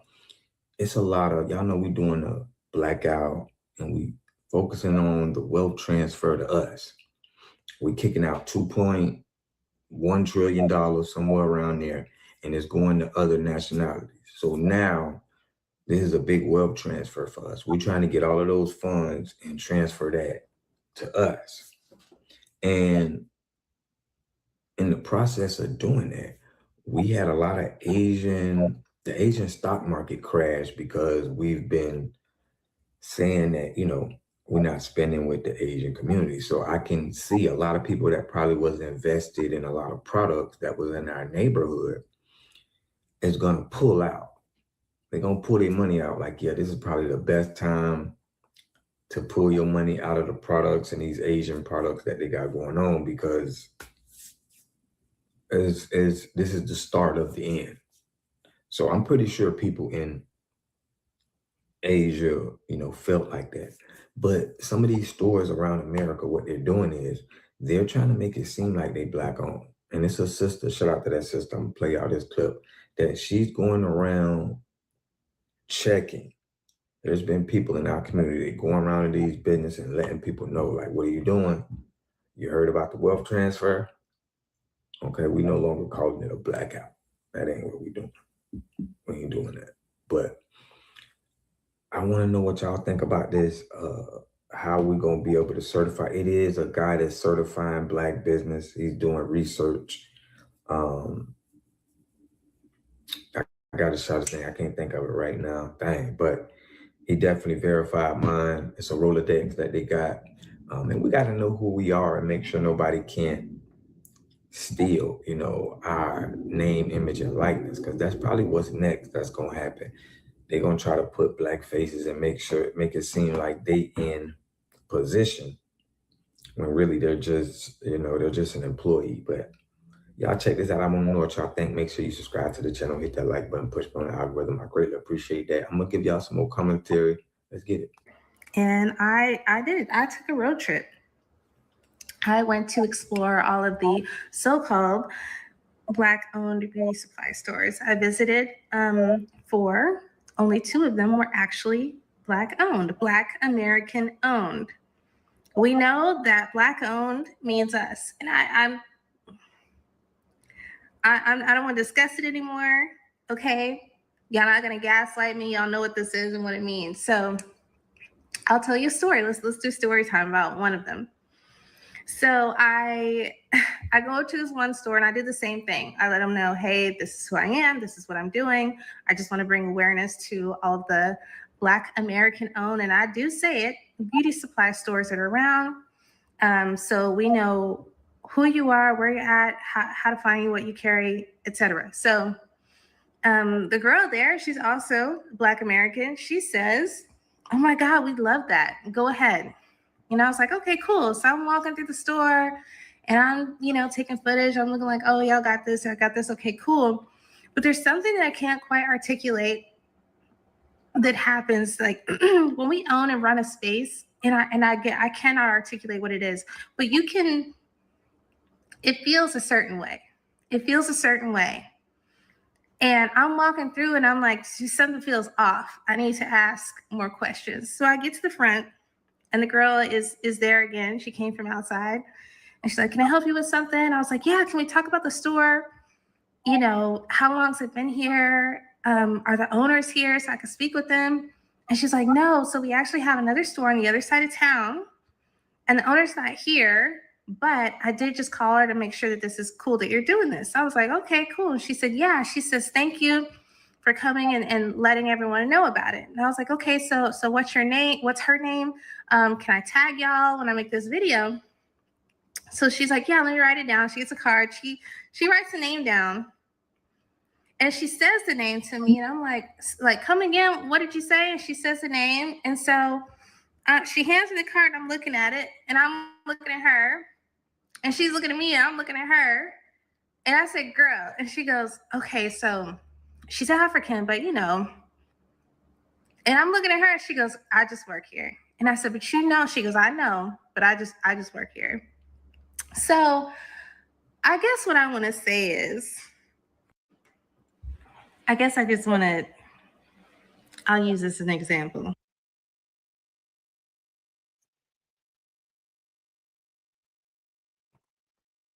First of all, don't touch the camera. Don't touch the camera. Talk to my attorney. Don't touch my camera. 110 violations. And I want y'all to continue to stay on these folks' necks by calling the health department when y'all see these violations, because they trying to take out the whole damn community. Might have to drop a dime on them. Sure. You know what I'm saying? Stop. I don't like that shit. For sure, bro. I don't like that shit.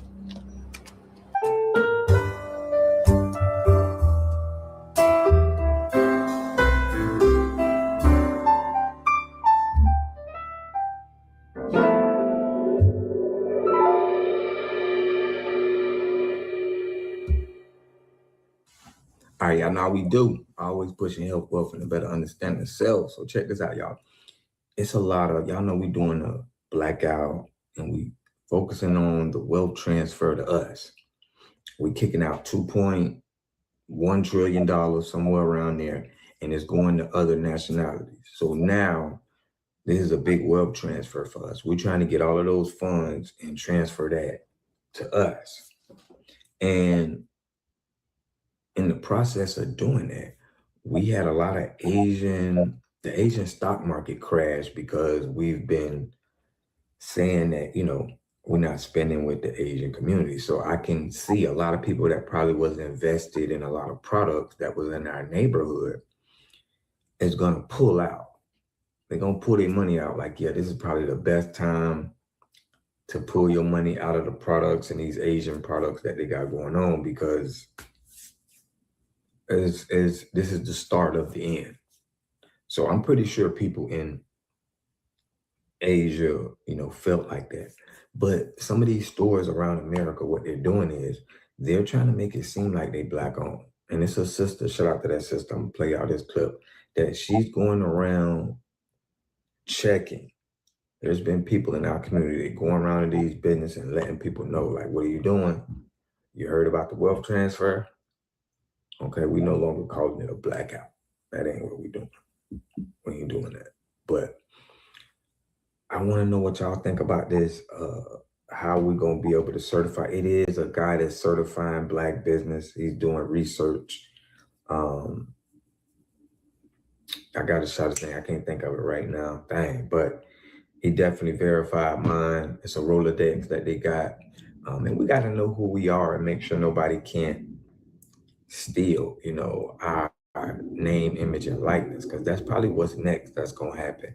They're gonna try to put Black faces and make it seem like they in position when really they're just, you know, they're just an employee. But y'all check this out. I want to know what y'all think. Make sure you subscribe to the channel, hit that like button, push on the algorithm. I greatly appreciate that. I'm gonna give y'all some more commentary. Let's get it. And I took a road trip. I went to explore all of the so-called Black-owned beauty supply stores. I visited 4. Only 2 of them were actually Black-owned, Black American-owned. We know that Black-owned means us, and I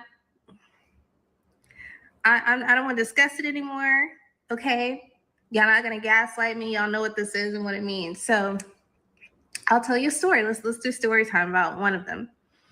So I go to this one store and I do the same thing. I let them know, hey, this is who I am. This is what I'm doing. I just want to bring awareness to all of the Black American owned, and I do say it, beauty supply stores that are around. So we know who you are, where you're at, how to find you, what you carry, etc. So the girl there, she's also Black American. She says, oh my God, we'd love that. Go ahead. You know, I was like, okay, cool. So I'm walking through the store and I'm, you know, taking footage. I'm looking like, oh, y'all got this. I got this. Okay, cool. But there's something that I can't quite articulate that happens, like when we own and run a space, and I cannot articulate what it is, but it feels a certain way. It feels a certain way. And I'm walking through and I'm like, something feels off. I need to ask more questions. So I get to the front and the girl is there again. She came from outside and she's like, can I help you with something? I was like, yeah, can we talk about the store? You know, how long's it been here? Are the owners here so I can speak with them? And she's like, no, so we actually have another store on the other side of town and the owner's not here, but I did just call her to make sure that this is cool that you're doing this. I was like, okay, cool. And she said, yeah. She says, thank you for coming and letting everyone know about it. And I was like, okay, so what's your name? What's her name? Can I tag y'all when I make this video? So she's like, yeah, let me write it down. She gets a card. She writes the name down. And she says the name to me. And I'm like, come again. What did you say? And she says the name. And so she hands me the card. I'm looking at it. And I'm looking at her. And she's looking at me and I'm looking at her. And I said, girl. And she goes, okay, so she's African, but you know. And I'm looking at her and she goes, I just work here. And I said, but you know, she goes, I know, but I just work here. So I guess what I want to say is, I'll use this as an example. You know very well the current events that has caused our very specific community to say, you know what? Not only do we want to pull back in doing business with a certain group of people, we just want to do business with us. It's all about us now. This is very specifically what it is. And I'm using this as an example because it's very real. I made a post recently and I just wanted to create like a directory so that we could find all of the Black American owned beauty supply stores because I knew there were more than we thought. And sure enough, there are so many of them. Okay. Now, in that mix and all throughout, because I knew as it started getting more and more traction and comments, I was like, let me put this a few times throughout the post. This is for Black American business owners. Very specifically, this is for us. This is the purpose. This is what we're doing. I still had, and I'm going to say more than a dozen suggestions and other business owners saying, well, we should still be included, you know, because we're not that Black, but we're another kind of Black.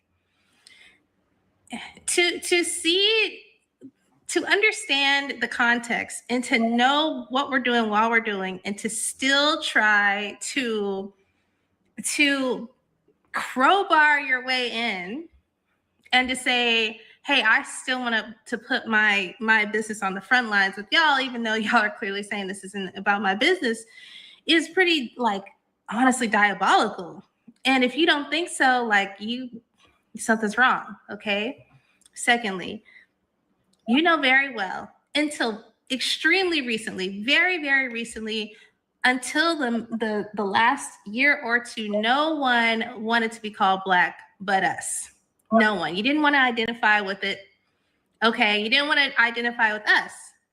But here you are listing y'all's businesses as Black owned, knowing that Black owned means us. And I honestly think that that's sinister because you are intentionally trying to categorize yourself as one of us so that you can capitalize off of us. And I'm not tripping. I'm not tripping. Okay, so just in case there's someone who genuinely does not understand what's happening is more than a boycott. It's more than us saying we don't want to do business with a certain group of people for many justifiable reasons. What we're saying is we want to love on us. We want to love on our people in our community. We want to invest in the business owners. We want to bring more capital to our community. When you take capital to a person in another community outside of ours, it never returns. Why? Because no one invests in us. No one invests in us. So what we're doing now is we're shifting focus and we are being strategic about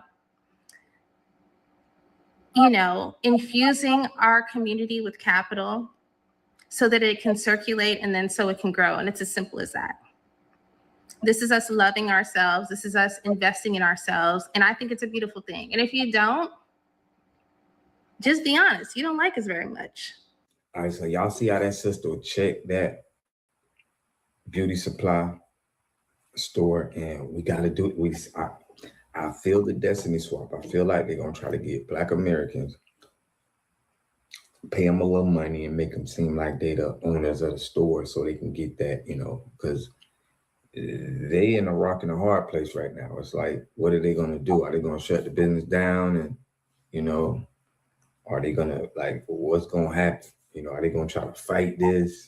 You know, I'm sure it's still some people that's going in there because they don't have a lot of people don't have a liberation for our people, man, but enough of us do. So I think it's going to be definitely impacted, but we got to work on getting these businesses right where they at. So we're going to have to definitely black them out. All right. Now we got this other sister. There's been a restaurant that had a lot of violations. It's dirty. They got food everywhere. I'm gonna let y'all play this clip. I want to know what y'all think. Let's get it. And I wanted to share a video with all of the Black people who keep popping up on my timeline talking about they would not support a boycott and they're going to continue to eat their Chinese food. Y'all keep patronizing these Asian businesses and the buffets and all of that. Don't worry about it. After watching this, I hope your ass get sick, real sick, because y'all some damn fools. Check this out. Well, get this, one restaurant, 110 violations. And on top of all of that, our cameras caught something disturbing on camera that even still exists in the kitchen now. In tonight's Dirty Dining, Local 10 investigator Jeff Weinstein tries to get some answers from an owner who doesn't want you to know what inspectors found recently. I don't know what this is. This is fish on the floor. We don't know if it was going to be cooked or used for sushi, but we do know it doesn't belong on a filthy, wet, greasy kitchen floor. We are in the kitchen at China Buffet at 11379 Bird Road. Inspectors recently found 110 violations here, and we saw some of the issues still exist. You have steak on the floor. Can you just take the steak off the floor?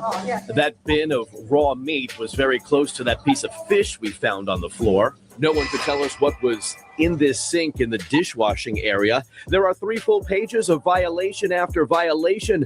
Roaches near a sink and a food prep table, chicken, beef, pork, ham, dumplings, all out of temperature. The dish machine was not sanitizing.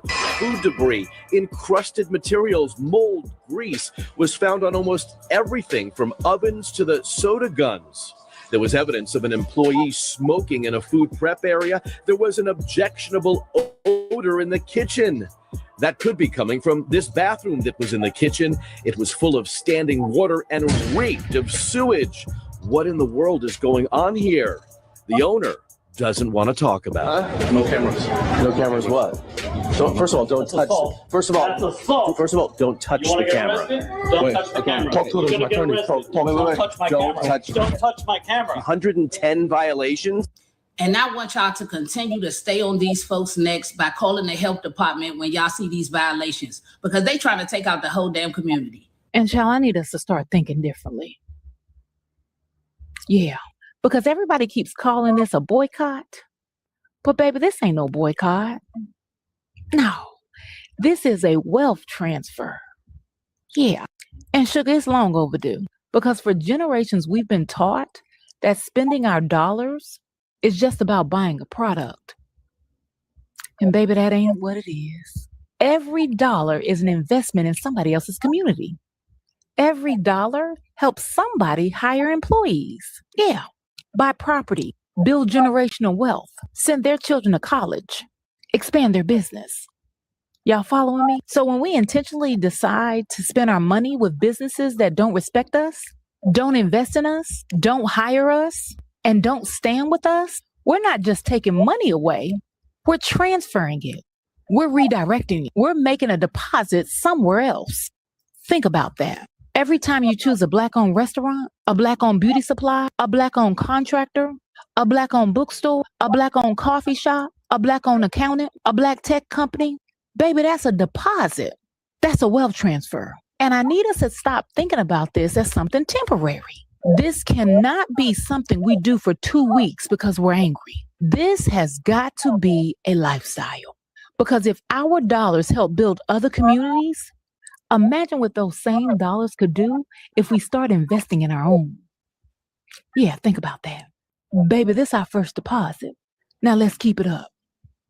All right, good people. And another thing, I ain't never seen no Asian people at no black salon. I ain't never seen no Asian people at a soul food restaurant. I ain't never seen that.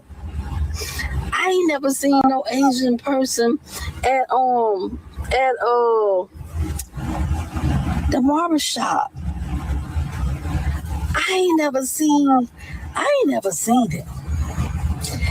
Nah, I know Asian people go to their own Asian people. They do. Asian people support each other. If they got a barbershop, the Asian people going to there to get their hair cut. They don't go to black places, salons to get their hair done. They go to each other.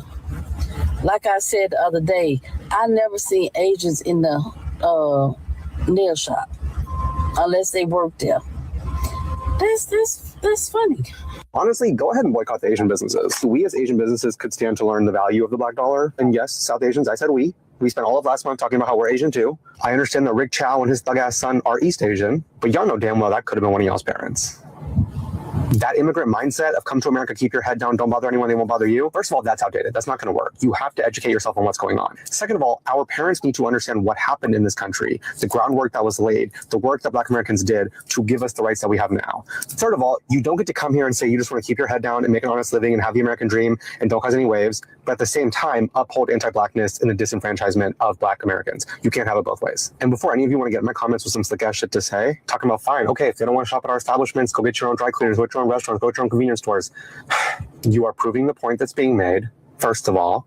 I'm going to tell you two things that the Black community have been trying to tell you. You just won't listen. One, Black people don't forget. Black people do not forget. So if you already said some slick ass racist shit, you're fucked. I'm sorry. You've already lost them. And that serves you right. Number two, Black people will treat you how you treat them. It is really that simple. And it makes perfect sense. In a country that has sought out to systemically oppress them from jump, I get that they're going to be weary interacting with different people. They're going to want to understand what you think of them and how you want to treat them. Because why would they intentionally subject themselves to that kind of bullshit? But let me also tell you something. When they say social media is the loudest minority, that shit's so real. You can have every single Black person on TikTok come on here and say, I am no longer supporting insert Asian business. And you know what? They could genuinely mean that and they will never set foot in your door. But most people are not on TikTok. You are still going to have Black patrons coming to your establishments, giving you a chance, being open. This is your chance to prove you are exactly who you claim to be.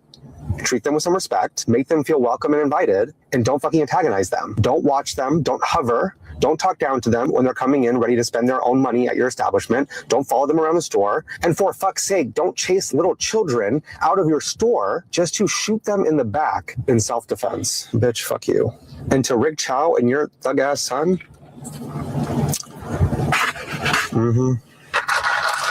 Yeah, and Black people, it's more than just boycotting. It's about blacking them out completely. It's about stop allowing them access to the community. It's about taking accountability. It's about stop inviting people to the cookout. No to-go place, no sharing stories with them. It's about building community. It's about gaining our self-respect back as a collective. It's about gaining respect for each other as a collective. Because this is not centered around them. It's more than just shopping at Black businesses or creating more Black businesses. It's about building community with other people. And it's about creating business with each other. One thing that they have stripped from us as a collective is simple respect for one another. We can't stop what they already set in motion, but we can take our power back. And they stripped us of community because they don't have community. Their community is centered around racism. And there's no space to be trying to get over on anybody else. Each one teach one. If you got gems or information to drop or share with people, then do it. If you can start making a financial group or an investment group with people, do it. Let's share this information. Even if it's through Messenger, even if it's through offline, let's share this information with each other. A community must have three things to have a community in it. You must have a wholly independent economic structure that can provide goods, service, products, and things for your own people, and jobs and tax bases for your own people. You should at least control four basic things. You should be trying to control water, food, medicine, and energy to be able to survive and compete. Here we got Mr. Pollock. He had a cornfield. He took advantage of a free water test from us, and this is what we found in this water. We found sulfur, we found hardness, and we solved these problems with an easy fix of 2 tanks. So get your free water test today. Stay blessed. Click the link below.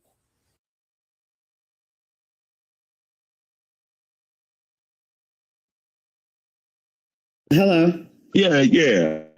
No, I was just listening to y'all. Really, y'all sound. I love what you're saying, and it's good. I think it's a little deeper than what a lot of people's looking at it. To be honest with you, we're hitting on a lot of points, but I think the real mastermind behind this is truly the Democrats is behind this. That not guilty verdict. Now, everyone knows that was wrong. Everyone knows that on the young kid. I still believe that was designed to get it not guilty on that, because it's they're trying to get people to do the wrong things to benefit them. They're trying to lock Black people in, the foundation people in. They're trying to lock us in to say, oh, we at this stage now, we need them, and we run and vote and go crazy. So they continue to keep throwing this stuff in front of us. Both of these cases is strictly decided by the Democrats. It didn't have nothing to do with everybody's complaining and hollering about, well, what about the jury? What about it was 5 Blacks or 7 Blacks? It didn't have, I don't care if it was 12 Blacks on both juries. Y'all don't get the same results. That's what I'm trying to tell you. The results was going to turn out the same. I don't care how much pampering people want to throw out there.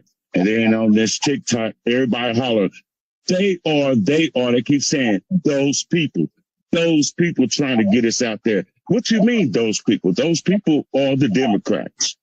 Quit hiding the truth. The truth is the Democrats is doing this to us.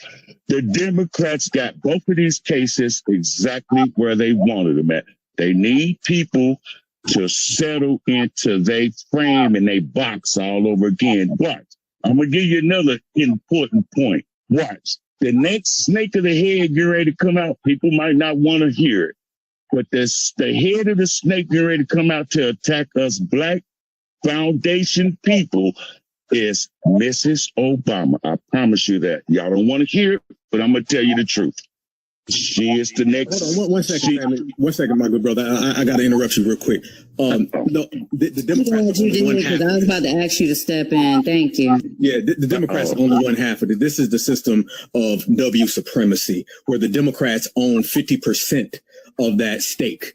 The Republicans are as well. I mean, we are talking about Texas. We're talking about a red state. I'm not going to pin this on just one political party. It's both political parties, because both of those political parties are supremacist relatives. Trust me. To put this in a notion to where we're boxing it off to just one little corner of politics, that ain't what it is. This is about the system of supremacy worldwide, national, and targeting a Black child the same way they target Black adults, Black families, and everything Black that they see. We're not going to put this on one political party, because then it turns into some type of thing where issues go and they disappear, then they get caught in the mumbo jumbo back and forth. This is about the system of supremacy.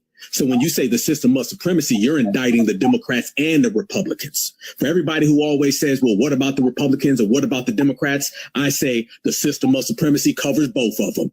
There it is. So if you say, what about the mom and what about the dad? When I say the kid, it's a product of both. So this is a product of both of them. This is a product of both sides of that system of supremacy. And we're talking about a snake. The only snake that truly matters is the two-headed snake that's a part of the same body that we call system of supremacy, and the Democrats and the Republicans alike. See, when you turn it into a political thing, it makes it look like that's all it is.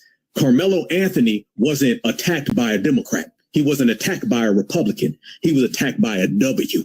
Political affiliations mean nothing and they hold no weight when they target our people. They mean nothing and they hold no weight when they unalive our people, railroad our people, humbug our people, or send our people to jail unjustly. Because backstage, them Democrats you talking about and the Republicans, they high-fiving and then they going out to dinner tonight in the country club tonight and they playing golf tonight. What we're going to do in this era, we're going to talk about what it's always been, the system of supremacy and all of their culprits. Everything else is an extension, but we're not going to talk about the extension and not talk about the mainframe. The mainframe is the culture and the agenda and the thoughts and the actions in which these people live in and what we call the religion of W supremacy. Everything else is just secondary. So no, we're not going to minimize it. We're going to maximize it, and maximizing it turns it on to everybody. I know you want to say something as well, Natural. Well, you took the words out of my mouth. I didn't want to cut him off, so I'm glad that you got in there when you got in there because, I mean, you started off good. But yeah, no, we don't do that. This is white supremacy. So that blaming it on one party to the next, we don't do that over here at all. So we have a clear understanding of what's going on. And that's what a lot of people don't understand because everybody trying to call it everything but what it is. Supremacy. Did you have any closing statements, Keith, before I bring anybody else up? Okay. Yeah, I follow Black Alpha. I listen to him. I feel like he say a lot of important things, but this is something that both of y'all attacked me the wrong way. Y'all didn't want to hear it. Nobody's attacking you, brother. Hold on. No, you hold on now, because you're talking about attacking now. So now you've opened yourself up for me to interrupt We you. didn't attack you. We're not. If you think us calling out the system of supremacy and correcting you about not minimizing it is an attack, then you are in the wrong place, the wrong time, and quite frankly, the wrong generation. It's not an attack. It's a correction to where we don't run around here now and have our babies thinking they got to stay away from the Democrats, and then our babies run to the Republicans, and then the Republicans treat them the same way the Democrats do. We're not going to run from one side to the other or give this falsified mixed message that there's one good half. The way you're talking now, you're presenting it as if there's a good side of this. No, sir. No, sir. You may not realize that's what you're doing, but that's that ain't what I'm saying. But see, if I tell you what you sound like, you're going to twist it around differently because you feel like you directly. Nobody's twisted anything. You were quoted directly. I'm literally using your words and your statements and your phrases and quoting them directly. So we're not going to play the game of misinformation or misquoting. I quoted you directly. You said this is about the Democrats. There's no way that you can misinterpret that, twist that, tangle that, flip it upside down. I said what you said, and I'm saying that what you said is incorrect. And the projection and the deflection will be met with rejection. This is not about the Democrats. This is about the system of supremacy. And the fact that you're getting so bothered and triggered by that, that makes me wonder, are you a Republican? No, I'm not, sir. No, I'm on your side. I've been on your side. I know, but listen. It makes no sense at all. I need you to listen. And this is for anyone going forward.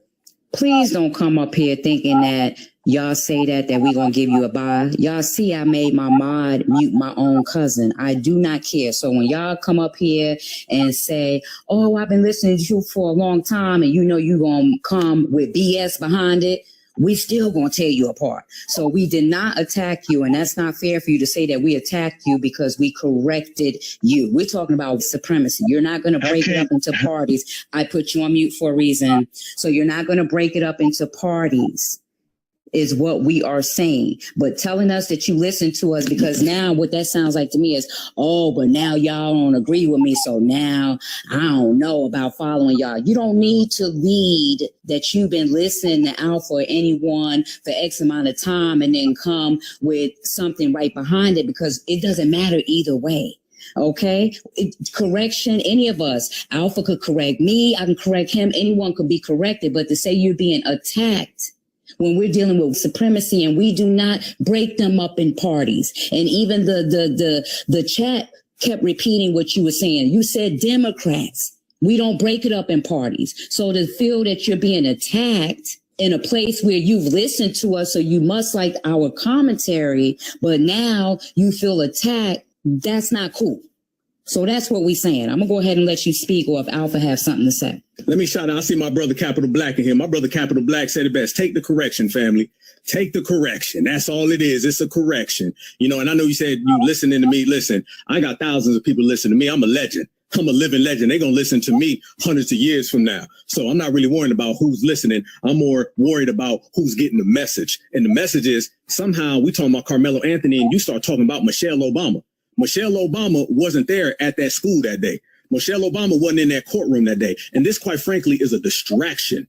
We are trying to get everybody focused on the system of supremacy and all the evil, devious, dastardly things that the system of supremacy does. We do not have time to start cutting it up, divvying it up, playing favorite races. It's all about getting to the point, getting to the facts, and indicting both of these people. Because remember, there would be no system of supremacy without the cooperation of both of these parties. So if you speak about one, you got to speak about the other. And the way we cover that is that we call out the whole damn system. Matter of fact, Natural, let's move on. Let's move on. We sitting there talking about Karmelo. Let's move on. I'm going to show the brother Karmelo Anthony much more love, much more respect, and much more grace than to have a conversation talking about this brother derailed by some partisan Democrat Republican BS. Let's move right along in the spirit of foundational Black America grassroots and just step on all the naysayers. Because family, there's a hell of a lot of confusion out there and a lot of it is unnecessary. Let's get straight to the point. This is a blackout,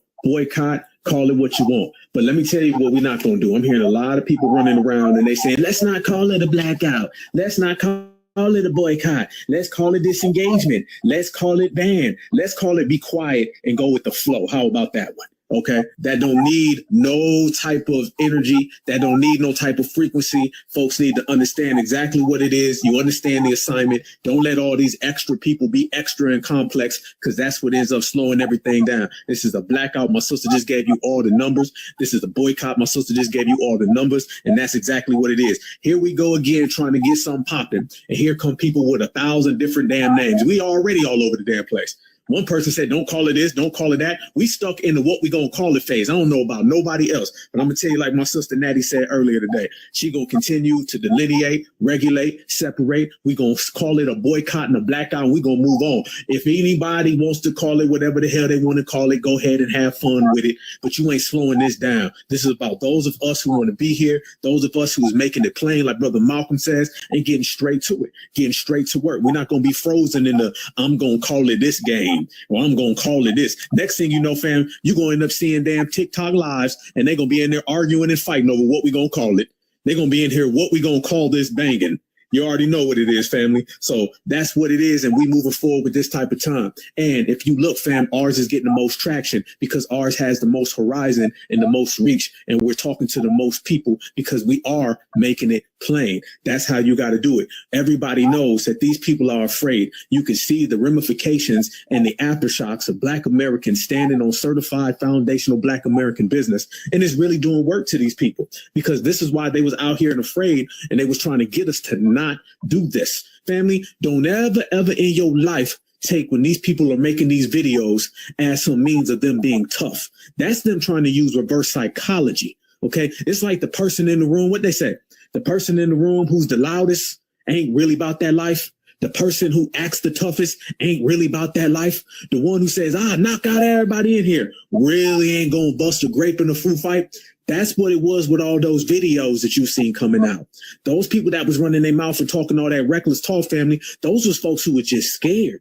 That was them pleading us to not do it. See, they're not just going to come out and be like, hey, please, Black Americans don't do it. But instead, they're going to say, I dare you to. I want you to. Okay, challenge accepted. And then we went along with it. We broke it all the way down. And now they know exactly how it is. So these folks are seeing the aftershocks. And I just passed about 1 billion different stores of theirs down in Florida, and them things is empty, fam. They looking like abandoned buildings right now. You cannot tell me that day are not feeling the pressure from Black Americans and this blackout. You just can't tell me that. You know what I'm saying? And this is what I'm loving, because I'm seeing a lot of brothers and sisters. We out here filming it so we can see it in motion. And like my sister Natty said, it don't take everybody. What we going to do in this generation, this time in the era, fam, this is all about my loved ones, my relatives, and my cousins. It's all about those of us who want to be here. It's time we celebrate who wants to be here. I seen somebody made a video today, and they was talking about, we can't all be invited. We're going to have to leave some people behind. And I'm like, y'all still saying that?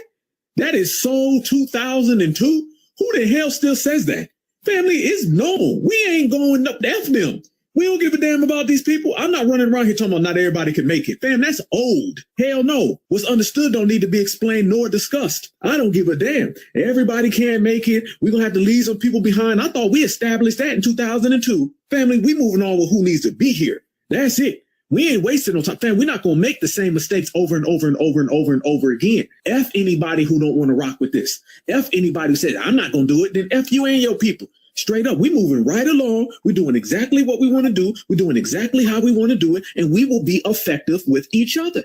That is it. We ain't looking for no new recruits. We don't want to convince nobody. I seen some brother do a damn video, and he's at a store and he's trying to convince some sister, talking about some, have you seen Cyrus Belton? Did you hear what happened to Karmelo? He asked the person, please. He was like, can you please boycott? Did you see that? Yeah, and people wanted me to do that too. And it's like, I'm out there by myself, watch my back and filming at the same time. Just shut up, because y'all not doing shit. Yeah, I'm not pleading with nobody. They don't know you. They got the wrong one. They sure don't. This is a new energy. This is a new vibration. Hell no, we ain't asking nothing, fam. We ain't pleading for no damn body. I'll be damned if I'm gonna go out there and have to convince somebody that we need to do this. Fam, anybody that you have to convince to boycott is somebody who ain't gonna be effective doing it in the first place. These people's refusal to get on board is the same exact reason why we don't want them on board. Keep your over there. Stay right where you are. Stay the heck away from us. We handling business. Last thing we need is some sabotagers, some slow pokes, some slouches to come up in here and try to talk to us. We don't want none of them people. I'm saying it right now, family. I do not want any outsider to come in here who's off code. I don't want no recruits. If you ain't already on that damn page and you ain't bought yourself to that page, then stay away from ours. And that's what I'm talking about. And with that said, that's why things are moving right along. That's why things is trucking good, because we're not begging nobody. We ain't pleading nobody. We ain't asking nobody. We just doing it for ourselves. This is the do it for yourself era, family. This is when I was in Washington, D.C. at the Rally for Reparations. One of the parts of my speech, I said, everything we done did it by our damn self. And you know what I'm talking about. Beep. Put the beeps in there, family, but we done did it on our own. Y'all got to remember, y'all, there was black folks who wanted to leave the plantation during slavery, and there was folks saying, I don't want to leave. Remember this, fam. Every single thing that we've ever done, there's been folks who didn't want to do it and try to stop everybody else from doing it. This ain't nothing new. This is the same thing. Ain't nothing changed but the numbers on the range, baby. Okay? They've been doing this for quite some damn time. So what we going to start doing, fam, we're going to keep on pushing. We're going to step right on them. That's it. Okay, so this is what it is, and keep on trucking, family. And at the end of the day, they're going to be begging to come over here to our side. Because think about this, fam. And I want everybody to think about this. Come on over here to our side. We on code, brothers and sisters, kings and queens, goddess and gods, standing on business. Now let's think about their side. What? Going there with people like Ricc Chow trying to chase you down? Going there, getting told you buy, you go. They don't have no safety net. See, fam, we provide our own safety net when we boycott or we black out. That means we got each other's back. These people who don't want to do that, fam, do you see the company that they're around? So you want to still be around the Ricc Chows of the world? Really? You still want to get pew-pewed in your back? You want to run and get chased for 130 yards? That's what you want. Remember, fam, we good over here. We got ourselves. They don't.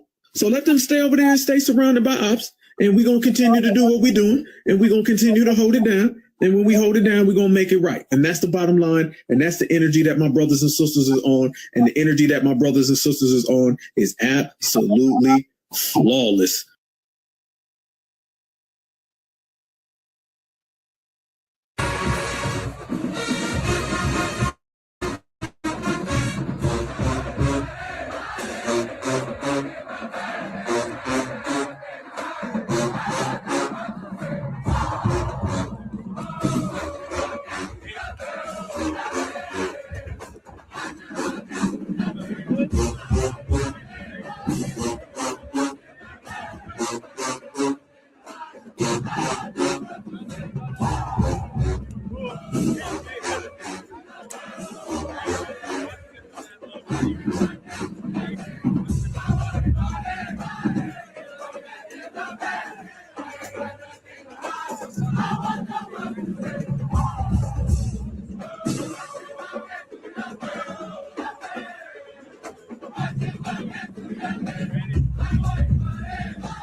go Oahu? I'm in Waikiki. Okay. Yeah. Okay, yeah. Yeah. There's a lot of meth heads out there, but go ahead. No, I'm not a meth head at all. I'm a biologist and a structural engineer. I'm not saying it, sir. Good Lord. Go ahead. Just go ahead. Go ahead.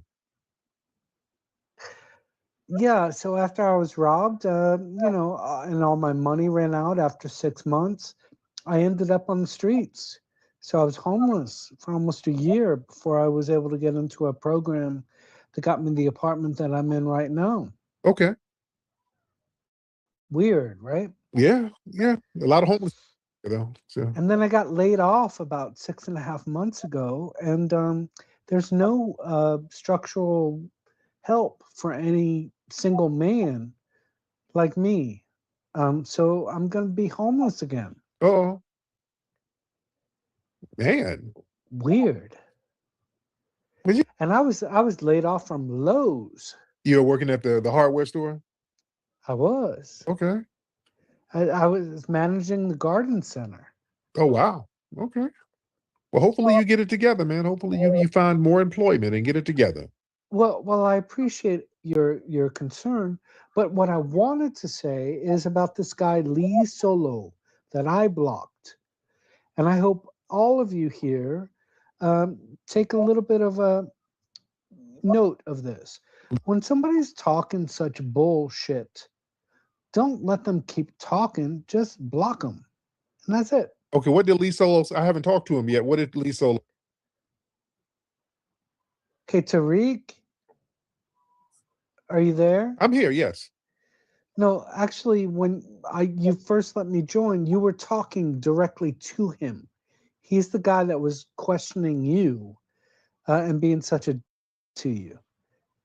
And then you went on to somebody else after that. No. I'm just saying, you did speak with him. I was talking to Bubba. I don't think I spoke with Lee Solo yet. Hey, why would I lie to you? Because why would I block Lee Solo while you were talking to him? You must have blocked Bubba or somebody. Hey, Tariq, appreciate the shout out. But I'm telling you, Lee Solo is the guy that you were talking to. Okay. All right, Taz. I see why your ass. All right. Bye. Okay, yeah. Now I see why you got laid off. All right. And your ass is in a park, homeless, eating a pineapple sandwich. You crazy as cat shit. That's why you got laid off. Try to act like he's just getting laid off because he's innocent. No, man, you on the pipe. Pipe is as hell. The meth kicked right on up on him, didn't it? Yeah, you ain't just getting laid off. You're a maniac. All right. Lee Solo, what's up, Lee? You know what, Tariq? I don't know what the hell was wrong with Taz because I've never even talked to you. This is like the second time I spoke with you, but I don't know what made him think that we were talking on the last call. But dude, he needs to just go to sleep. It's too late for him, obviously. Yeah, and earlier when I said, there's a lot of meth users. I'm not on meth, but he felt like that's a sign of guilt. I wasn't even talking about him, and then he got offended when I started talking about meth, and I wasn't even talking about him. But what's up, Lee Solo? Nothing much. So I guess I'll chime in on the Karmelo thing because listen, I do live in Collin County in Richardson, Texas, which is not too far from where the kid was stabbed. But honestly, Tariq, I mean, I'm just like, I guess sad for both sides. But I really don't see what's the point of trolling the kid on, on Twitter because I'm seeing a lot of like people go in on Austin. And listen, I did a lot of dumb things when I was young. Luckily, it didn't get me killed. But I just don't really think we should troll a dead anymore at this point because he's already gone. But as far as like his father and his sibling, fuck them. But I just don't see what's the point of continuing to just like, going on a kid who's already dead. That's, I guess, my whole thing. I think people got an issue with that damn dad. His dad is acting like a damn flaming white supremacist. His dad sounds like damn Richard Spencer. So, yeah, there's not going to be a lot of sympathy when your dad is out here sounding like the Grand Wizard. That's a problem. Now, and what about Jake Lang? I know you've seen that he came to Dallas. Like I was literally on Twitter when he announced he was coming, and then I think like as soon as he got off the plane, they took him into custody. And he's still like, I don't know if you even seen like his Twitter, but he's claiming that like Blacc COs down there are like beating on them and all type of stuff, which is just No. not true. This guy is just sad. So I did want to hear your opinion on that, and I appreciate you, Uncle Tariq. I'll listen to you offline, brother. Thank you. Jake, he's been on here before. I've debated Jake Lang and ran circles around him. So y'all go listen to that. Well, when did I debate him? About a year ago. I had to whoop on him verbally about a year ago on here. So he's a pathological liar, suspected white supremacist troll. Ain't nobody beating on him. Ain't nobody doing shit to him. Charlie, what's up, Charlie? How you doing, brother Tariq? It's Charlie Street Crip, huh? What's going on, man? Charlie Street Crip. What city you in, Charlie? I'm in Bakersfield, California, the 661 where we get it done. There you go, man. So what's on your mind? Yeah, man. I just came on here to say I don't know what that Lee Solo dude talking about. Yeah, I cursed the Metcalf family, all of them. Oh, they all came from a broken home. You know, they wanted to put those stereotypes on our brother Karmelo Anthony when in reality, you know what I'm saying, Austin is the bastard baby. His mom's a baby mama, and his father's a baby daddy. Just with extra paperwork. They came from a broken home and all that. Rustled and turmoiled into a bully and an abusive boy. That boy was running havoc around that high school. Cheerleaders complaining about him. Heard about that too. I heard something. Yeah, some cheerleaders were saying that they were getting bullied by Metcalf and all this old stuff. So yeah, I've been hearing all types of stuff. So it's very interesting, very, very interesting. But thank you for the call, brother. The prototype. What's up, prototype? Hey Tariq, hey family, how y'all doing? I put down there in the purple pill about this supposed attorney Donnie Perales that's supposed to be representing him in his appeal, and I wondered if I don't know if anybody talked about that, but I want to we need to look into that because I believe to get that type of guy when you already had all these troubles, I mean, are they have tether, have something? I mean, why don't you have any black representation? That's just my question. Right. But that's all. There you go. Well, yeah, hey, one of the reasons they don't have black representation, man, these black lawyers, I don't know what they're doing. And then again, we've been very critical of some of the black lawyers. These black lawyers ain't really stepping up and showing who they are. And I don't know what's up with the black lawyers, man. Again, we've been on here for years talking about we need to have a whole plethora of black lawyers on standby. And I don't know what it is. These a lot of black lawyers now are really trying to get with white firms, and I don't know if they want to be associated with radical cases. I don't know what the mindset is. I know the black lawyers like to come out when the DNC summons them to come and reprimand us about why we should vote. But yeah, these black lawyers are not stepping up like they need to, man. I don't know where they are, but it is not a good look. I really wish they step on up. You understand? Because see, back in the day, the streets would work with black lawyers. They knew the assignment. You understand? The streets would work with black lawyers. We knew the importance of looking out for each other, and we would bring them in, bring them on. Even during the Jim Crow era, we knew how to get black lawyers and get thorough lawyers to come and help out with certain things. So yeah, we're missing that majorly. Dr. Debunks, what's up, Dr. Debunks? Salam alaikum, brother Tariq. Man, I am in the black mecca of Atlanta. Oh.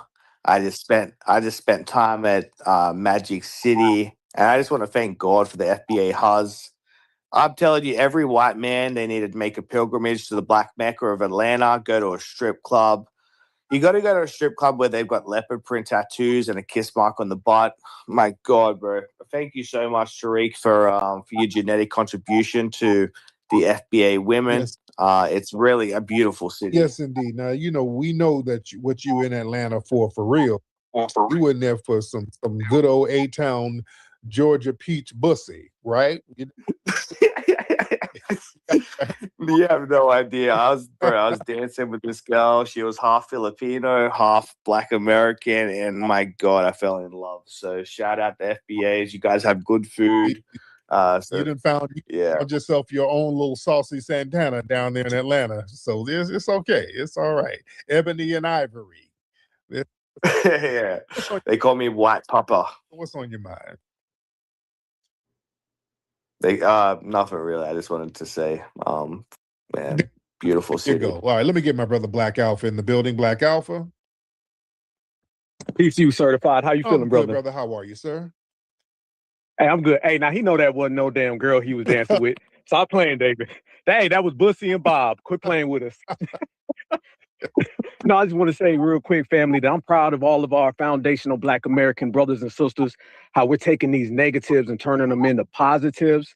And our responses have been quite different in this era. We're taking this Karmelo Anthony situation, this railroading, and we're getting up our warrior game, and we're learning more about the law, and we're applying it, as well as Cyrus Belton. We're getting up our prioritizing of Black-owned businesses. So this is a great thing. I'm very proud of our lineage, heritage, and culture. And I want to tell everybody out there, when we see Jeff Metcalf keep running his mouth, I hope everybody knows that he's making a mistake, because that's only going to strengthen the appeal when we can point to this father and tell everybody that the mayo doesn't fall too far from the tree. Certified salute, brother. Man, respect to that. Yes, indeed. Man. Did y'all see that? Have y'all seen this video circulating with these are they in the Philippines? It's like some Asians. They're doing them FBA dance routines. They're doing like they're acting like an HBCU marching band. They got the girls doing what our FBA sisters are doing. Y'all seen that video that's been circulating around? Very interesting. You know, these people, boy, they study FBA culture. They're trying. Well, you see, they've been trying. They're trying heavy. They're trying to emulate us. And I think the video comes out of the Philippines, if I'm not mistaken.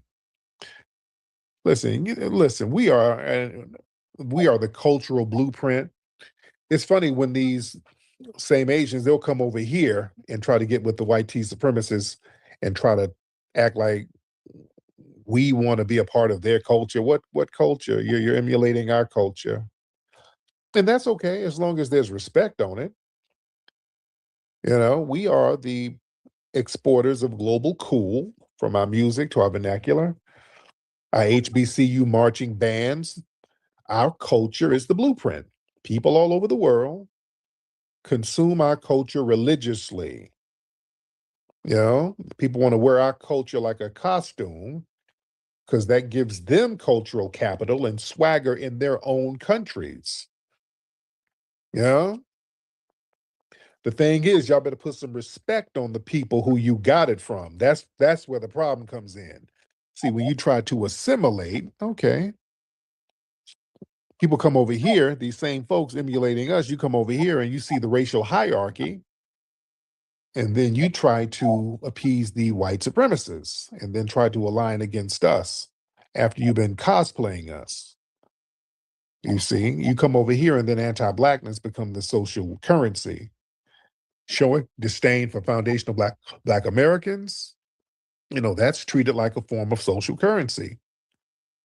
You know, cozying up to the dominant society, you adopt their talking points and try to use them against us when you sitting over here trying to cosplay us. See, we got a problem with that.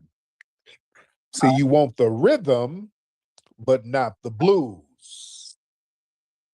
You see, you love the aesthetic of foundational Black American culture, but you don't want nothing to do with the struggle that created that culture. See, that's the thing, that's the cross we bear. See, you like to mimic that HBCU drumline perfectly, but when we start talking about justice and systematic racism or whatever, they'd be the first ones talking about we shouldn't get no reparations and all that shit. They'd be the first ones. Understand where our culture comes from somewhere. It comes from a history of dealing with this oppression. Even that marching band culture that everybody loves today, you understand that came from somewhere. That didn't just pop up. Why did we create that marching band culture that these people are emulating? So you got to understand the whole marching band thing, that was a military thing That was dated to when basically our ancestors were the drummers of the military because they didn't want to give us weapons. They were afraid to give black people weapons. So we were the drummers in the military. Y'all know that? Even in the Civil War, they would have us as the drummers. And then they had to give us those weapons because the white supremacists, the North, they were losing. So they're like, oh, hey, black folks, you want to get back at your masters? Come fight for us. And we're like, oh, shit, say less. Come fight with us, say less. But the thing is, after the Civil War, there was a whole bunch of military wind instruments laying around. So Foundational Black Americans, we took those instruments, created jazz and other music genres, and we took that rigid, monotonous European military structure and we put our own ancestral memory into it. Syncopation, we put call and response, polyrhythms, all that shit. So we fundamentally re-engineered the sonic architecture of the brass band, and that reflected our own cultural rhythm. This is what I'm saying. These marching bands came from something. And also it was a kinetic rebellion against Jim Crow. Understand the psychological environment of the segregated South in the mid-20th century, the early to the mid-20th century. We were living under the constant threat of racial terror, Jim Crow laws, the system completely designed to strip away all of our humanity and try to make us subservient. So that HBCU marching band, that became like a sanctuary of unapologetic joy, that whole festive, high energy dancing and that high stepping, that was a form of rebellion. That was a place where we can express freedom and precision and express out loud, you know what I'm saying? In defiance of a society that really demanded that we stayed invisible. And you know, the culture of that marching band, that came from one brother, that the style of it, Dr. William P. Foster. Y'all heard of him? Y'all look up Dr. William P. Foster. That was he's the architect of that whole high-stepping HBCU band thing. He was down there at Florida A&M in the 1940s. And, you know, he was told by the dominant society there was really no jobs for colored conductors and all that. So he said, shit, damn that. So he created something called the Marching 100. And he broke away from that whole traditional stiff roll step shit used by the white institutions. And he integrated like the jazz, ragtime, all of that highly complex choreography. So he created that blueprint that every other program in the world now tries to copy. You understand? So yeah, we there's people who created this stuff. We have the Alcorn State Golden Girls in the 60s, the Jackson State J-Sets. And so they created these stand routines in J-setting, which is a percussive acrobatic style that blended jazz and foundational Black American movements in it. So all of this stuff came from somewhere. A lot of it comes out of New Orleans too. That whole cutting tradition, that whole competitive, aggressive nature of HBCU band culture. That's that fifth quarter where bands battle in the stands. That comes from New Orleans. That comes from the cutting culture of New Orleans. You understand? So we transform sports halftime shows. You know, before we got involved, a lot of football halftime shows were basically a bathroom break. These predominantly white institutions were doing dry, militaristic marching drills. It was boring. People are like, let me go to the bathroom with this shit. So we, Foundational Black Americans, we transformed halftime bands into like a culturally main event. We'd integrate the popular music and these fly dance steps and that fly showmanship. So we created a massive entertainment draw. So they realized that our style and energy brought money and eyeballs to these halftime shows. So that made it a staple of American sports. You see? It's real deep.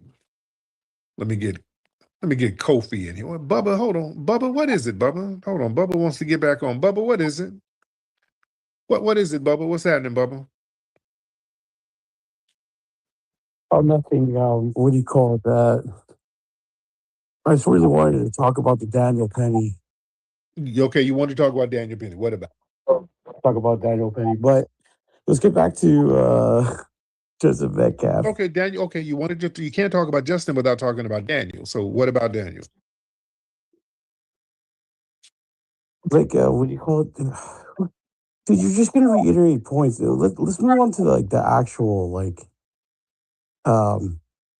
discussion, dude. Let's talk about freaking the No, we're talking. The Karmelo Anthony. is self-defense. That's the discussion Yeah. and the racialized enforcement of self-defense laws. Yeah, he clearly stabbed the kid in the heart, and then for no fucking Self-defense. It wasn't. reason. He didn't just walk up to some random person and stab him, sir. Stop it. He didn't just walk up to a random innocent person and stabbed him.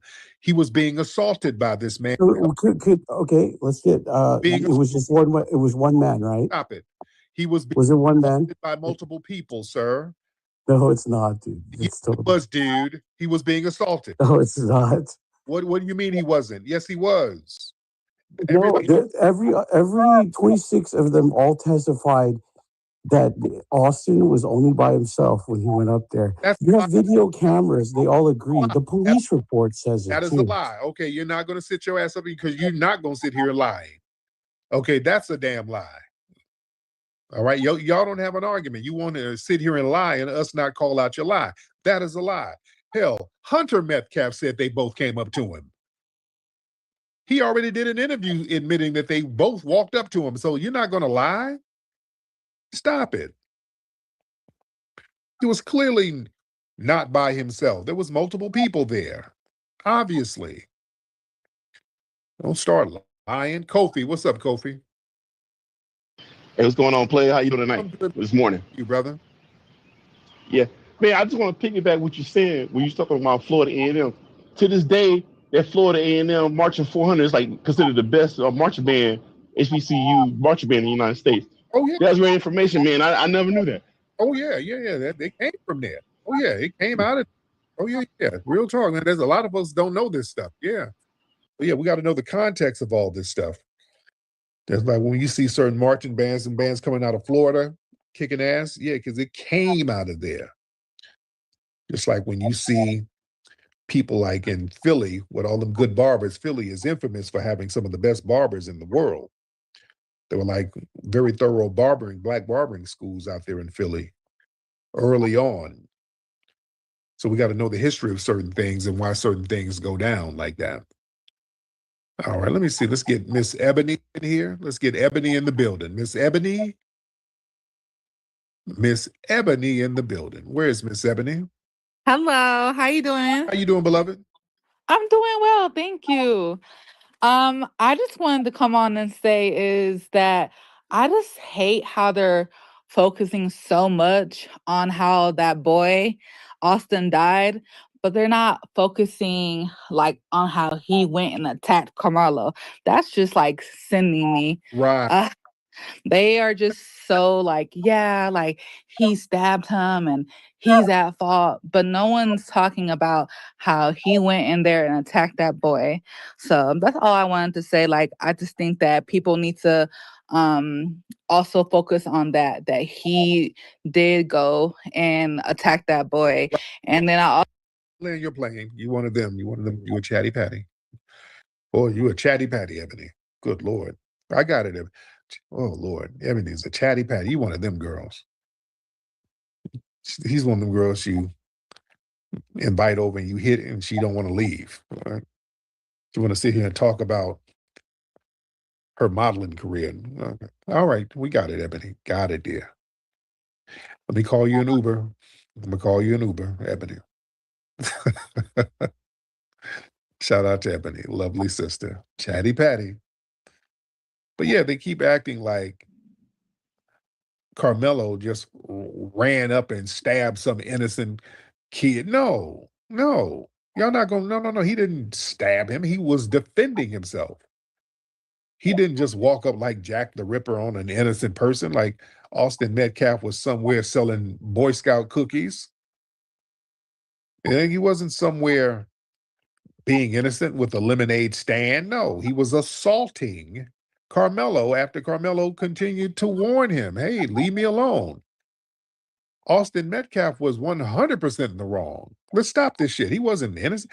He had zero authority over a tent that he didn't own. He didn't own them bleachers. You didn't own the school. You're not an authoritative figure. You had no authority to go over to Brother Karmelo at all. Zero. And you damn sure had no authority to threaten him. Talking about you're going to kick his ass. And you had no authority to put your hands on him. Karmelo was defending himself. That's the reality. You're not going to escape that.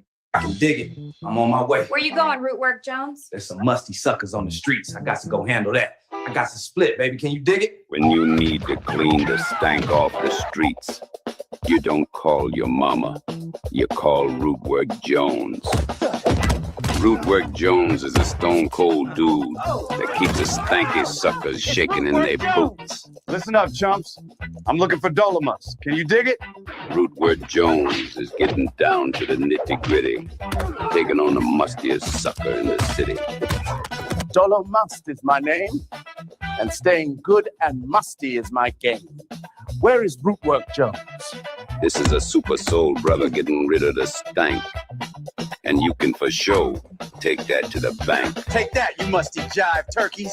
When Root Work Jones is not dealing with drama, he finds time to deal with foxy mamas. Why don't you come on over here and give me some of that root work, sugar? Root Work Jones. He's bold. He's bad. And he's keeping the suckers musty mad. Root Work Jones coming to a theater near you. Go to rootworkstyle.com.